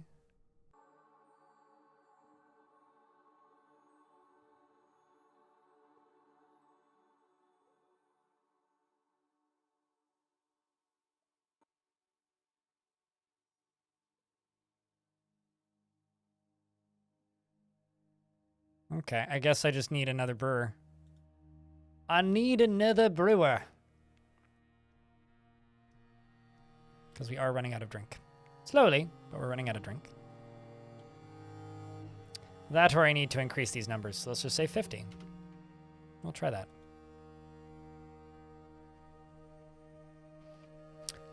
I'll say this. There are many, many, many interesting and very flavorful and unique vegetables in the world. Most meat tastes the way you flavor it and the way you prepare it. While there is a lot more variety in vegetables, I don't have any interest in going after weird exotic meat for two reasons. Reason number one, very quickly it goes from being searching out interesting flavors to just being, hey, did you know that you can eat this insert animal here and buy it at this place? I would rather let that animal live, and I'm not even that much of a, like, be nice to animals kind of person. Because I don't see the purpose. I don't see the benefit to me as a human. To, like, how am I benefited by going out and eating some animal that isn't readily accessible to be eaten? It's like, who care?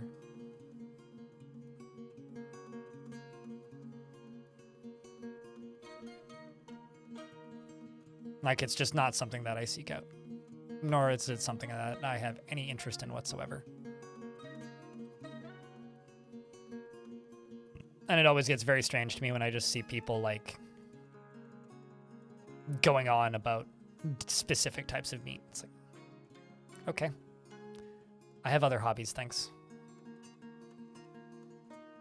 Trying to figure out what I can sell. I don't really have a ton of stuff I can sell right now. Outside of maybe, let's just sell some grates, why not? Oh, these are humans. I thought these were dwarves, but I guess it's the wrong season.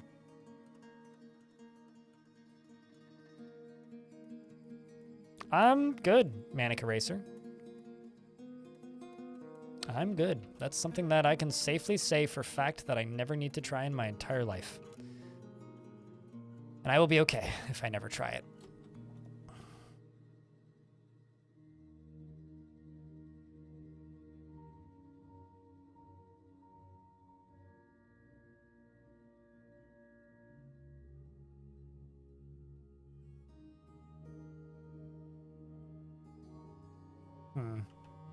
I need to make a space for a weaver. This poor weaver is going to end up right next to the prison cells.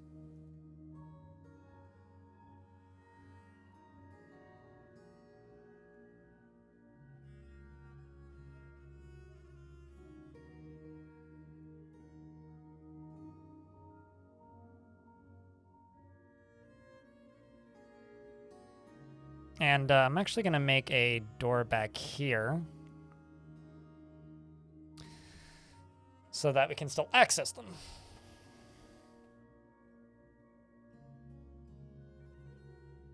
Why are convicted outsiders placed in a cage after their sentence is over? Good question. I don't know. I think it's a known bug right now, though.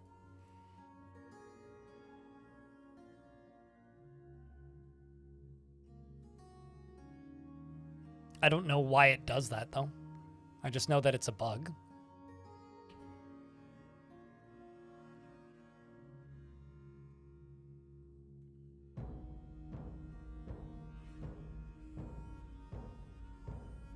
Your war dogs are about to get bigger after a quick raw edit. Oh, you're gonna go make giant dingoes what's the word? More trainable? Or are you going to let your dogs eat the babies, which is going to make them bigger? Because that's what it looks like with that emote, just saying. What that emote really, really, really looks like, you're going to feed the unborn babies to the warden cows. Let's just go into your clothing and leather. Loom.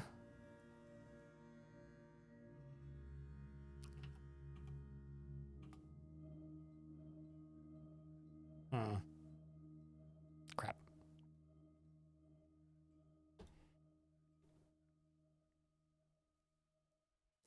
You know, I was trying to just like make it clear that I really want this subject to change because one, it's not a subject I particularly enjoy, and two, it's a subject that just starts to get gross after a while. Congratulations in it. You made it gross. Can we please change the subject now? I think that's a fair request. Ever get those spiders in the game you were trying to find a long while ago? Those spiders into the game. I have no idea what you're even referring to.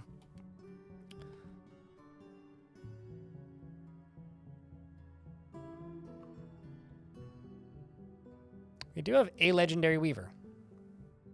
Do you have a bedroom?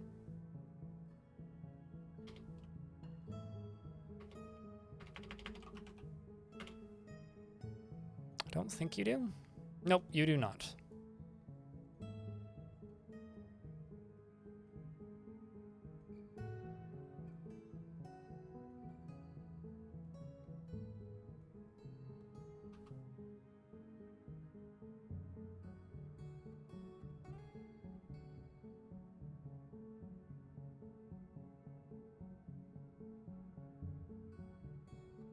Should you see if Krug Smash's beetles still work in DF? I'd be willing to bet that they don't, because all other mods I've tried from that era don't.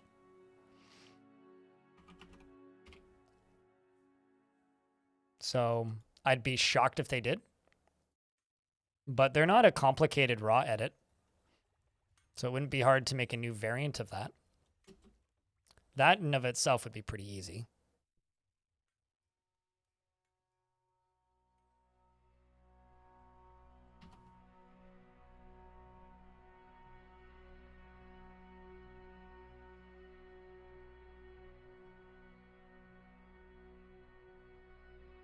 So far it's just a lot of wood opals. Stone.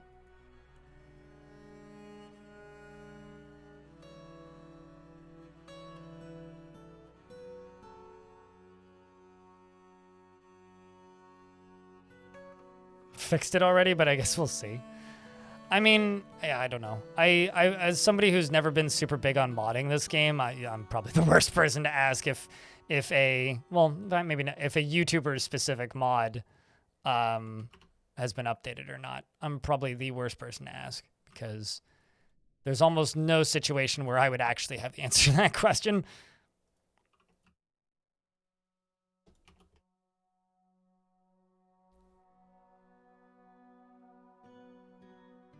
Am I out of doors? Yep. Okay, rock doors it is.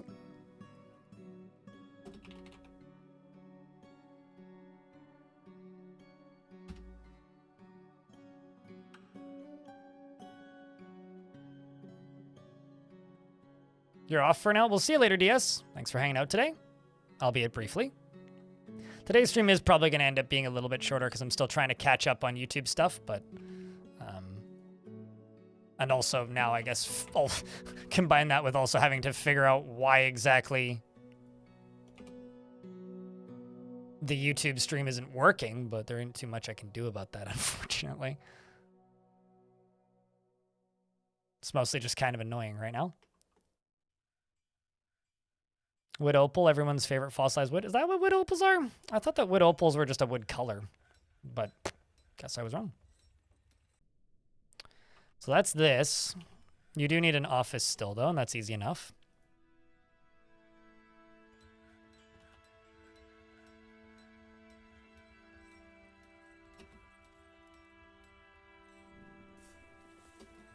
Let's see how this dwarf feels. Content after eating a fine dish, bored after being able to practice a craft. You want to practice a craft, so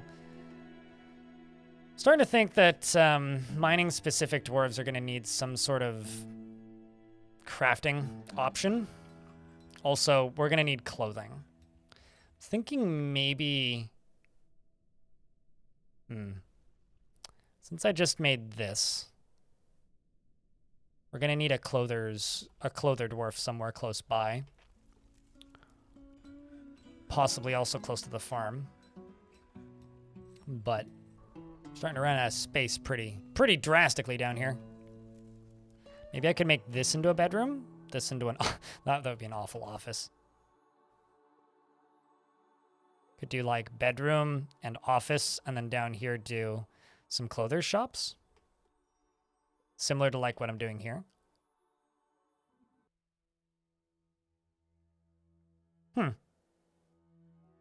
That's interesting. I guess you learn something else every day, Stone. Yeah, I do quite like the look of petrified wood. I think that stuff's super cool looking. It's basically like glassified wood. It's neat.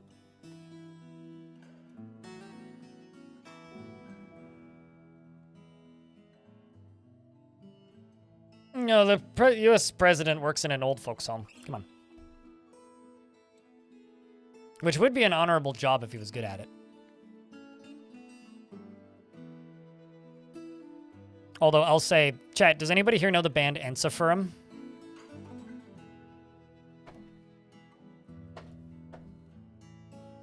The Finnish, like, Viking metal band? Well, anyway, this band, during the pandemic, didn't really get much work, right? Just like a lot of other musical acts. And friend of the channel, Bellinair, his mom works in an old folks home in Finland. Apparently, during the pandemic, they hired a bunch of cooks because they had to have more cooks working less shifts to be able to, you know, continue feeding these seniors. And one of their hires was the bassist for Ensiferum. Went and worked at an old folks home for like 2 years until gigs started up again.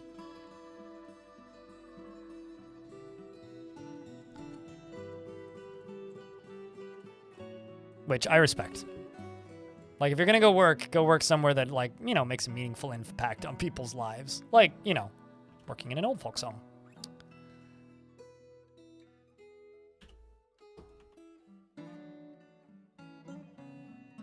I think the way I'm gonna need to do this is just make if need kind of deal.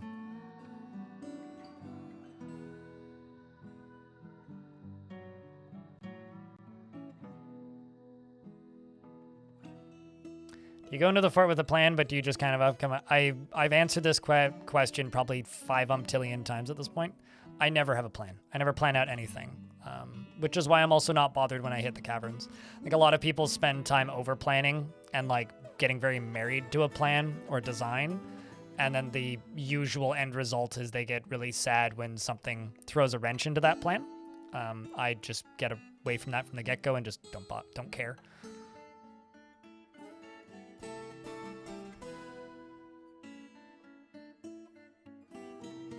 I do go in with a goal, which rather than calling it a challenge or something silly like that, I usually just call it a theme.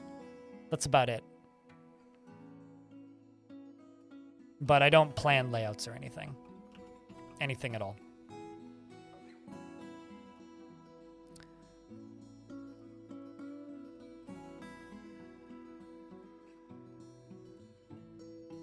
Okay, so you're just sitting there weaving thread in a cloth.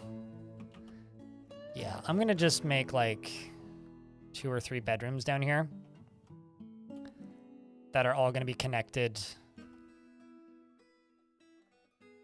to a crafting tunnel with some clothing shops in it. And we're also gonna need actually we're probably gonna hit water, so we'll let them dig from this side, but we're also probably gonna need a place for them to store clothing. So I'm going to need to make another stockpile down here.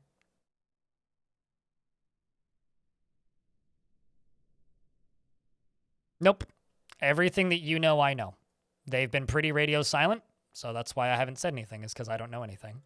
If I knew things, I would have said it by now, and you would have seen a video probably. Although I'll say this, Hoomst, I'm working on a newsletter. So, because essentially, I've got it all planned out already. I've got a YouTube video title, which I think is genius, that people are going to hate me for. And it's quite literally,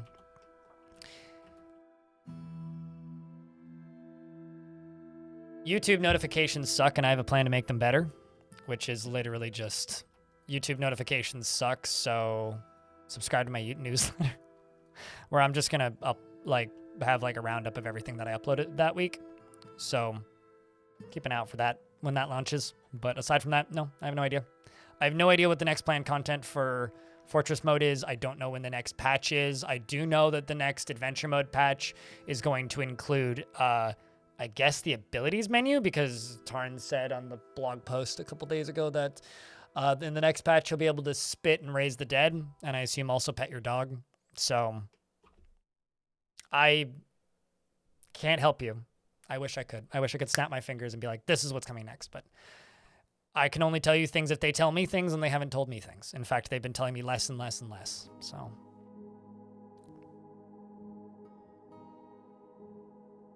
Sag.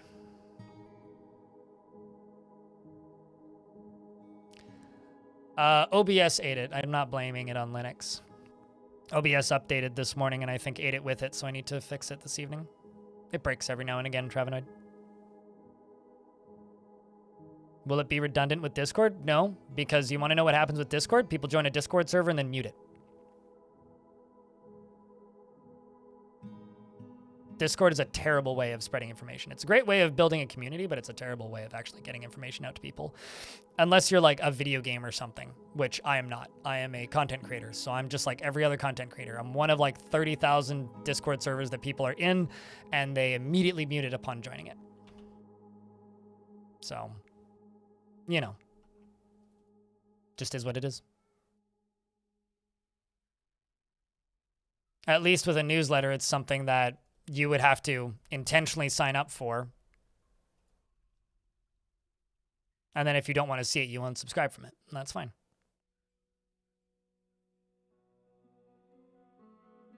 Is it fully ported in its current state? Well, the public branch isn't, because adventure mode isn't done. Adventure mode is what's missing. There's a few like fringe features around the edge that are still being like worked on. Like, you used to be able to select a god in fort mode in the Dwarf's brain, and it would tell you what the god is, what they look like, what they stand for, and all that nonsense. But like that doesn't, it's like small things like that. But to give you an idea, Dwarf Fortress is a game that traditionally like updates once a year, right? Like it's a game that you'll get like an expansion pack sized update once per year. But because they're still working on adventure mode, like I'll be honest with you. Before I went on vacation, the main reason like I actually treated it as a vacation is because I'm burnt the hell out right now. And I've been burnt out and I'm still burnt out. And the reason I'm burnt out isn't because I don't want to play Dwarf Fortress. I really want to play Dwarf Fortress. But I'm frustrated to no end by people expecting me to know what's going on with Dwarf Fortress. I have no idea. I have no idea what they're working on. The only way I made those news, like I didn't get news early ever, maybe 20 minutes for the old news videos. I've never really had this insider scoop that people think I have, because I present myself as somebody who thinks, and this is something I've done to myself. At this point, like, we're in a slow period for Dwarf Fortress, and it sucks because it directly hurts my income, right? I make less money if less people are playing Dwarf Fortress because less people are watching streams, right? And then people tune in, they ask me when the next update is, I say I don't know, and then they tune out. And it really, really, really, really, really, really, really is starting to impact me negatively. And I there's nothing I can really do about it, right? And like there will be periods where Dwarf Fortress gets updated frequently, and there will be periods where Dwarf Fortress updates very infrequently. And during those infrequent periods, I can't tell you. I don't know. It's just the way of things.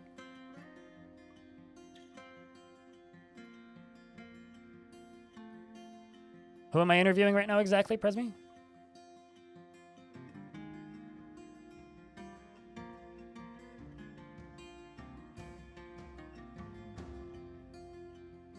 To better organize your email box?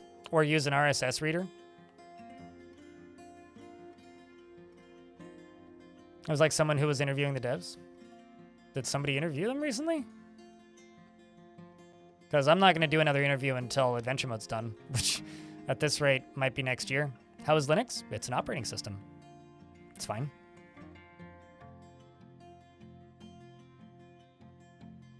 Bit of a learning curve, no real complaints.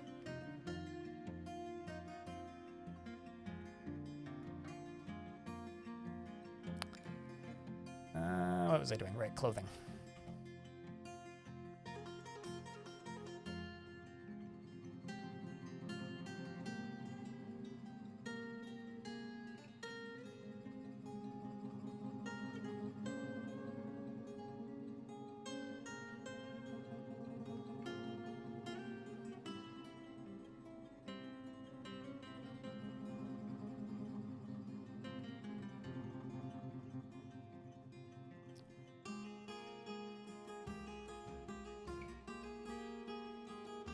I don't even know what a hypervisor is. The hell is a hypervisor? Trying to decide right now how I want to build these.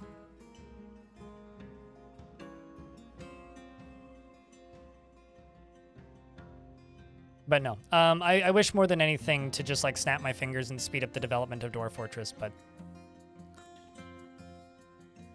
I don't know. How you manage virtual machines. Ah, okay, got it. Well, I mean, I'm familiar with VMware, but that's about it. I have like no interest in using virtual machines, and hopefully I won't ever have to, because I messed around with those a lot when I was younger for various things and weird messing abouts that kids do, but that's about it. It's like a visor, but with hyper. For some reason, I just assumed it was like some AR thing.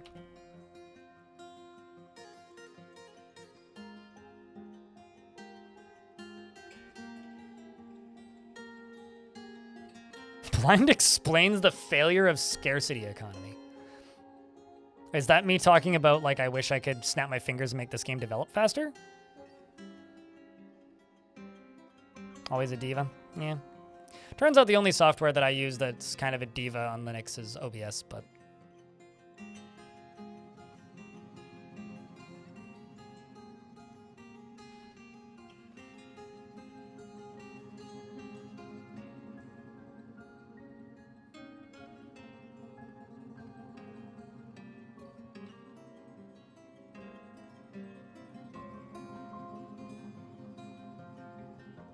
But yeah, I don't know.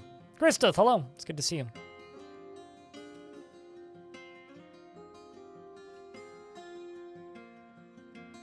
I mean, there was definitely a huge part of me that was just hoping that by the time I got back from my vacation, there'd be like 1 or 2 major patches out so that I could just come back and be like, yeah, new stuff. But nope. I guess it's my own fault for selecting a video game that's inevitably going to be mockingly referred to as dead game because of the way it develops. It's my own fault. I should have dedicated to a different video game like Destiny. I'm sure that everybody's happy all the time over there, right?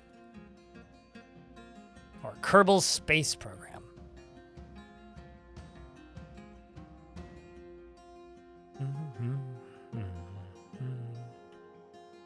Oh, I'm just making fun of Destiny. That's all I'm doing.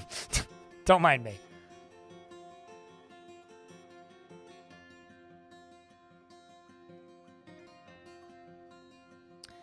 Well, here's the thing that you need to always remember.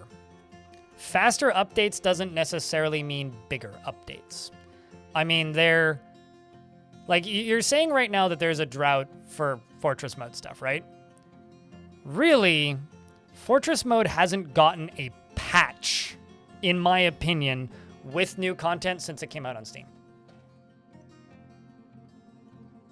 Gazoom, thank you very much for the tier 2 for a 6th month. Welcome back. Everything has just been porting old features to the current game. I would actually go so far as to say that Dwarf Fortress hasn't really added new content since 2021. And I don't think that that's that crazy of a crazy of a statement to make. Because in 2021, the game got a pretty huge balance change. What the game has gotten is a lot of performance increases. Got new portraits? Is that a feature that I don't know? It doesn't really change the gameplay. I mean, it's nice. Don't get me wrong. Like, there's been a lot of niceties added, but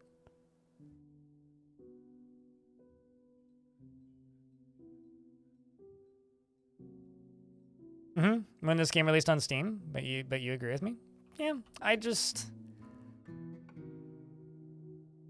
don't know. I love this game. I like the community that surrounds this game. I enjoy playing this game. I enjoy talking about this game. I enjoy talking with the people who make this game. But like, I don't know how or if ever I will be in a place where I can genuinely state that I'm happy with the speed of this game's development, because the faster the game develops, the faster people expect it to develop. The slower it develops, the more people complain. Personally, I don't care how quickly this game develops. I think it's, as long as it's, satisfying the needs that it needs to satisfy for the game to continue to sell copies, I think it's fine personally. But Dwarf Fortress is developing faster now than it pretty much has been in years. And one of the longest running issues that this game has had is a patch will come out and it'll be a patch that doesn't add anything to Fortress mode, just Legends mode and Adventure mode. And then on the forums, you just get people practically flaming because they didn't get a Fortress mode update. And then 2 weeks later, a very small Fortress mode update will come out. And then the cycle repeats. So then the next time it'll be, it'll be a adventure mode or a Fortress mode update, no adventure mode update. And then the people who play adventure mode complain. And I guess I'm just not looking forward to the future of this. Well, see, here's the thing, right? I wish I wasn't the only person, right? I wish I had competition, and I wish that the community of itself was a bit more varied and bigger, because that would mean that I'm not the only person getting asked when the next update is. I mean, I wish we got communication. Currently, we don't have communication, Lazy Man. Like, genuinely, like, I don't even think it's Kitfox's fault. It's like, it's just the way Tarn's always been. 2018, I remember having a conversation with somebody in a Twitch chat. I wasn't streaming. It was somebody else whose stream I was in the chat for. And the streamer and this other person were talking about how Tarn is terrible at communicating with the community. And I'm in an ad break now. So I'm just going to type in rock, thrones and tables. Let's just do thrones and rock tables. And let's just say when there is, the amount of rock tables is less than 15, make 10.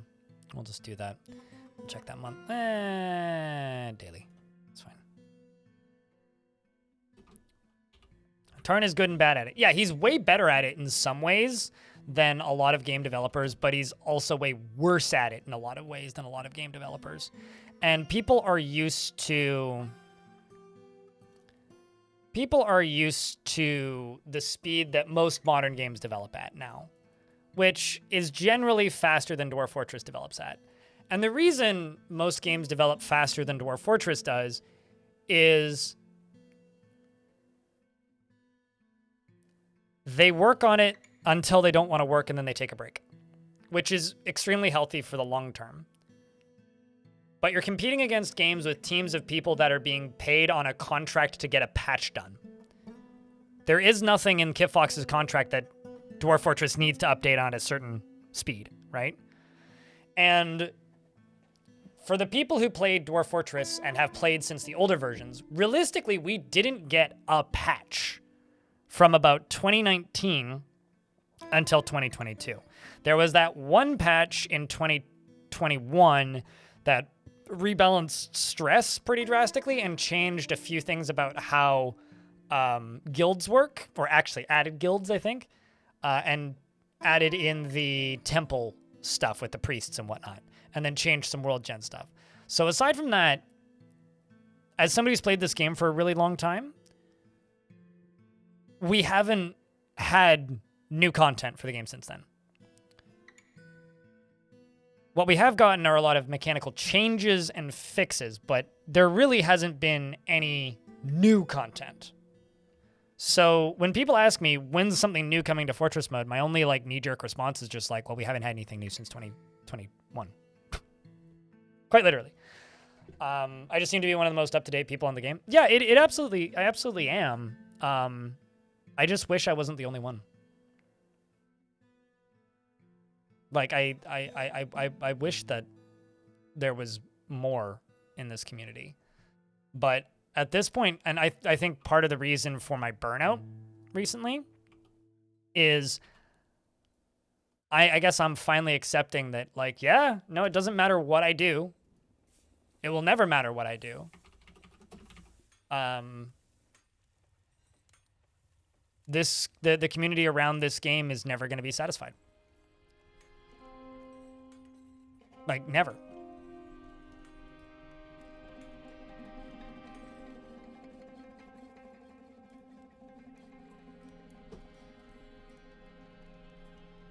No, I disagree. I think that Fortress mode is at parity with pre 5.0. Aside from like some UI eccentricities, pretty much everything is back. With the exception of maybe like some of the flexibility of like building destroyers, but I don't really agree with that. See you later, Dulkin. Enjoy your snooze.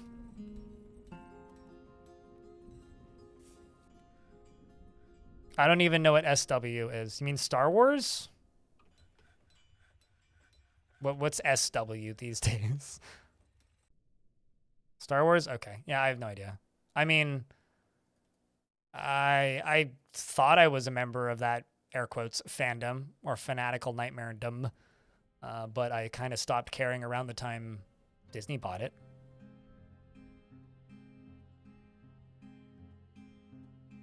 Spare wheelbarrow fandom. Yeah, the best fandom.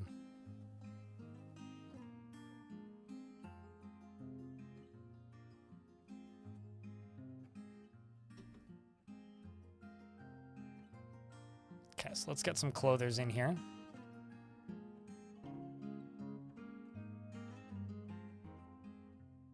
Let's go you. And you. So Lolar and Aban.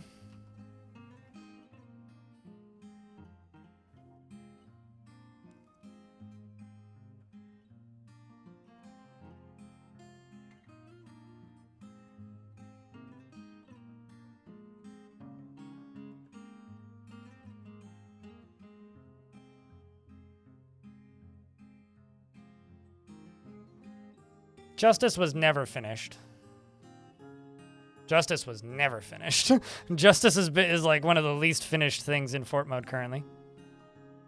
But no, I believe that Star Wars fans can be crazy. I mean, any fandom can be crazy if left to run wild.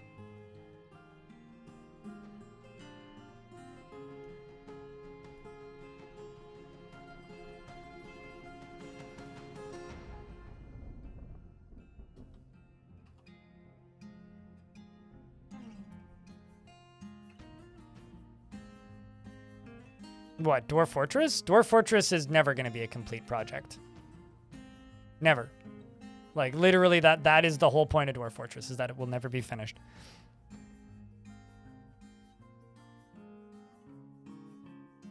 It was an arc, but those are dead. Yeah, basically, like, there is part of me that wants to be extremely hopeful right now when it comes to Dwarf Fortress, that, you know, the old style of the game's development is done, the arcs, which is a positive thing if that is the case.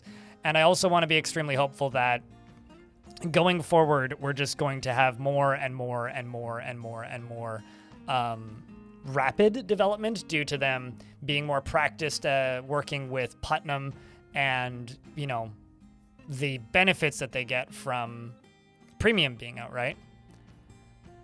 But on the complete flip side, I'm not even remotely helpful. It's kind of wild. Like, right now, I want to be helpful, but the actual development of the game is making me less than hopeful currently. Do you want to know what that is, Null Man? Since you guys are talking about Star Wars, that's just boomers. Boomers will ruin literally anything for you by screeching that, like, it's too woke. Don't worry.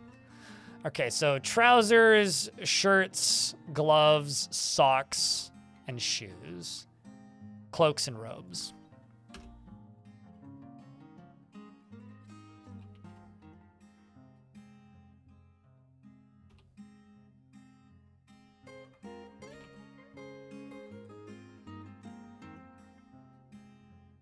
Gloves, shirts.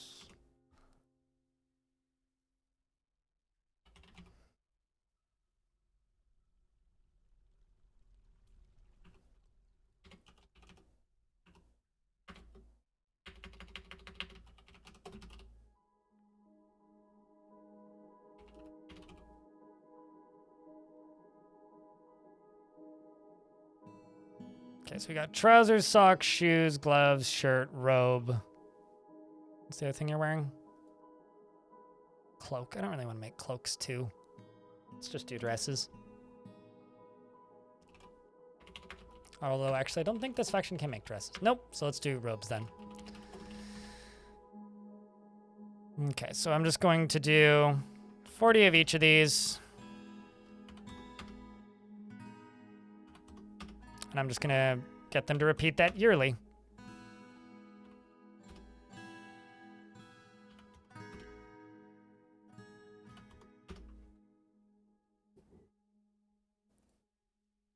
I mean, here's the thing, right? I really like Star Trek. Like, I really like Star Trek. Like, I really, really, really like Star Trek. There's a lot of that in Star Trek, too.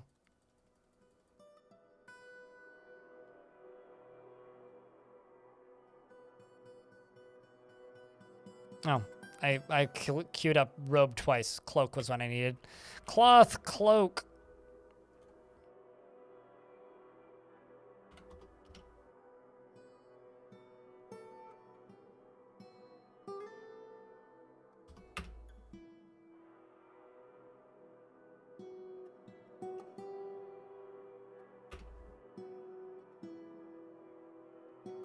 But here's the thing.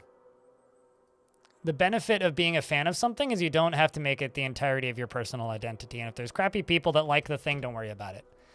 For me at this point, it's more just me trying to figure out how do I communicate with people that ask me the same question every day when it's about a game that I love, that I would love to see develop faster to satisfy a larger portion of the audience, but I have zero control over. That's the issue that I have right now. Fortunately, it's not completely identical to other fandoms. It's not like an issue with the fans of Dwarf Fortress being mad or anything. It's just we have a lot of new fans of Dwarf Fortress that expect a normal video game when Dwarf Fortress is very much not a normal video game. Okay, so we've done that, and then around this is going to just be clothing.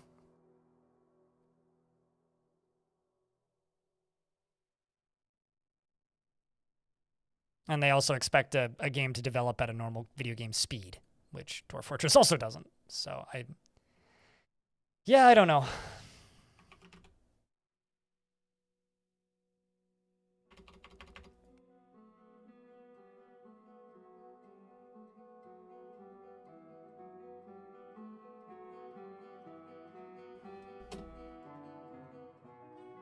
Fan of both? Oh yeah, no, I mean, I really like Star Wars and Star Trek. Favorite captain? Can I say Riker? Because he was technically a captain briefly. You're gonna have to forgive me, I'm terrible with names. The captain of Space Station DS9, who I always blank on the name of when people ask me this.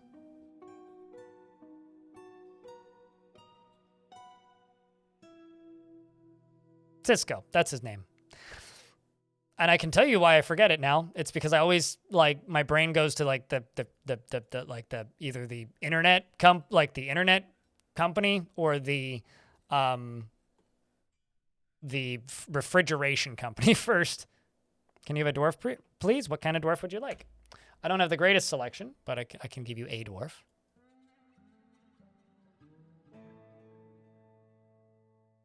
Also, seriously, Kazoom, thanks for that resub. Beard, is that your only request? All right, can do. Easy peasy.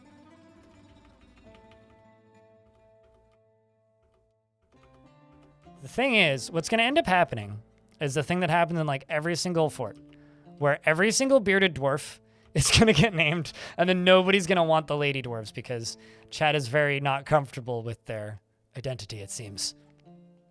Percussigant. Percussigant is almost never feels discouraged, is grateful when others help him out, and tries to return favors. He has an active sense of humor and doesn't mind wearing something special now and again. We're almost out of male dwarves, so I don't know. He tends to be a little waste from work on projects, finds helping others emotionally rewarding, tends to avoid crowds, doesn't cling tightly to ideas, is open to changing his mind, and tends to hang on to grievances. He has a greedy streak, and he tends to make a small mess with his own possessions, occasionally overindulges and needs alcohol to get through the working day, dreams of raising a family, personally values independence, and likes jet, tin, and clear tourmaline, giant impala hoof, battle axes, backpacks, cages, and buckets, and blood gnats for their pulsating, lumpy bodies. Someone possible prefers to consume blue peafowl, tomato wine, and absolutely hates oysters. I wonder what tomato wine would taste like. You don't have a family, but you do have one friend, Alban, and you're uneasy after being unable to acquire something, and you would like to be extravagant. But fortunately, you'll be able to acquire some things soon. And I don't. Cyan Corp wants a dwarf. Chat, does Cyan Corp get dwarf? Yes or no? Because Gazoom is trying to dwarf Cyan Corp. Who wants a lady dwarf?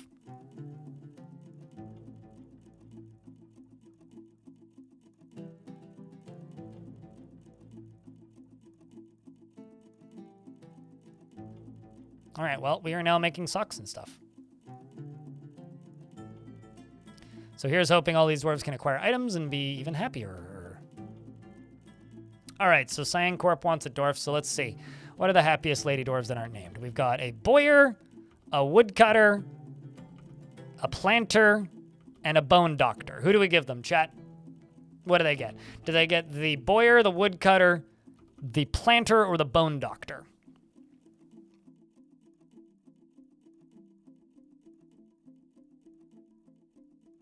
One vote for woodcutter. Anybody else? It just means I'll probably have to refund some in the future, Prismatic. It's fine, though. So it's a three-way tie. Does anybody want to untie this knot? Oh, okay. Well, we're untying it.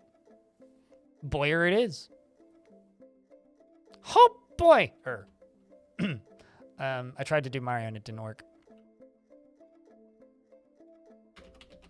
Cyan Corp is neither incorporated nor cyan, but is a dwarf, and this dwarf is has a pet chicken named Esm. She easily changes her mind and will generally go with the prevailing view on anything. She is a perfectionist and she finds a chaotic mess preferable to the boredom of harmonious living. She is very slow to anger and she often feels discouraged, often feels cheerful, is assertive, and is not particularly interested in what others think of her.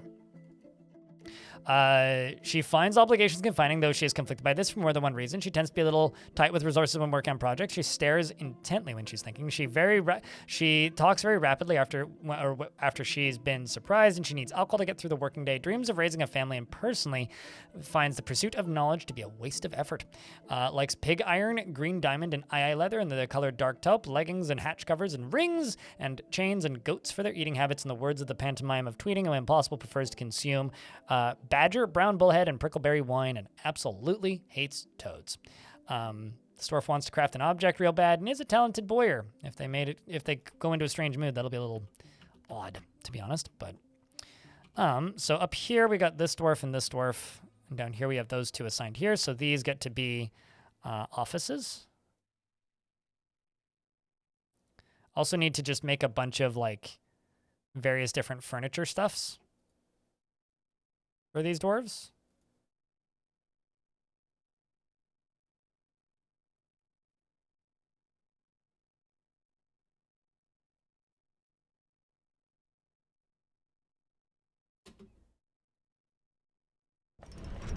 And Rafts has created Edud Bal, a willow hatch cover, and offers it to the big fall. Well, that's cool. Let's actually place this over the entrance to my tombs over here, because that seems like a good spot for it, if you ask me. And then both of these can become offices. So this can be Alban the Weaver and Lolar the Bone Carver.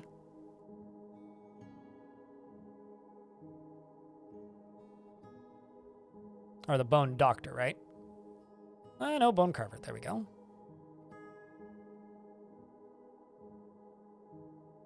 I don't know, actually, what that means. I think it means they're less likely to make higher quality items, is always what I've assumed, but I've never looked into it to find out specifically.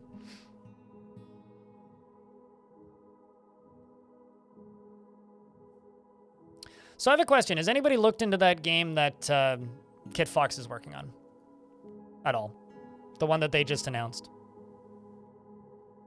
Because they do invoke the name Tarn Adams as doing some advisory work on it. Because, well, I mean, they've got him and he's captive and he's local, so they could just get him to, you know, give them pointers. What was the name of it again? That's the problem with it. Streets of Fortuna, I think?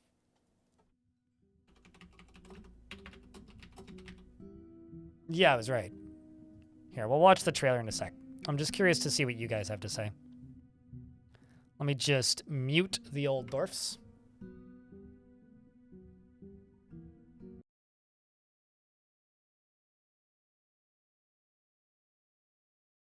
Whoop, this is it.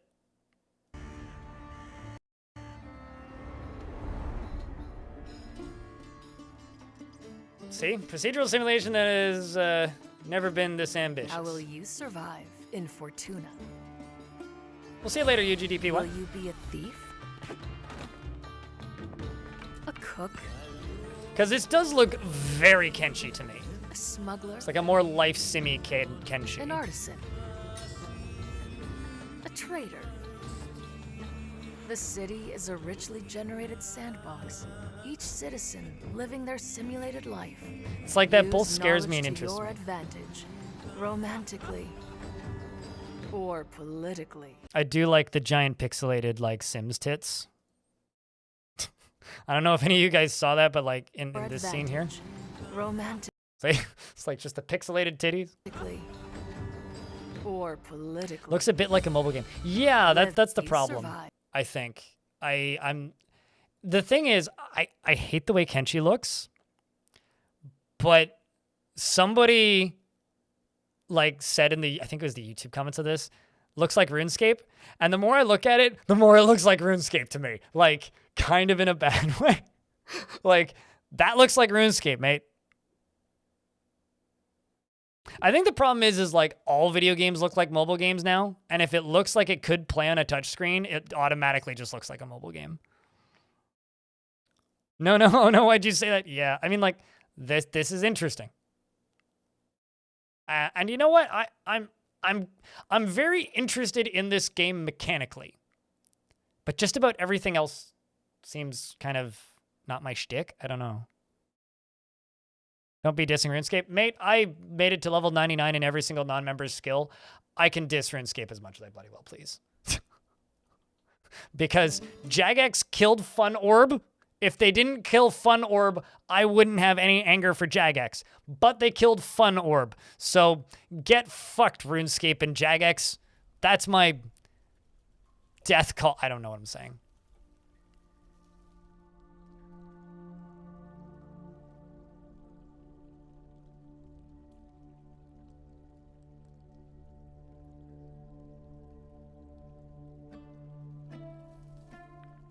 Yeah, well, I mean, I have a question. Find me another game that's got a procedurally generated city in it, with the exception of maybe like that detective game that came out recently. Like, there really isn't many. So they're probably onto something with that. I thought this dwarf was a ghost, because up here they kind of looked like they were a ghost. All right, so I need to make some more different types of furniture, I think, because let's just make rock altar. Wood. Can I not make statues out of wood? Okay, fine. Let's do wooden bookcase. Let's do wooden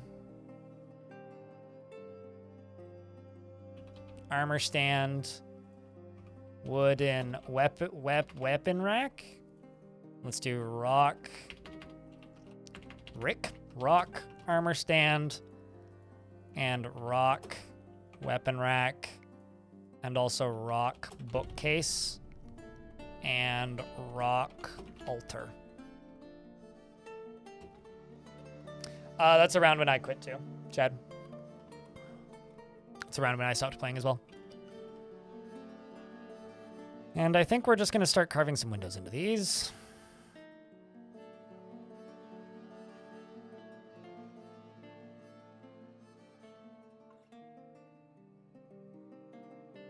Around the time saying B sale, B sale, B sale wasn't the best way to sell stuff. It was around the time I stopped playing RuneScape.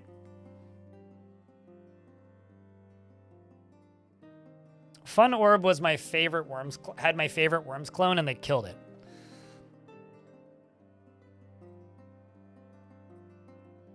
Well, this seems to be going decently well. Now, the real question is, do I have a stockpile somewhere that's like quietly stealing all the cloth? I don't think so. Oh, no, I see. There we go. They all just ended up in bins. That's fine. Arcanist? Yes. I think that's what it was called. It was just like the, yo, you're wizards, but it's definitely worms. You liked Fun Orb for the 2D mech game? Yeah. Yeah, the thing is, like, to me, it really depends on what they're trying. Like, I think I'm probably going to make a video tonight talking about Kit Fox's new game. Purely because I'm really, well, one, it would be an easy video to make, and God, I need content help.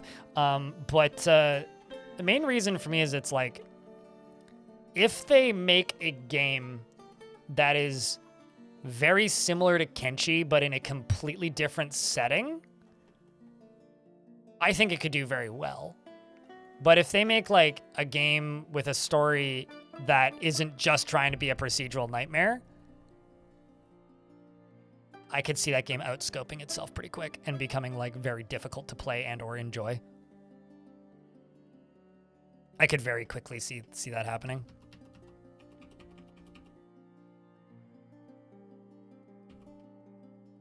Oh crap. These two need ways down.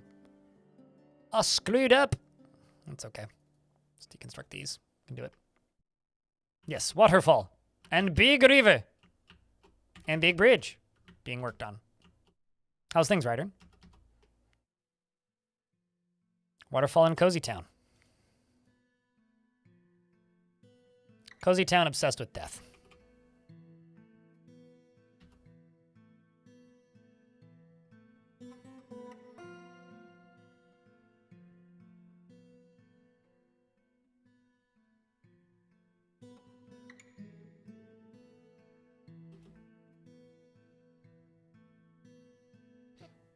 Got bronze in your lacrosse tournament? Great! Congrats. I will always read the word lacrosse as licorice. Doesn't matter how many years go by, I still read it as licorice. But yeah, I'm very curious to see what that thing ends up being. Because a Kit Fox developed game that's being instructed by Tarn is interesting, but, you know, bless Kit Fox's soul, I don't dislike them, but I can pretty safely say that they've never made a game I've liked. So I'm a little bit cautious, shall we say. I don't know if any of you guys are in the same boat, but like, I've played a couple different games from Kit Fox, and they've almost always been at the very least interesting.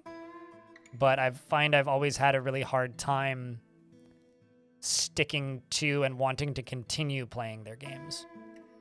Past the very basic, like, well, it's a video game level of interest.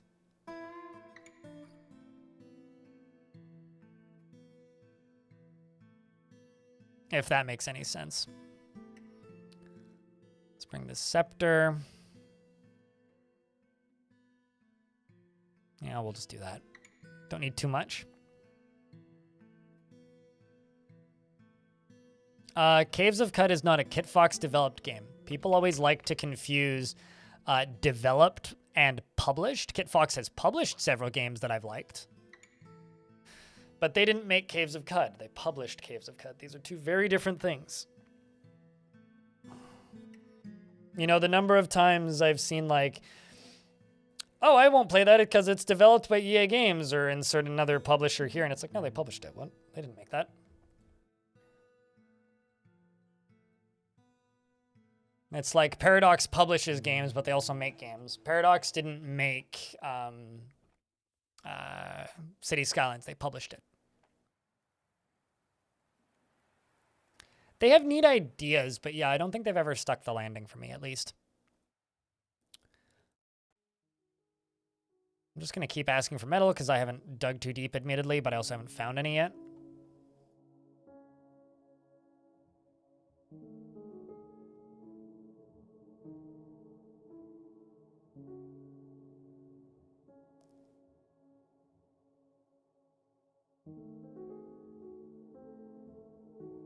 But yeah, no, honestly, all that ad has really got me thinking is like, okay, what are other games that simulate a city? That aren't like a city builder where the whole city is interactable. But I think that the one kind of sad thing, but yeah, this just kind of goes back to like every video game community has portions that are annoying. Which is quite literally like if you go to the new game announcement page, there's a lot of like people commenting really kind of mean things about like, so working on another game instead of Dwarf Fort? There's a lot of that, and it's like,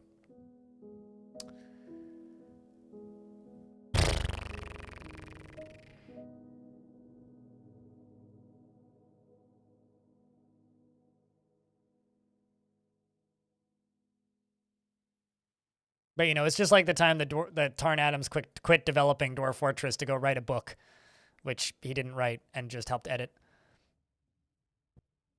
Okay, let's just buy this black bronze. We can make more mugs. Maybe the iron as well.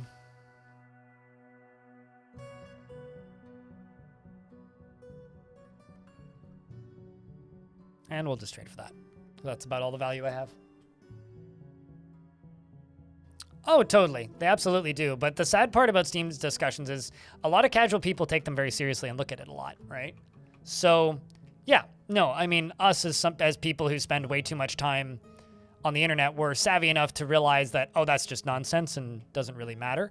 The unfortunate thing is when there's a very large portion of people on Steam that are very casual, that, you know, don't actively or don't realize how actively hostile towards the game itself a lot of Steam forums can be. So what happens is you have people who are passive, who are maybe slightly interested in a game, that are pretty casual, that then look at the Steam forums and see it's all just like toxicity and go, maybe not, right? I know there's an ad running. Thanks for telling me, Ryder.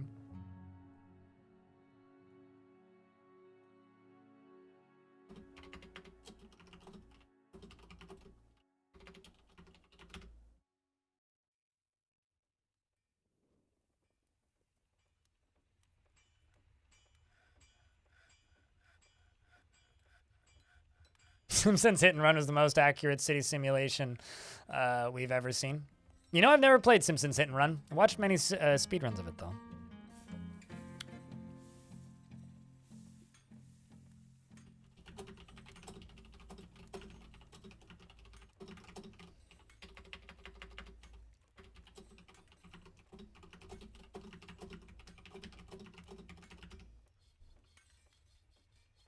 Anyway, Rydern, please stop doing that. I don't appreciate it. I get a massive full screen pop-up and I have multiple countdown timers on the screen that is keeping me aware of when there is an ad. So all that you doing that does is it makes me just kind of roll my eyes and go, whatever. I didn't want to talk about that anyway. I didn't, so, you know, whatever. Completely unrelated to anything, chat. So when I was at the Formula One race, one of the earlier races was Ferrari Challengers, which are people who own Ferraris who bring them and then race them. And there was this one car that was like suspiciously covered in video game logos. Oh, it's damn right you're bad. I've asked you to not do that many times in the past and you haven't listened. So I don't expect you to listen to this time either.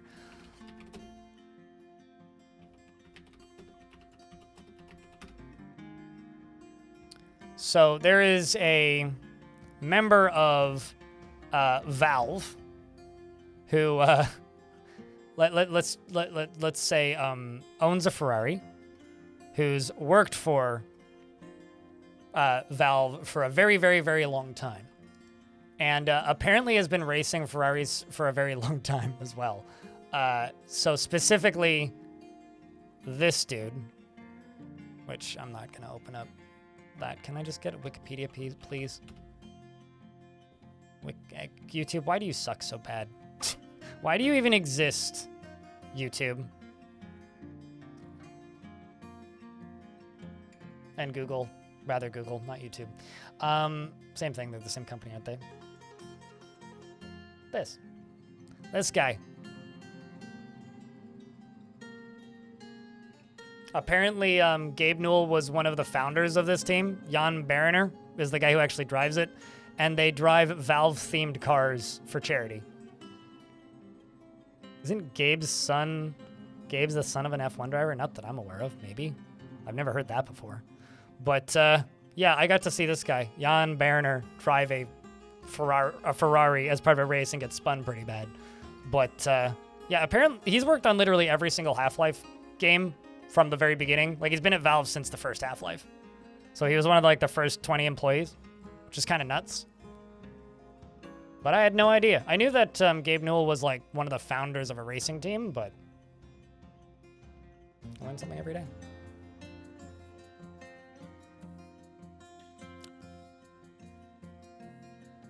To add? You mean like that? Yeah, here's the thing. I will never really appreciate when people tell me that there's an ad on my stream. Nobody is more aware of there being an ad on my stream than me. And it's hard to explain otherwise. Like, nobody is more aware of that than me. So, the unfortunate reality is I will never appreciate it. All right, so those go down to there and can now go up to here.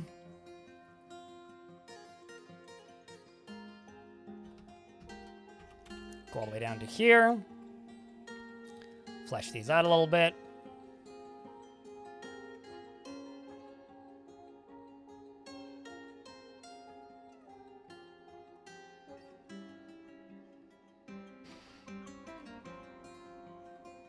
Guy's name is Grey Newell? Huh.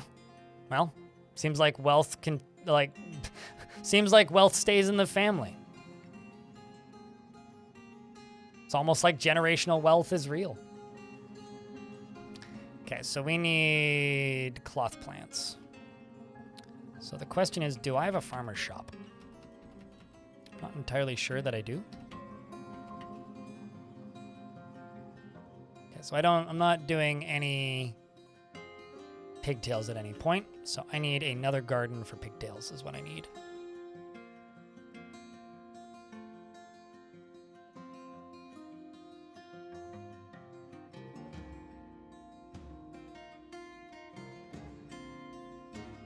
Let's get you two doing pigtails, and this one's just going to do pigtails. The godfather of modern gaming.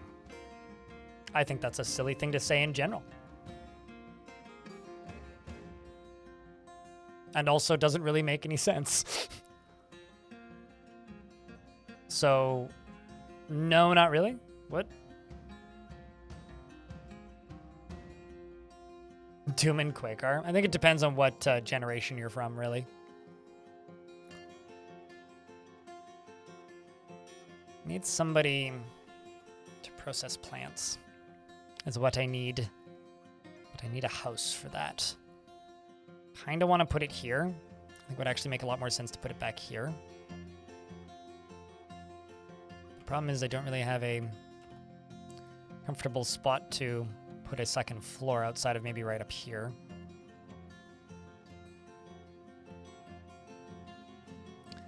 I think that the godfather of modern gaming, which is a really dumb thing to say, is a matter of perspective and the first few games you played.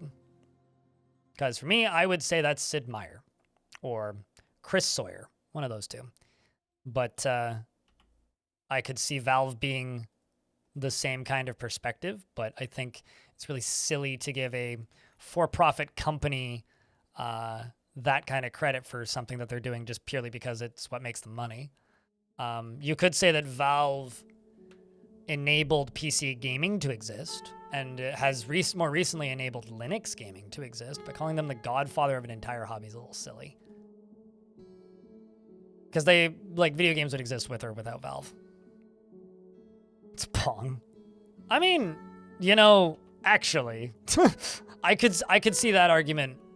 I'd be willing to work with that before I'd be willing to give all the credit to Valve. Like, don't get me wrong. I have Valve-themed tattoos. I like Valve a lot. But I don't know if I'd give them that much credit. They made a series of first-person shooters that most people in the current generation have never played or have alternatively forgotten about. And that's about it. And a storefront that most people hated when they first made it.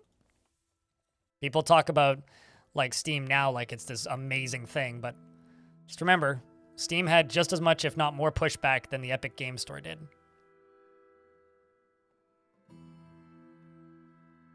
Well, Valve didn't make Black Mesa. A mod team made Black Mesa. Valve just allowed Black Mesa to exist.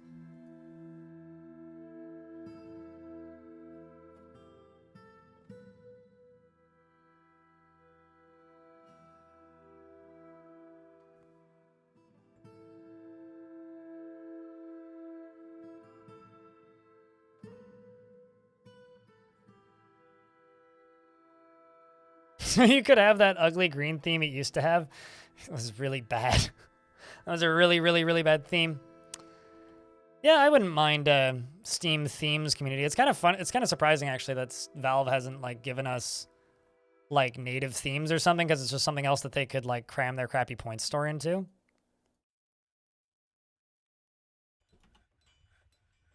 Which they seem to do at every opportunity except when it's convenient.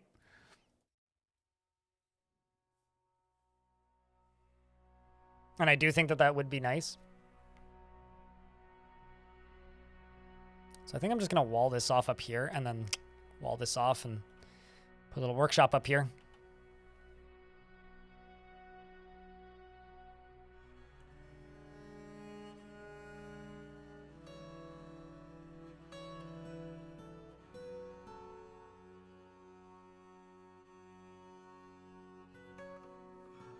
Good evening. Hello, Celestia. How are you?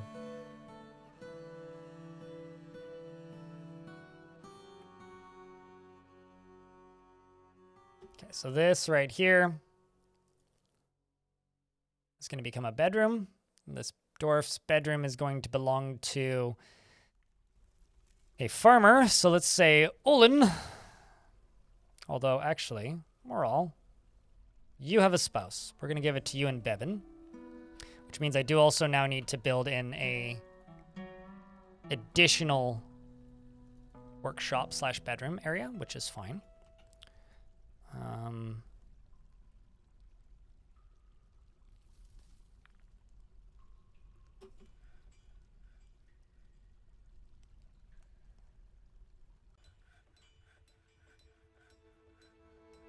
Because this is going to be a mechanic shop.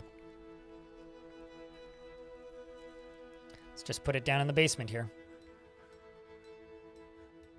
It wasn't long enough, but such is the way with vacations, right? Aside from it not being long enough, it was an enjoyable vacation.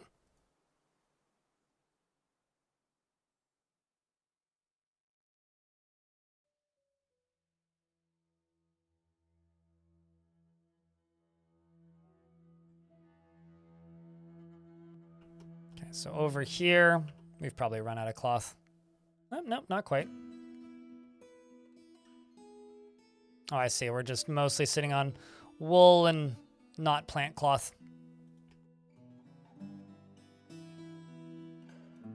I love how there's just soap down here. There's just soap sitting in the water supply. That's just kind of funny to me.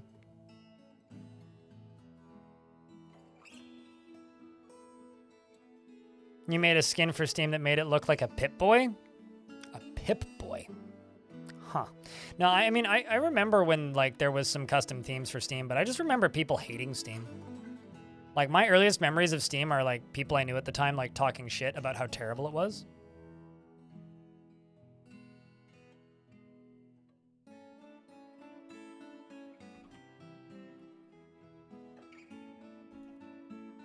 Like, quite literally, those are all of my earliest memories of Steam, is just people going on about how they're killing games. It's like, did you hear Valve just committed suicide? I remember somebody saying once. So, yeah, no, I mean, it wasn't always a popular decision. Valve definitely had the most foresight of a large portion of the industry and managed to get on course with something before a lot of other people did, which was they managed to get a digital storefront and digital sales up and running before the vast majority of the industry, which I don't think makes them like the godfather of games, but I do think it makes them very aware of what the market needs, but not what the market wants. And they largely enabled indie games to exist in the level that they do.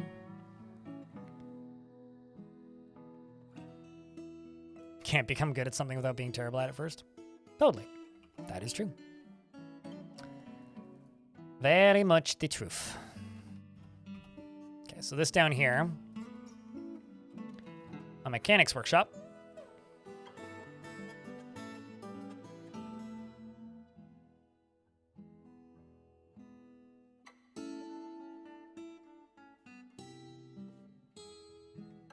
And then up.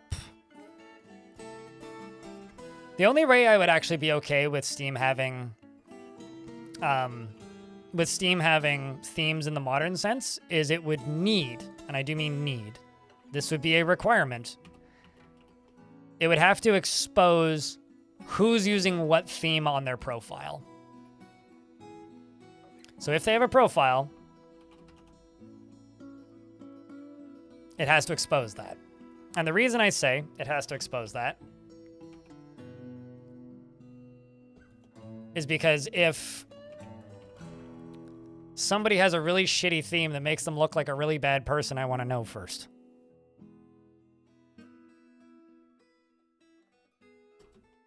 Period. I want to know first. Okay, let's unsuspend that because that was forbidden. And this can just be processed plants when there's 10 available. And this can be assigned to the farmer.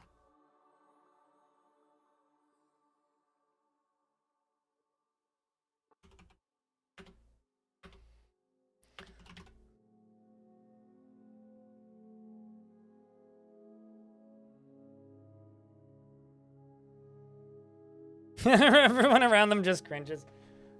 Yeah, depending on what the tattoo sleeve is.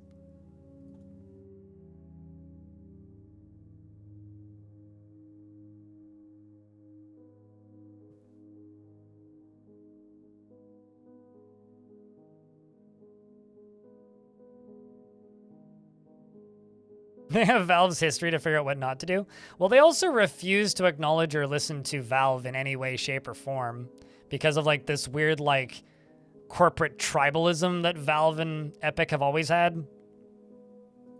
Although I don't know who starts that. I don't know if it's like initiated by Epic or Valve at this point, and I don't know who initiated it from the get-go, but it is very childish and I don't like it. It actually kind of makes me lose respect for both of them simultaneously, but...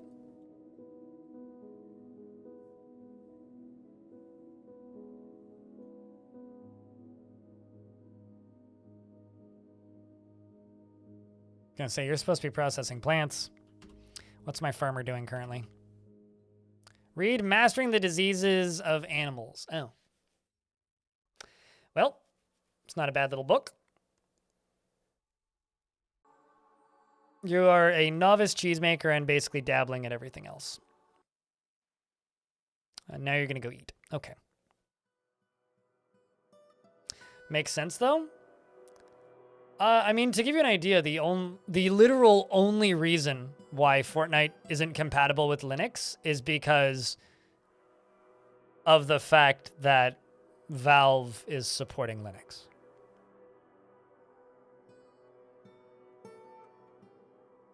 Not that, like, you know, it would be a huge player base for them, but it'd probably be more than 2. Would definitely make them money. But it's just, you know, it's like they could make their anti-cheat work, they just choose not to.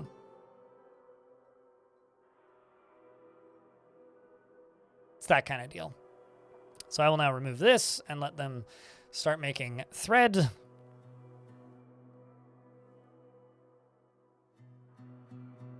Valve as a company makes no sense. If they didn't have Steam, they would be bankrupt a long time ago. Yes, that makes Epic upset because they want to make money by selling their services for everything. And what do you mean people still make Source games? Why not our paid version of... Genuine question. Do people actually still make Source games? Because I sometimes wonder. I don't think people really make Source games. I think Valve just occasionally makes a Source game, and then some modders make Source games, and then everybody else forgets Source exists for a while, and then Titanfall comes out, and then we go back to nobody making Source games. Yeah, okay, so, like, when did Titanfall come out, though? I'm pretty sure that was, like, a decade ago. With the exception of Titanfall, I can't think of another game that's been on Source that wasn't made by Valve in-house.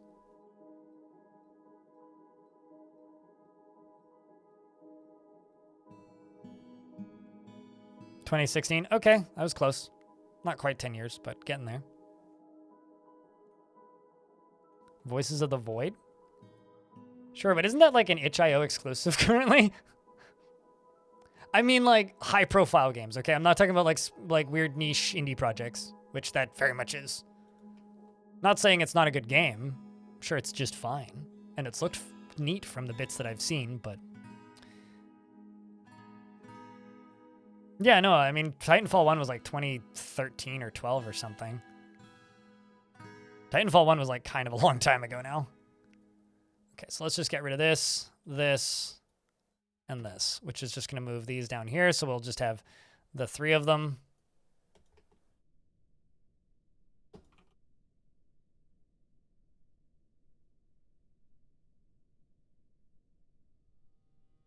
Thought it was only mimicking Source? What? If you're talking about Voices of the Void, I don't actually know. Let's do a fishing hut.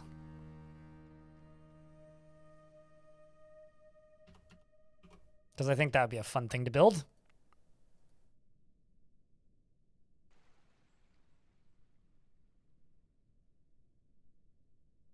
And yes, I'm aware. Oh my god, blind as fishing. What is this madness?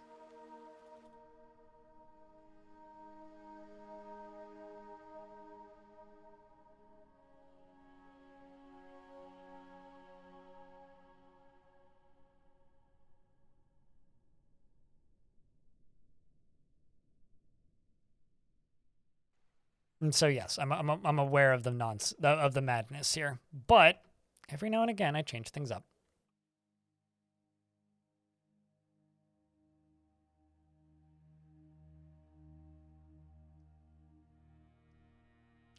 Also, just because it's like at the front of my brain, we were kind of talking about this earlier, but also at the same time, kind of not really. What do I do during these dead periods for Dwarf Fort? Because this is something I thought about quite a bit on my vacation. This is just kind of an inevitable reality. Like, there will be dead periods for Dwarf Fort. Like, there's going to be periods of time where Dwarf Fortress doesn't get updates. Because for the past few years, my... Uh-oh, you're getting dizzy. Tisk.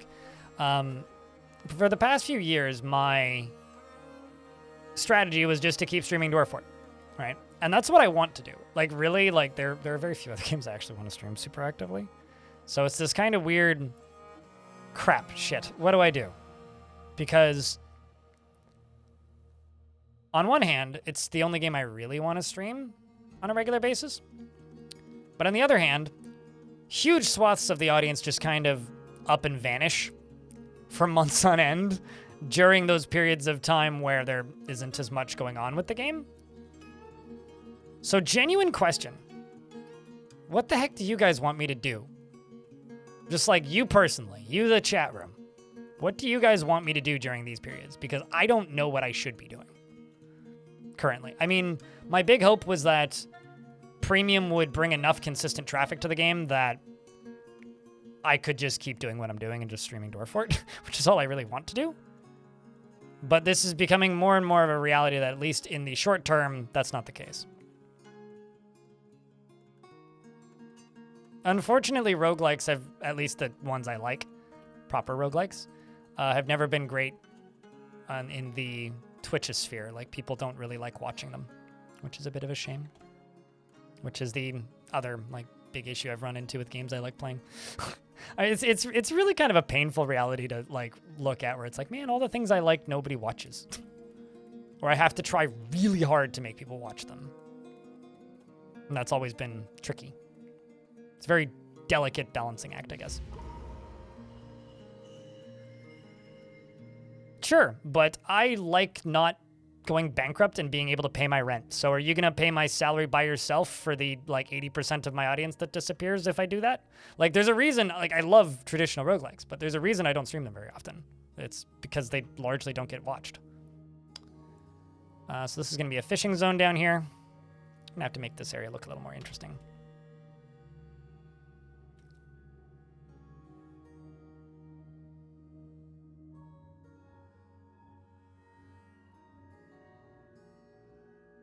Manor Lords? Yeah, more city builders.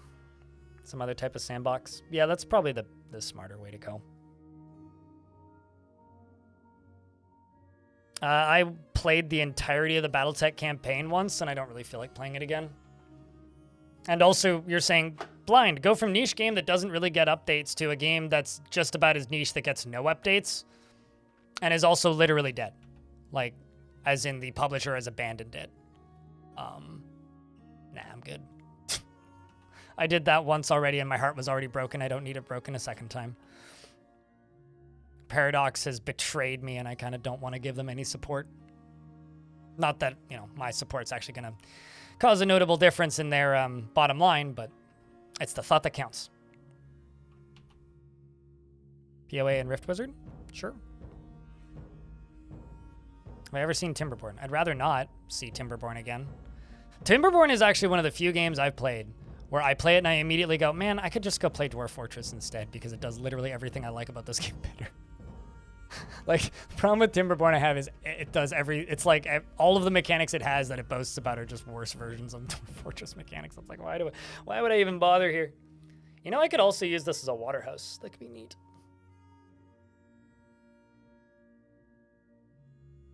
Joking mostly? No, I getcha. I'm sorry, but I have to bop that. You mean, Paradox HQ when I borrow their DLC that adds country music radio.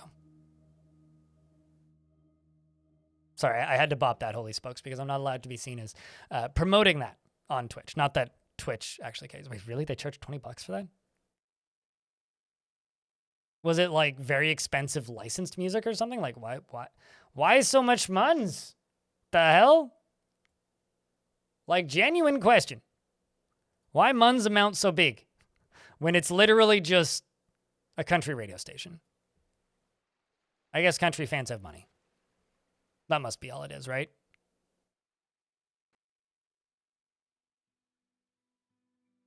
Paradox wants dollars.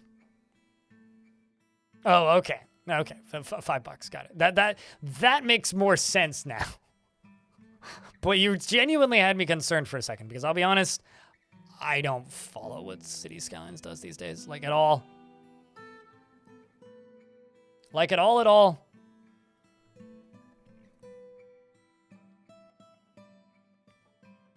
So I think we're also, because I think this would be fun, going to use this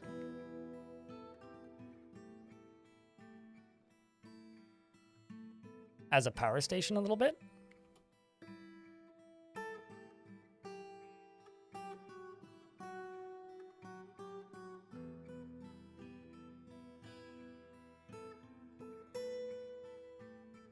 Yeah, we're gonna do this.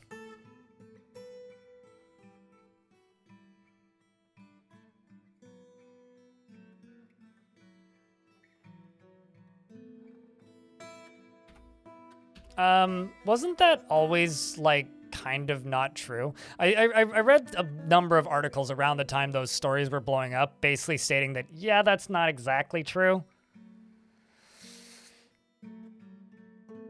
It's coughing up money for a pre-made playlist. Oh, yeah, no, absolutely. I mean, you could probably buy the actual music for cheaper. That wouldn't surprise me in the slightest.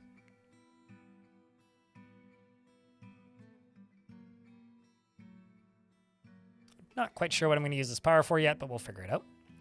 Okay, so for fishing, I'm going to assign these 3 dwarves to fishing. And then I will make 3 fishery dwarf houses.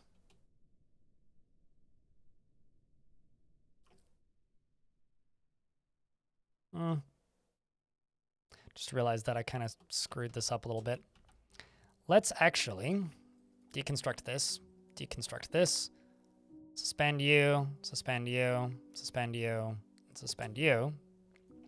And then what I'm going to do is I'm actually just going to put a single tile of horizontal axle in front of these. So let's just do a single tile of chestnut. And then right next to this, single tile of chestnut. Yeah, but you know what it does support? It supports muting. So you mute the music and put on whatever radio suits your fancy. To hell with their internet radio. Vacker the Stonecrafter has made Bard Muriath Dibashinim shirt bracelet and offers it to the Big Fall. This seems like a good item for my broker. As for the item itself, this is a bracelet. All craftsmanship is of the highest quality. It is decorated with willow encircled with bonds of cushioned chert cabochons, and this object menaces with spikes of chert, iron, and on the item is an image of Muthcat, Room Twinkle. And Room Twinkle is surrounded by the dwarves. The artwork relates to the appointment of the dwarf Room Twinkle, I assume, of the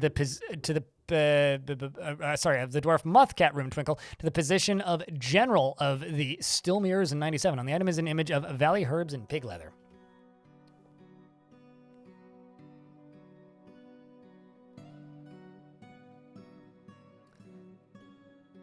I don't know. Music sale in video games and the sale of music around video games is a weird subject. I'll just put it that way.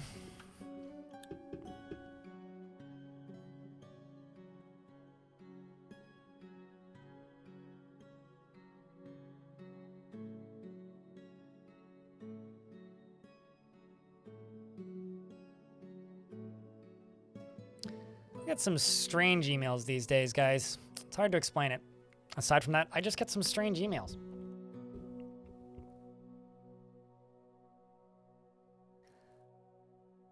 Well, anyway, I guess, like, a lot of this discussion that I'm kind of babbling out right now just kind of goes back into the, hey, you know, I know that social media sucks. YouTube notifications also suck. So that's why I'm going to make a newsletter. So you guys will know what games I'm interested in playing before I play them. And I'll also send a list of videos I'm going to make in the following week and a list of videos that I just made for the current week. So if you missed uploads, you can get them. And if you didn't get uploads yet, well, you know what days they're going to be coming out because I've been much better in the past month and a half about making videos and scheduling them for the week. Have I looked at the Steam Next Fest games? No, not at all. I have such annoyingly specific tastes when it comes to video games that when I look at a lot of these festivals, I just kind of go, man, this could have been a game I was interested in if... And I've gotten so annoyed with that like generally what ends up happening is if I am interested in a video game, I don't need a limited edition demo festival to tell me that I'm interested in it. I already know it exists. I'm already seeking it out. It's already on my wish list, and I'm already waiting for it. Like right now, literally the only game that isn't out yet that I am sitting here genuinely excited for is enter the cryosphere. Enter the cryosphere is literally the or into the chronosphere, into the chronosphere, not enter. Enter. Enter. Nope, that's not a word. No.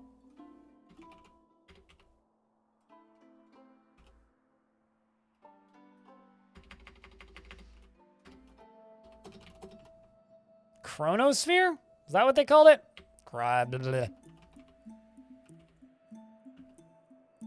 Yeah, there it is. Literally the only game I'm looking forward to right now. Jesus fucking Christ. I need to figure out how to make Steam not be noisy. Literally, this is the only game I'm looking forward to right now. Literally, this is it. Yeah, I played the 7-day RL. When does it release? I don't know when they announce it. But like the developer of this has sent me 4 different demos. And I understand that normal people like demos. I'm going to be completely honest with you guys right now. I fucking hate it. Like, I genuinely hate it. For 2 reasons. 1, it makes it completely irrelevant for me to cover it. Like, why would I cover a demo that you can just go play? There's no reason. Like, literally no reason. There is 0 loss to the consumer. It is a net benefit to the consumer. Go play the demos. They're free. For me, they're like a net negative because I get less traffic because there's a billion times more competition. So my position of being a influencer, as if, is completely negated by the fact that they're available to everybody. So the usefulness of preview coverage is exclusivity, right? Because it means you're an exclusive source for information on the thing, so people go to you.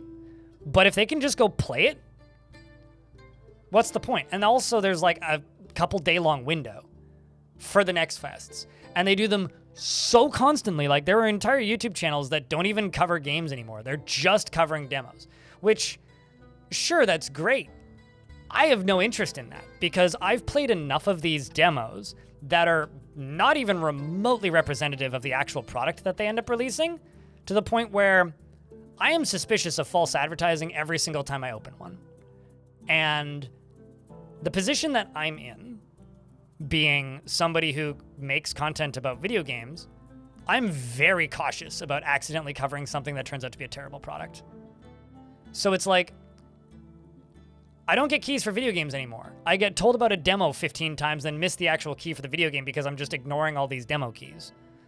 I don't like the Steam Next Fests. They were great during the pandemic, but at this point, all they're really doing is taking market share out of PAX, which is part of my job that I really like. I like going to conventions. And there's no logical reason to go to PAX anymore because every single game pretty much that's at PAX, with the exception of maybe like Tekken, probably has a free demo on the next fest. So like, why bother? And that sucks to me anyway. I think it sucks because I want to be able to, well, get exclusivity on games, or like there's no real purpose for me to have it. Or alternatively, I want to be able to show you guys something as to whether or not it's a recommendation, right? Like if it's a game that's out that costs money, that's one thing. But we're at the point now where let's think about it this way. You're developing a game, right? You only have 1 or 2 opportunities for people to notice it and make a bunch of videos, and those videos to do well, or stream it a bunch, and then that game to explode. You only have 1 or 2 opportunities for that. And that is your initial release when you send out keys to people, and your full release when the game is for sale. But what happens now is you release a demo, and then a bunch of channels make videos of the demo. And then you just get rid of the demo. And then people see the demo and they go, oh, it's not out yet, whatever. And then they go, well, but I've seen this now, so that's okay. And by the time your game comes out, everybody who was going to cover your game has already covered it 3 times. So there's all of this out-of-date footage of your game. It's like being in early access, but worse, because you can't actually sell your game. So unless you're like one of these really weird, unique niche cases, like what Dark and Darker, that's the name of that video game. That like first person Tarkov-ish extraction game in a dungeon.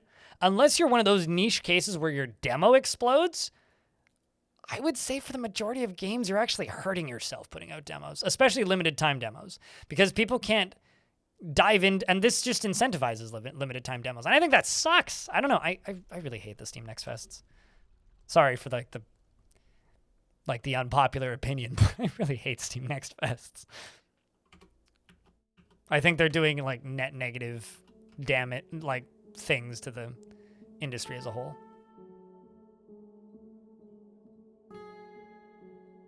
Okay, so what was I doing? I was making a fishing hut. I can unforbid these now.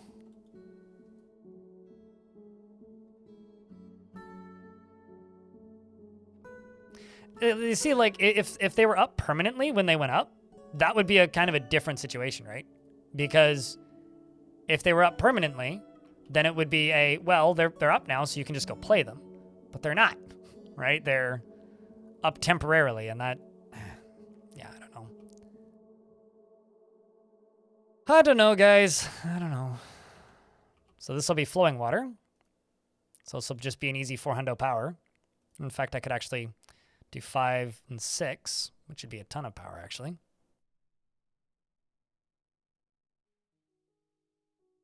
Well, no, make a demo, but don't make it limited time, right? And if you do make a demo, don't release it until right before the demo is going to go live. Like, genuinely.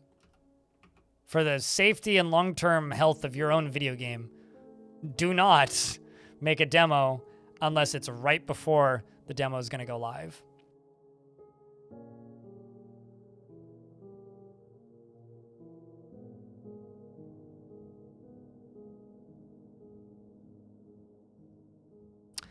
I think what I'm going to do is I'm going to make an prepared fish stockpile right here.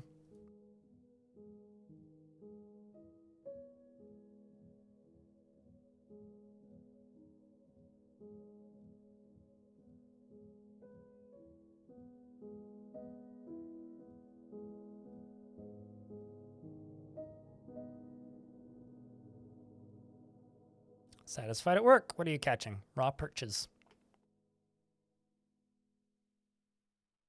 Also, chat room investments are open for the two of you who care. They won't be open for much longer.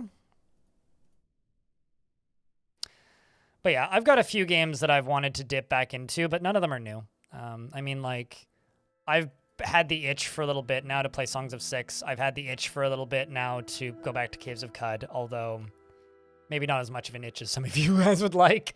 I've also had the itch for a little bit now to try out some other games that I've owned for a while and haven't played. I've Mech Engineer is another one. So like there are games out there that I want to play, but it's mostly stuff that's like known quantities. And a lot of those games are really difficult to stream just because of the whole, you know, standard problems. So I really hope that Kid Fox game that they're pitching isn't like 3 years out. Like I know that they've said they're probably going to have it at PAX, but like I hope that that's like a soon turnaround time, because I think it would be interesting to see something new from Kid Fox. That is something I'm very interested in. But really, aside from that, I don't know, man. I'm in such a weird place with games right now. Such a weird place.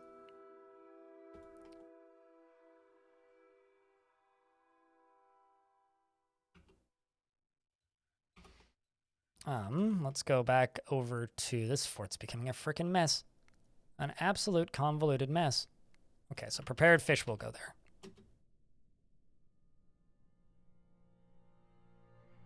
Streamer's choice for Foul G. Chat room, what kind of dwarf do I give Foul G? I'll give you some options. Do I give him a planter, woodcutter, bone doctor, fishery worker? There you go. Those are your questions. Do I give them a planter, bone doctor, woodcutter, fishery worker? Come on, chat. Do what you gotta do. Give me the biggest. I'll say Ashtal. How's things?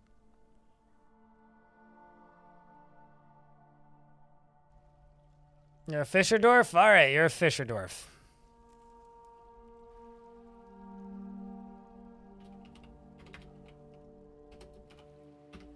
I like that you are currently fishing above ground in ice. Did you know that dwarves could ice fish, chat? I didn't.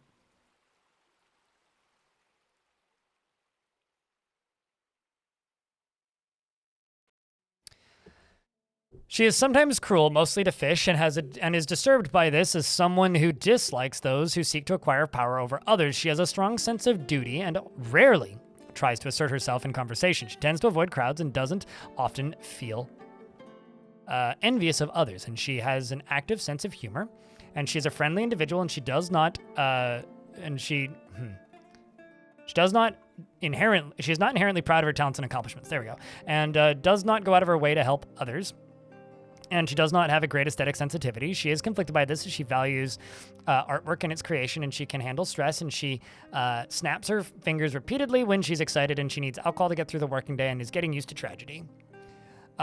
She personally disregards tradition, has a negative view of those who exercise power over others, finds the ideas of independence and freedom somewhat foolish, and dreams of raising a family.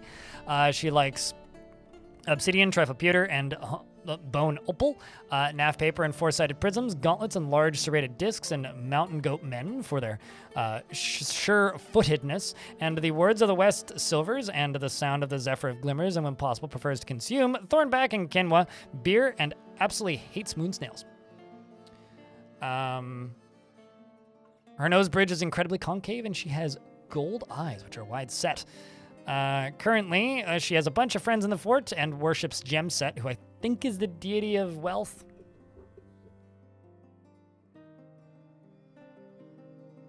I'm all right, Ash. In a weird mood today. It's maybe the best way to put it. Weird mood. But then again, I've been in a weird. Whoops, that's a button. Although I've been in a weird mood for weeks, months.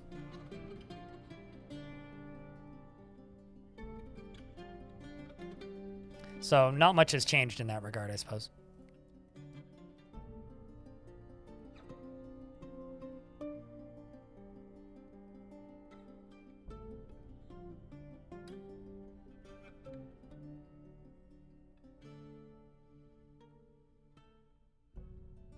Sorry, Dwarf, why are you climbing that?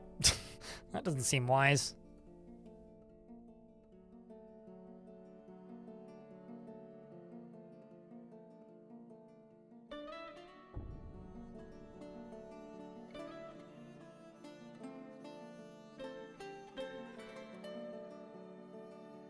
It's just, to put it simply, summer is my sad season, and we're in the middle of summer. Or it feels like summer. I know it's not actually summer yet, but I don't like summer. The only thing I actually like about summer is it's easier to ride my bike, and I can garden more outside. But there's a lot of aspects of summer that I dread every year, and that probably will never change.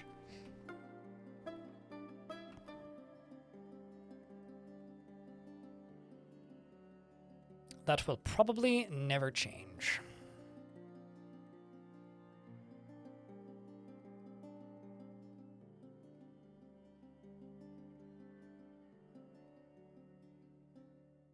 Different materials for my artifact? I'll keep that in mind, mate.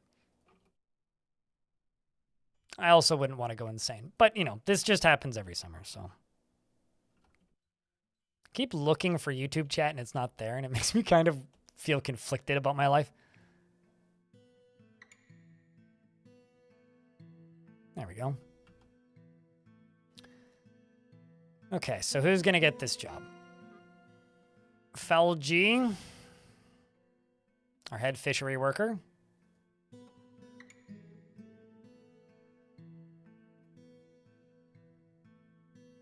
Brain doctor always checks in with you around summer.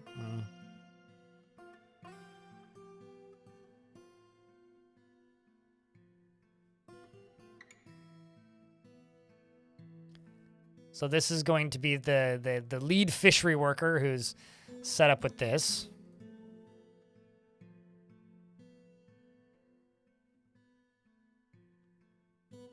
So there's somebody outside, I think, talking on a cell phone or something, or talking to another person, and I can't quite hear what they're saying, but from the distance and through my headphones and through everything else, I don't think they're speaking English for reference. It sounds like they're speaking Simglish, Like, it literally sounds like they're saying brr brr brr, brr brr brr, brr brr brr, but I'm pretty sure it's just like all I can hear is the tone of like the volume level of their voice and not actually what they're saying, and it just sounds really strange from here.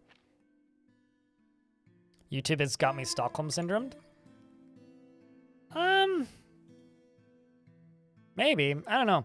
I mean, I'll put it this way. I love my job. I love what I get to do for my job. I wish I wasn't so tied to these big companies, because if I wasn't, I wouldn't have this job. Like, I have to be tied to these big companies. And a lot of these big companies, yes, do in fact, after a while, start to have a negative impact on your mental health. That is an absolute fact. I wish I wasn't so tied to YouTube. We need Blindy TV. Well, I'm working on a newsletter, which is a step in that direction.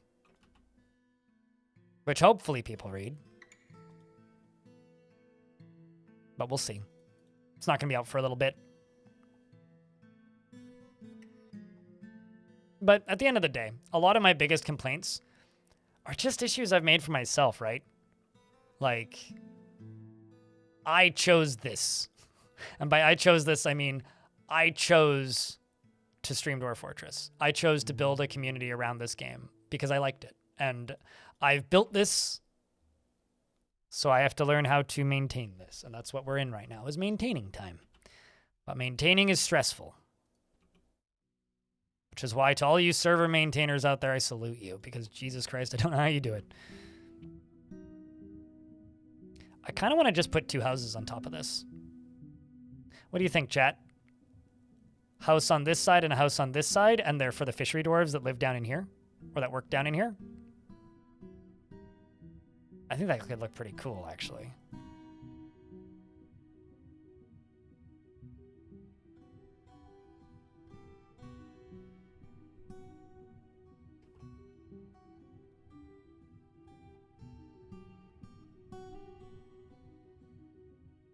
I haven't had CC all day. I'm sorry, but it decided to break this morning, so I have to fix it this evening. If you don't see the option, it's because the thing is not working. I'm also not streaming on YouTube because that isn't working either. So, why did Shark Jumping Walrus just take this? Falgi, that's who's getting this.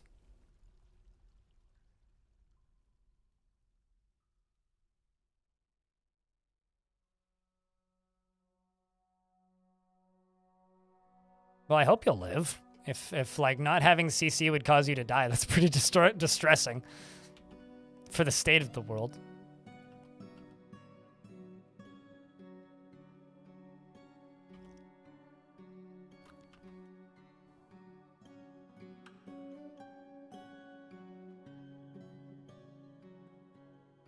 All right, so Foul G has this bedroom and this office. And this is Foul G's tomb.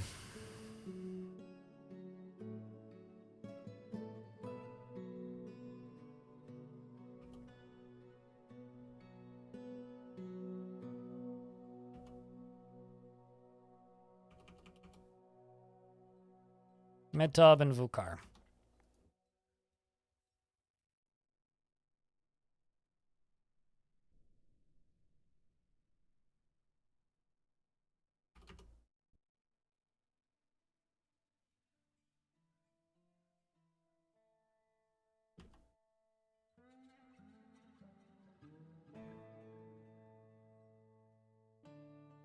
As you accustomed to it, you are correct. Yes. No, a lot of people are accustomed to a lot of things that are broken today.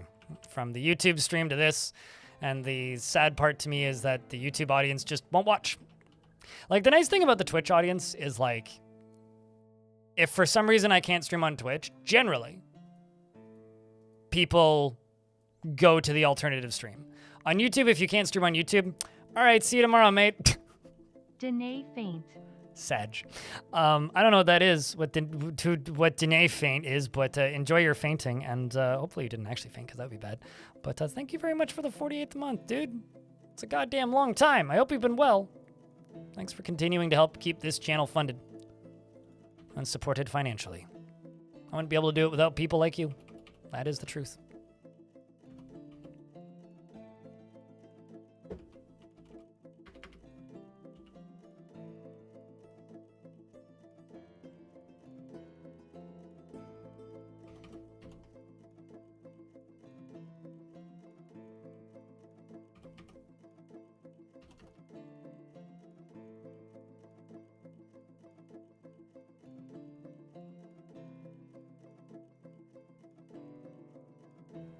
Things have been well. That's good. That's good. I mean, just the word beer works, but you're a follower, Holy Spokes, so you can use Crypt Burr if you want. But the word alcohol doesn't do anything. I hate to break it to you. But it is a solution, even though it doesn't do anything.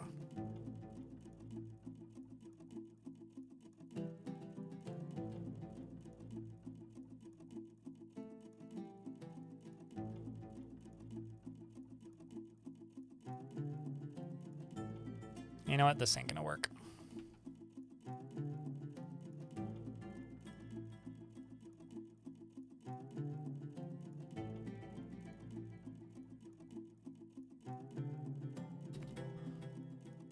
Yep, there's a few different languages that work. And I can never remember which ones, so if you ask, I'm not gonna be much help.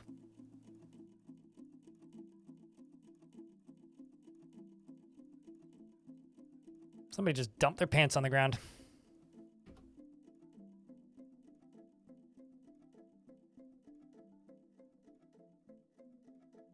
Okay, there we go.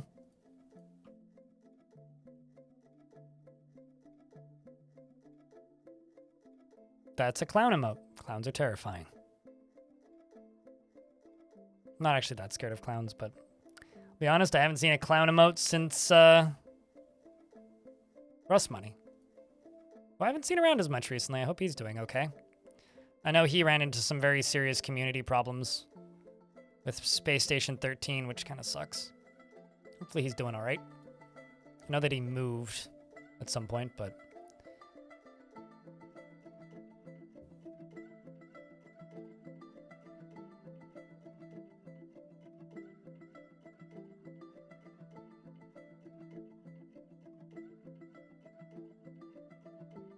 Okay, so we're going to do all this. These are going to be the Fisher Dwarf's quarters and offices. Once I get this roofed up.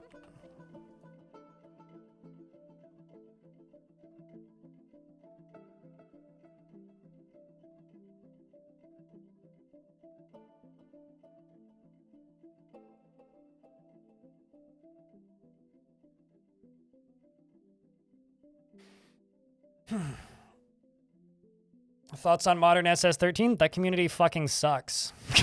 That's about it. Unless you're talking to me about, like, the game, like SS14. I don't know. I haven't played it. Don't really have any interest to. But same statement.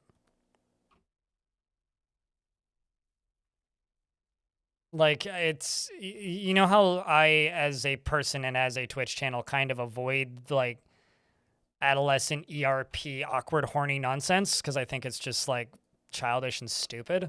That community is so fucking infested with that garbage that it makes me feel kind of ill. Like, yeah. That. It's like, you want a game that, like, perfectly describes why open sourcing your game is bad? SS13. It's probably my favorite, it's probably the best answer for that. Because it's just like, well, the worst kinds of people have full control over the future of it, if they want. That's the same reason, like, I have a hard time watching a lot of furry streams. Because on one hand, I don't mind them in the slightest. On the other hand, they make everything suck. And that's very much how I feel about Space Station 13. Especially as it gets older and that fan base gets older and their ways get more ingrained, it's like, ugh. Gross. The video game. Pretty much. That's how I feel about SS13. Why do you ask?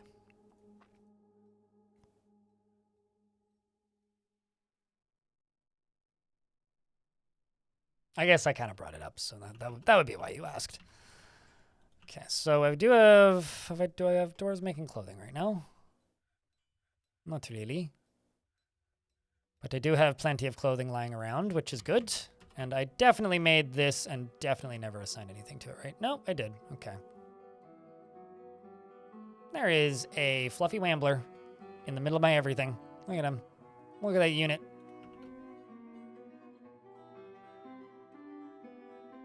The game that comes to mind is CDDA. I have less experience with CDDA than I do with SS13, so... Exactly, Slava. So I don't know what to do with this power. I have it now, though, so I guess that's cool. Well,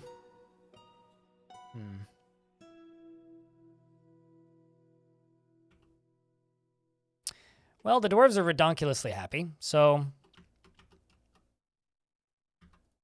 These can be made into offices.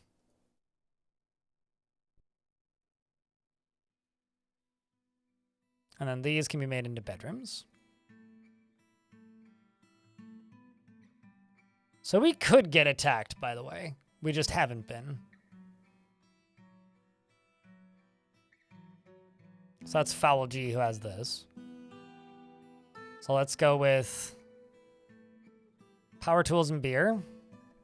Oh, that ended up being one big office. That's fine. And power tools and beer. So this is all power tools.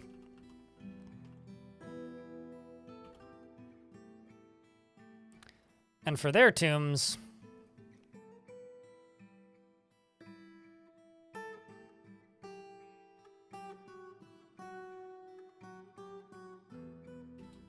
can go there.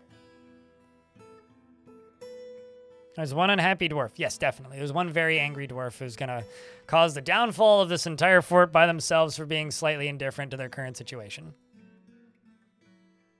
Actually, literally, as I said that, he became less happy, which is kind of funny. And then that's Nodo Casa, by the way, who's going to get this other space right here. And also this office. Right here. And about to have a tomb as well. So if that doesn't satisfy your angers... I don't know what will.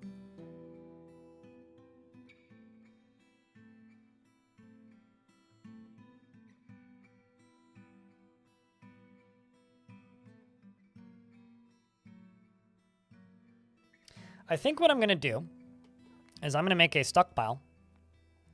Or rather, not a stockpile, but a minecart. That zips food to my kitchens.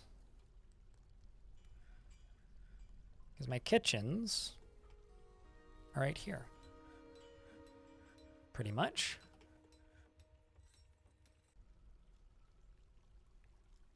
So let's go to here, and then go up one.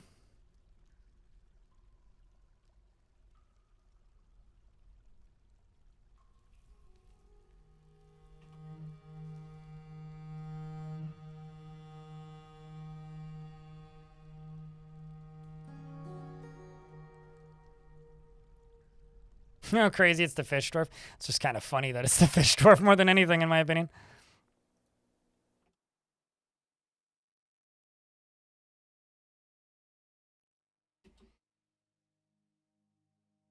And then they're just going to dump it there and then go back.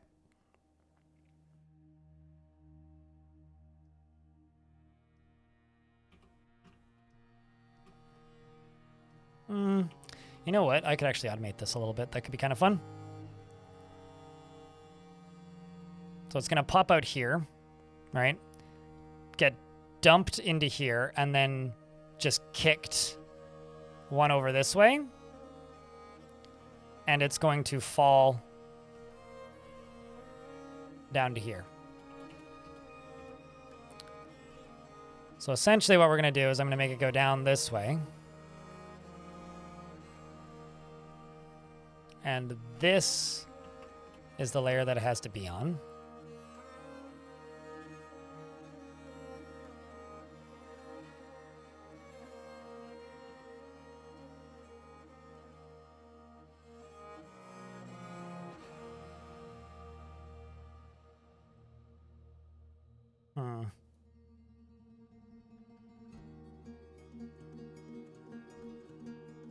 Yeah, we'll do it that way.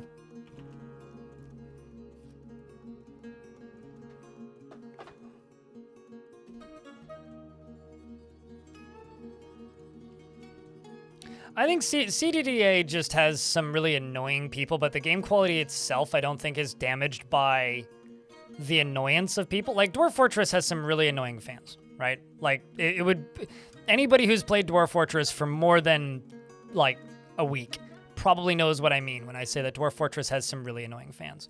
But I don't think that they ruin the game for anybody, really. At least not in my experience. Like, in my experience, Dwarf Fortress fans have never really ruined the game for me. I don't know about CDDA. Like, maybe? I don't think they've ever really ruined the game for anyone. I think that they certainly have some very pointed opinions of how the game should be played, but I don't think that is really negatively impacting the game, per se. So, I don't know. I think for me, like, a fan base has to... In order for a fan base to make a game worse, the fan base has to actively negatively impact the game.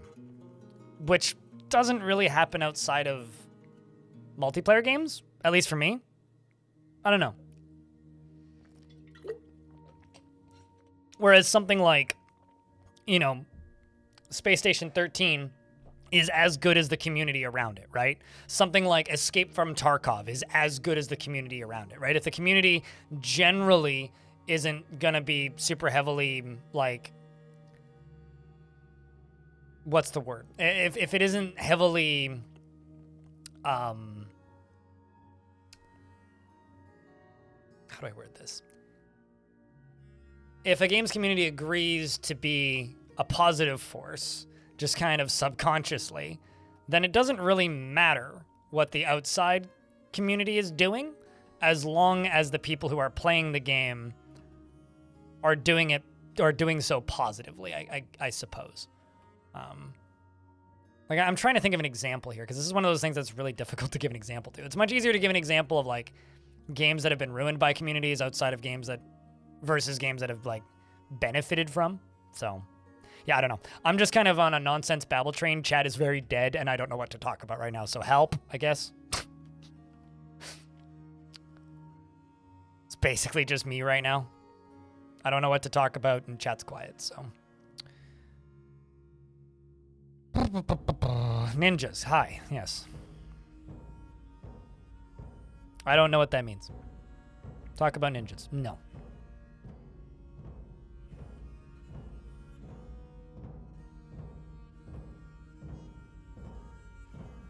Favorite fruit? Mangoes. Been quietly listening? I appreciate the quiet listening.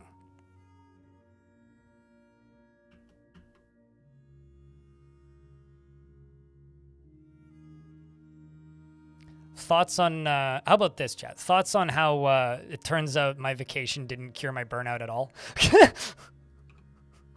Like, man.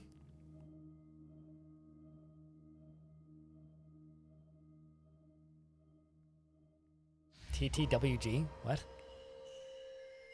Tabletop wargaming? What? Conversation is always interesting? It's only interesting when it's conversation. At least to me. I'm glad that you find it interesting, though. Tabletop wargame. Okay.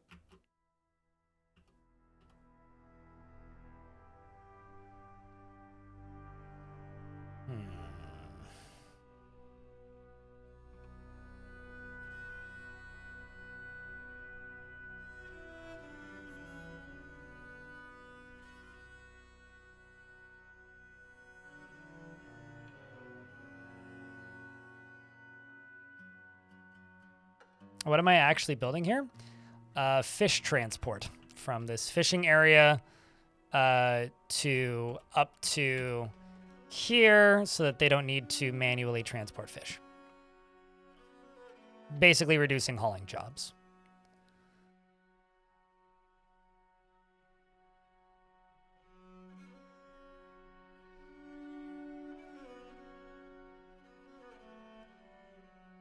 Wow, I haven't seen a Spirit of the West reference in a long time.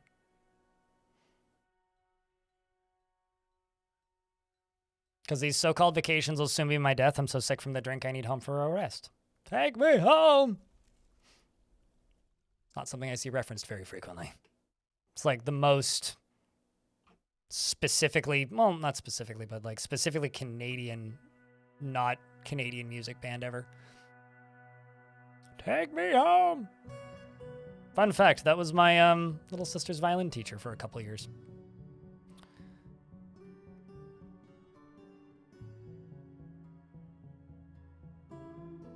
Small world.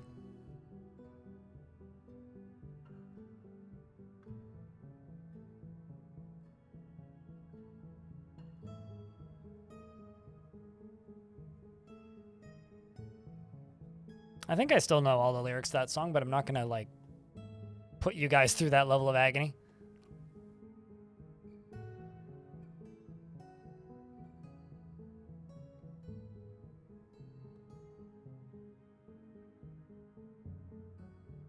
Nah, I'm good. Ishmael.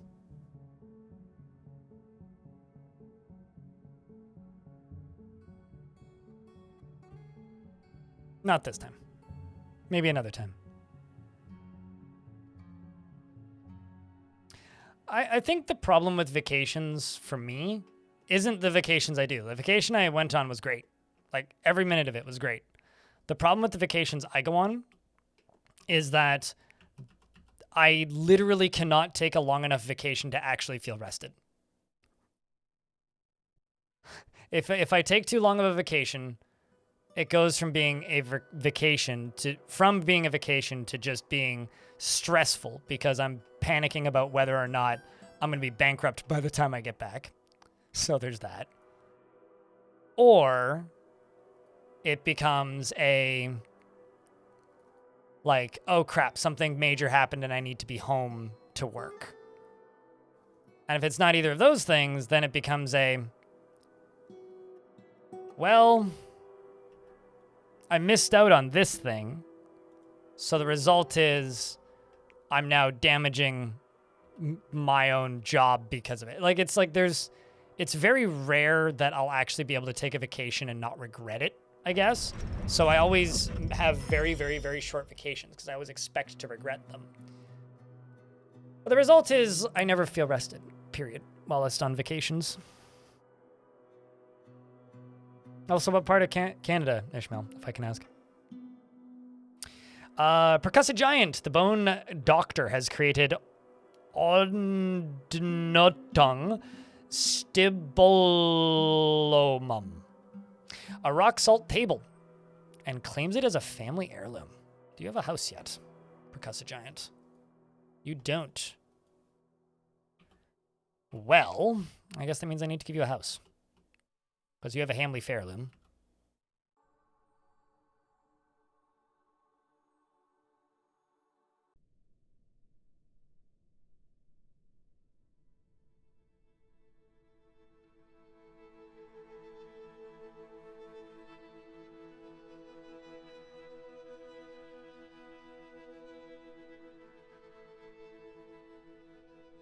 But we'll take a peek at your table once it's in your house, which you don't have yet.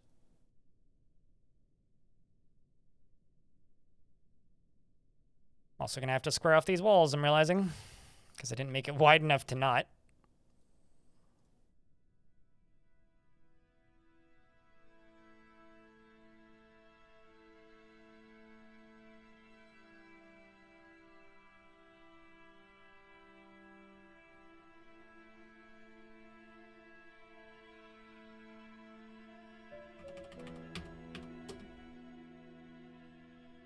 And I think we'll put your office up on the upper level.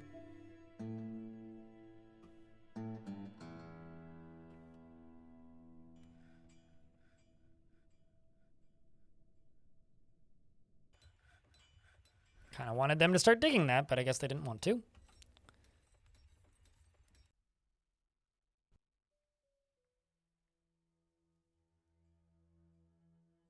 Sounds like a job even a misty waterfall can't fix.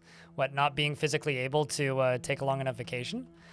I mean, you know, it's the curse of getting to work permanently for yourself, right? Which is not a curse. It's a wonderful gift that very few people are lucky enough to get. But every job is still a job at the end of the day. And it doesn't matter how enjoyable your job is, every job has drawbacks. The drawback of my job is I'm a permanent independent contractor, which means I'll never have job security. It also means that not only will I never have job security, it also means that I'm permanently intrinsically tied to YouTube, Twitch, Amazon, all these companies that I do my damnedest to explain to people that I don't like, even though they pay my bills. So I don't know. It's this really conflicted feeling that I don't think I'll ever fully be able to shake.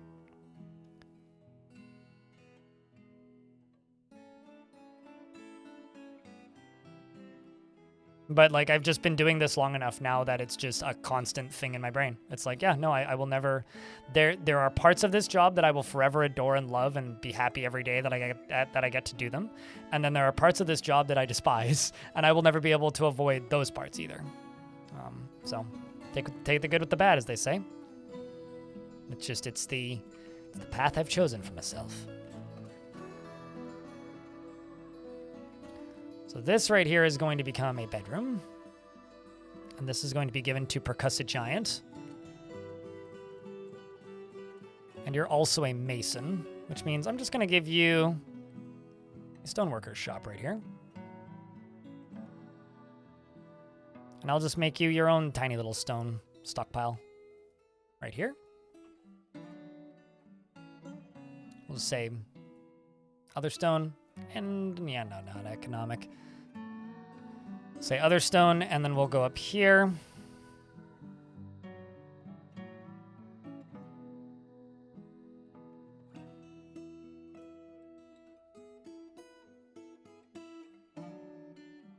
We'll do a rock salt area over here as well, just for some color variety.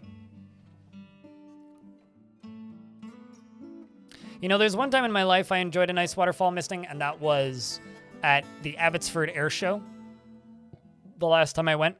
And it was ridiculously hot outside, and everybody felt like they were melting, and there was these massive, like, swamp coolers that were just spraying water everywhere with massive fans, and it was one of the most wonderful things on earth.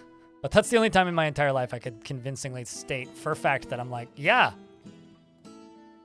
that was a great, like, a wonderful mist generator, because I don't think that I've ever really been in a situation where I've been like, yeah, mist. Blissful memory indeed. I don't know, it was an okay memory. I don't know if I would say blissful. Blissful's maybe overselling it. No, wrong stone type. Let's keep it consistent.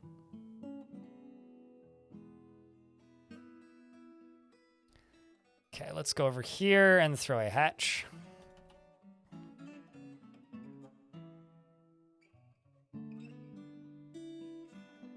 You know, I actually kind of want to give this dwarf something a little bit different. Let's give you a dining hall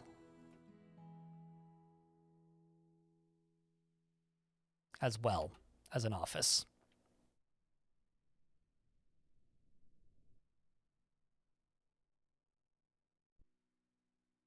So I'm going to say this can be your dining hall.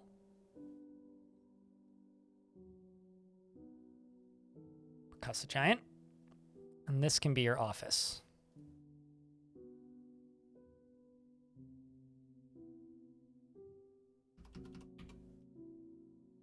Oops, that was not the button I wanted to hit there.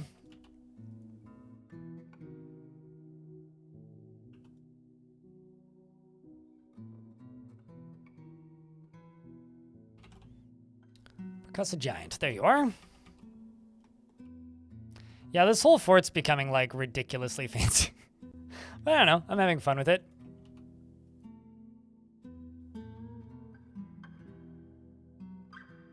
Also just making things look ridiculously overly nice.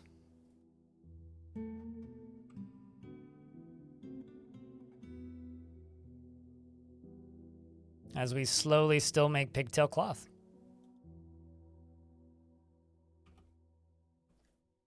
Pretty sure we're making pigtail cloth as fast as we can distribute it, actually. Because, like, you right here probably don't constantly have a lot of plants that we can process, hey?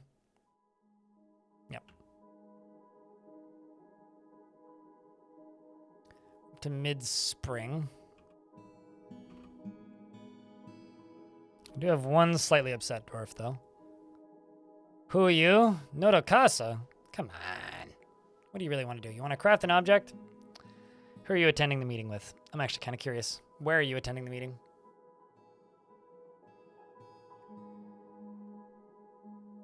You want to fight? Well...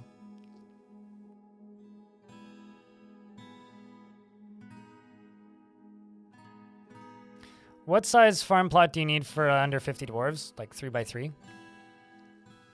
3x3 doing, one 3x3, one doing nothing but plump helmets, and then one like 2x2 doing nothing but pigtails when they're in season and plump helmets the rest of the year, and then set the farmer's shop to get items from other things. Who are you trying to go see?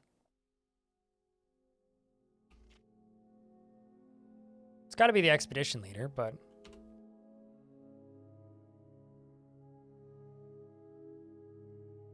Do you not have a room yet?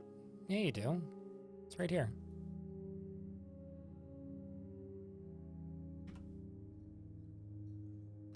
Just remember this. One well-trained fisher dwarf can feed an entire fortress of 200.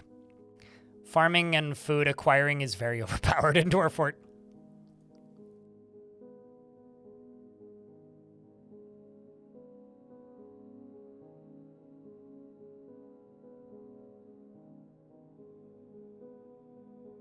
All this is working. Let's see what we can do with this, because all this over here is constructed now.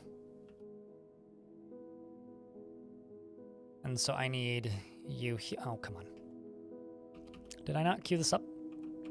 Did they not queue this up?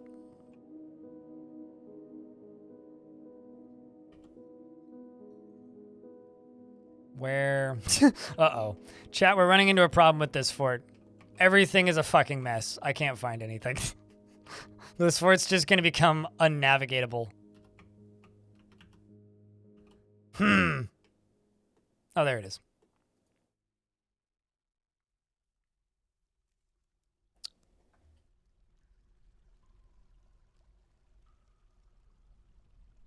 Oh, you're checked seasonally. Okay, let's check you daily. That's the problem.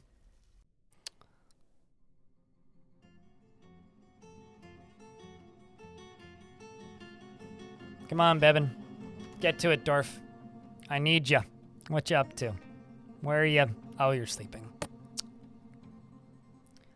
Going to go Beb. Okay. Use Places tab? Does Places tab state workshop locations? I don't think it does. No, it doesn't. I mean, actually, sure, you're right. Okay. The Workshops tab and the Places tab. Yeah, I don't know. I guess I could use that, but it's still going to become very difficult to navigate quickly.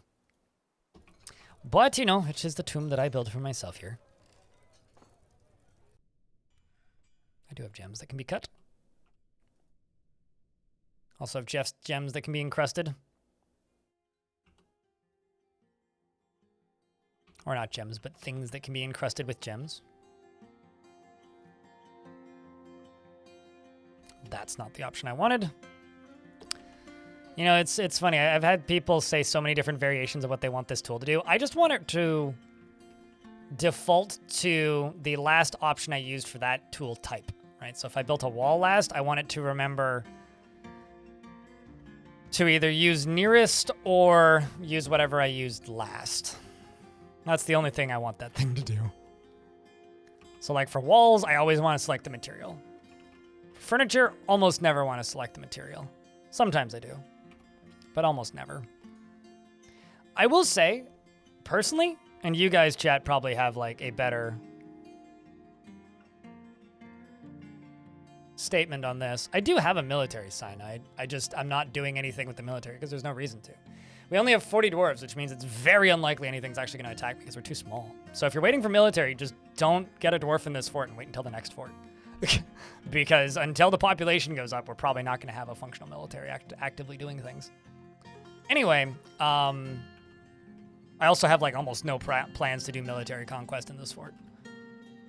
Anyway, what's the word? Yeah, I don't know. Completely lost my train of thought. I had a train of thought, but now it's gone.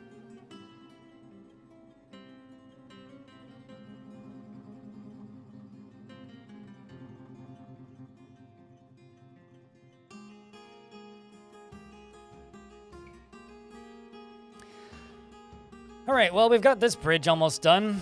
We are kind of planning on putting a barracks over here, but God, I don't know what I'm going to do over there. To remembering last year? Sure, whatever. Chat room, I'm in a terrible mood. I don't know what it is, but I think I'm going to call it. I'm going to call it. Because chat's kind of quiet. It's not your fault. It's my fault.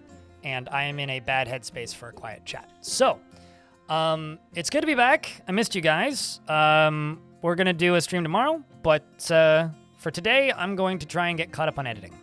Because I've got a lot of editing I got to do. I got videos I got to make. I got things I got to do. And I have a newsletter and a website to design. I got art I got to do. I got a lot of things I got to do. There was a video that went up this morning. It was a Future of the Fortress. Please don't just run off unless you insist, because I would like to raid somebody.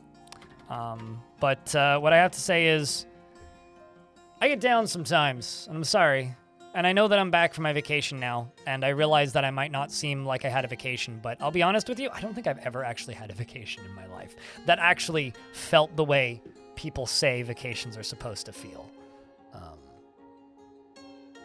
Like, my old job, I used to get 2 weeks off a year, and I usually wouldn't take it. It was better to just get paid out. Get 2 weeks pay in 1 week, and then 2 weeks pay in another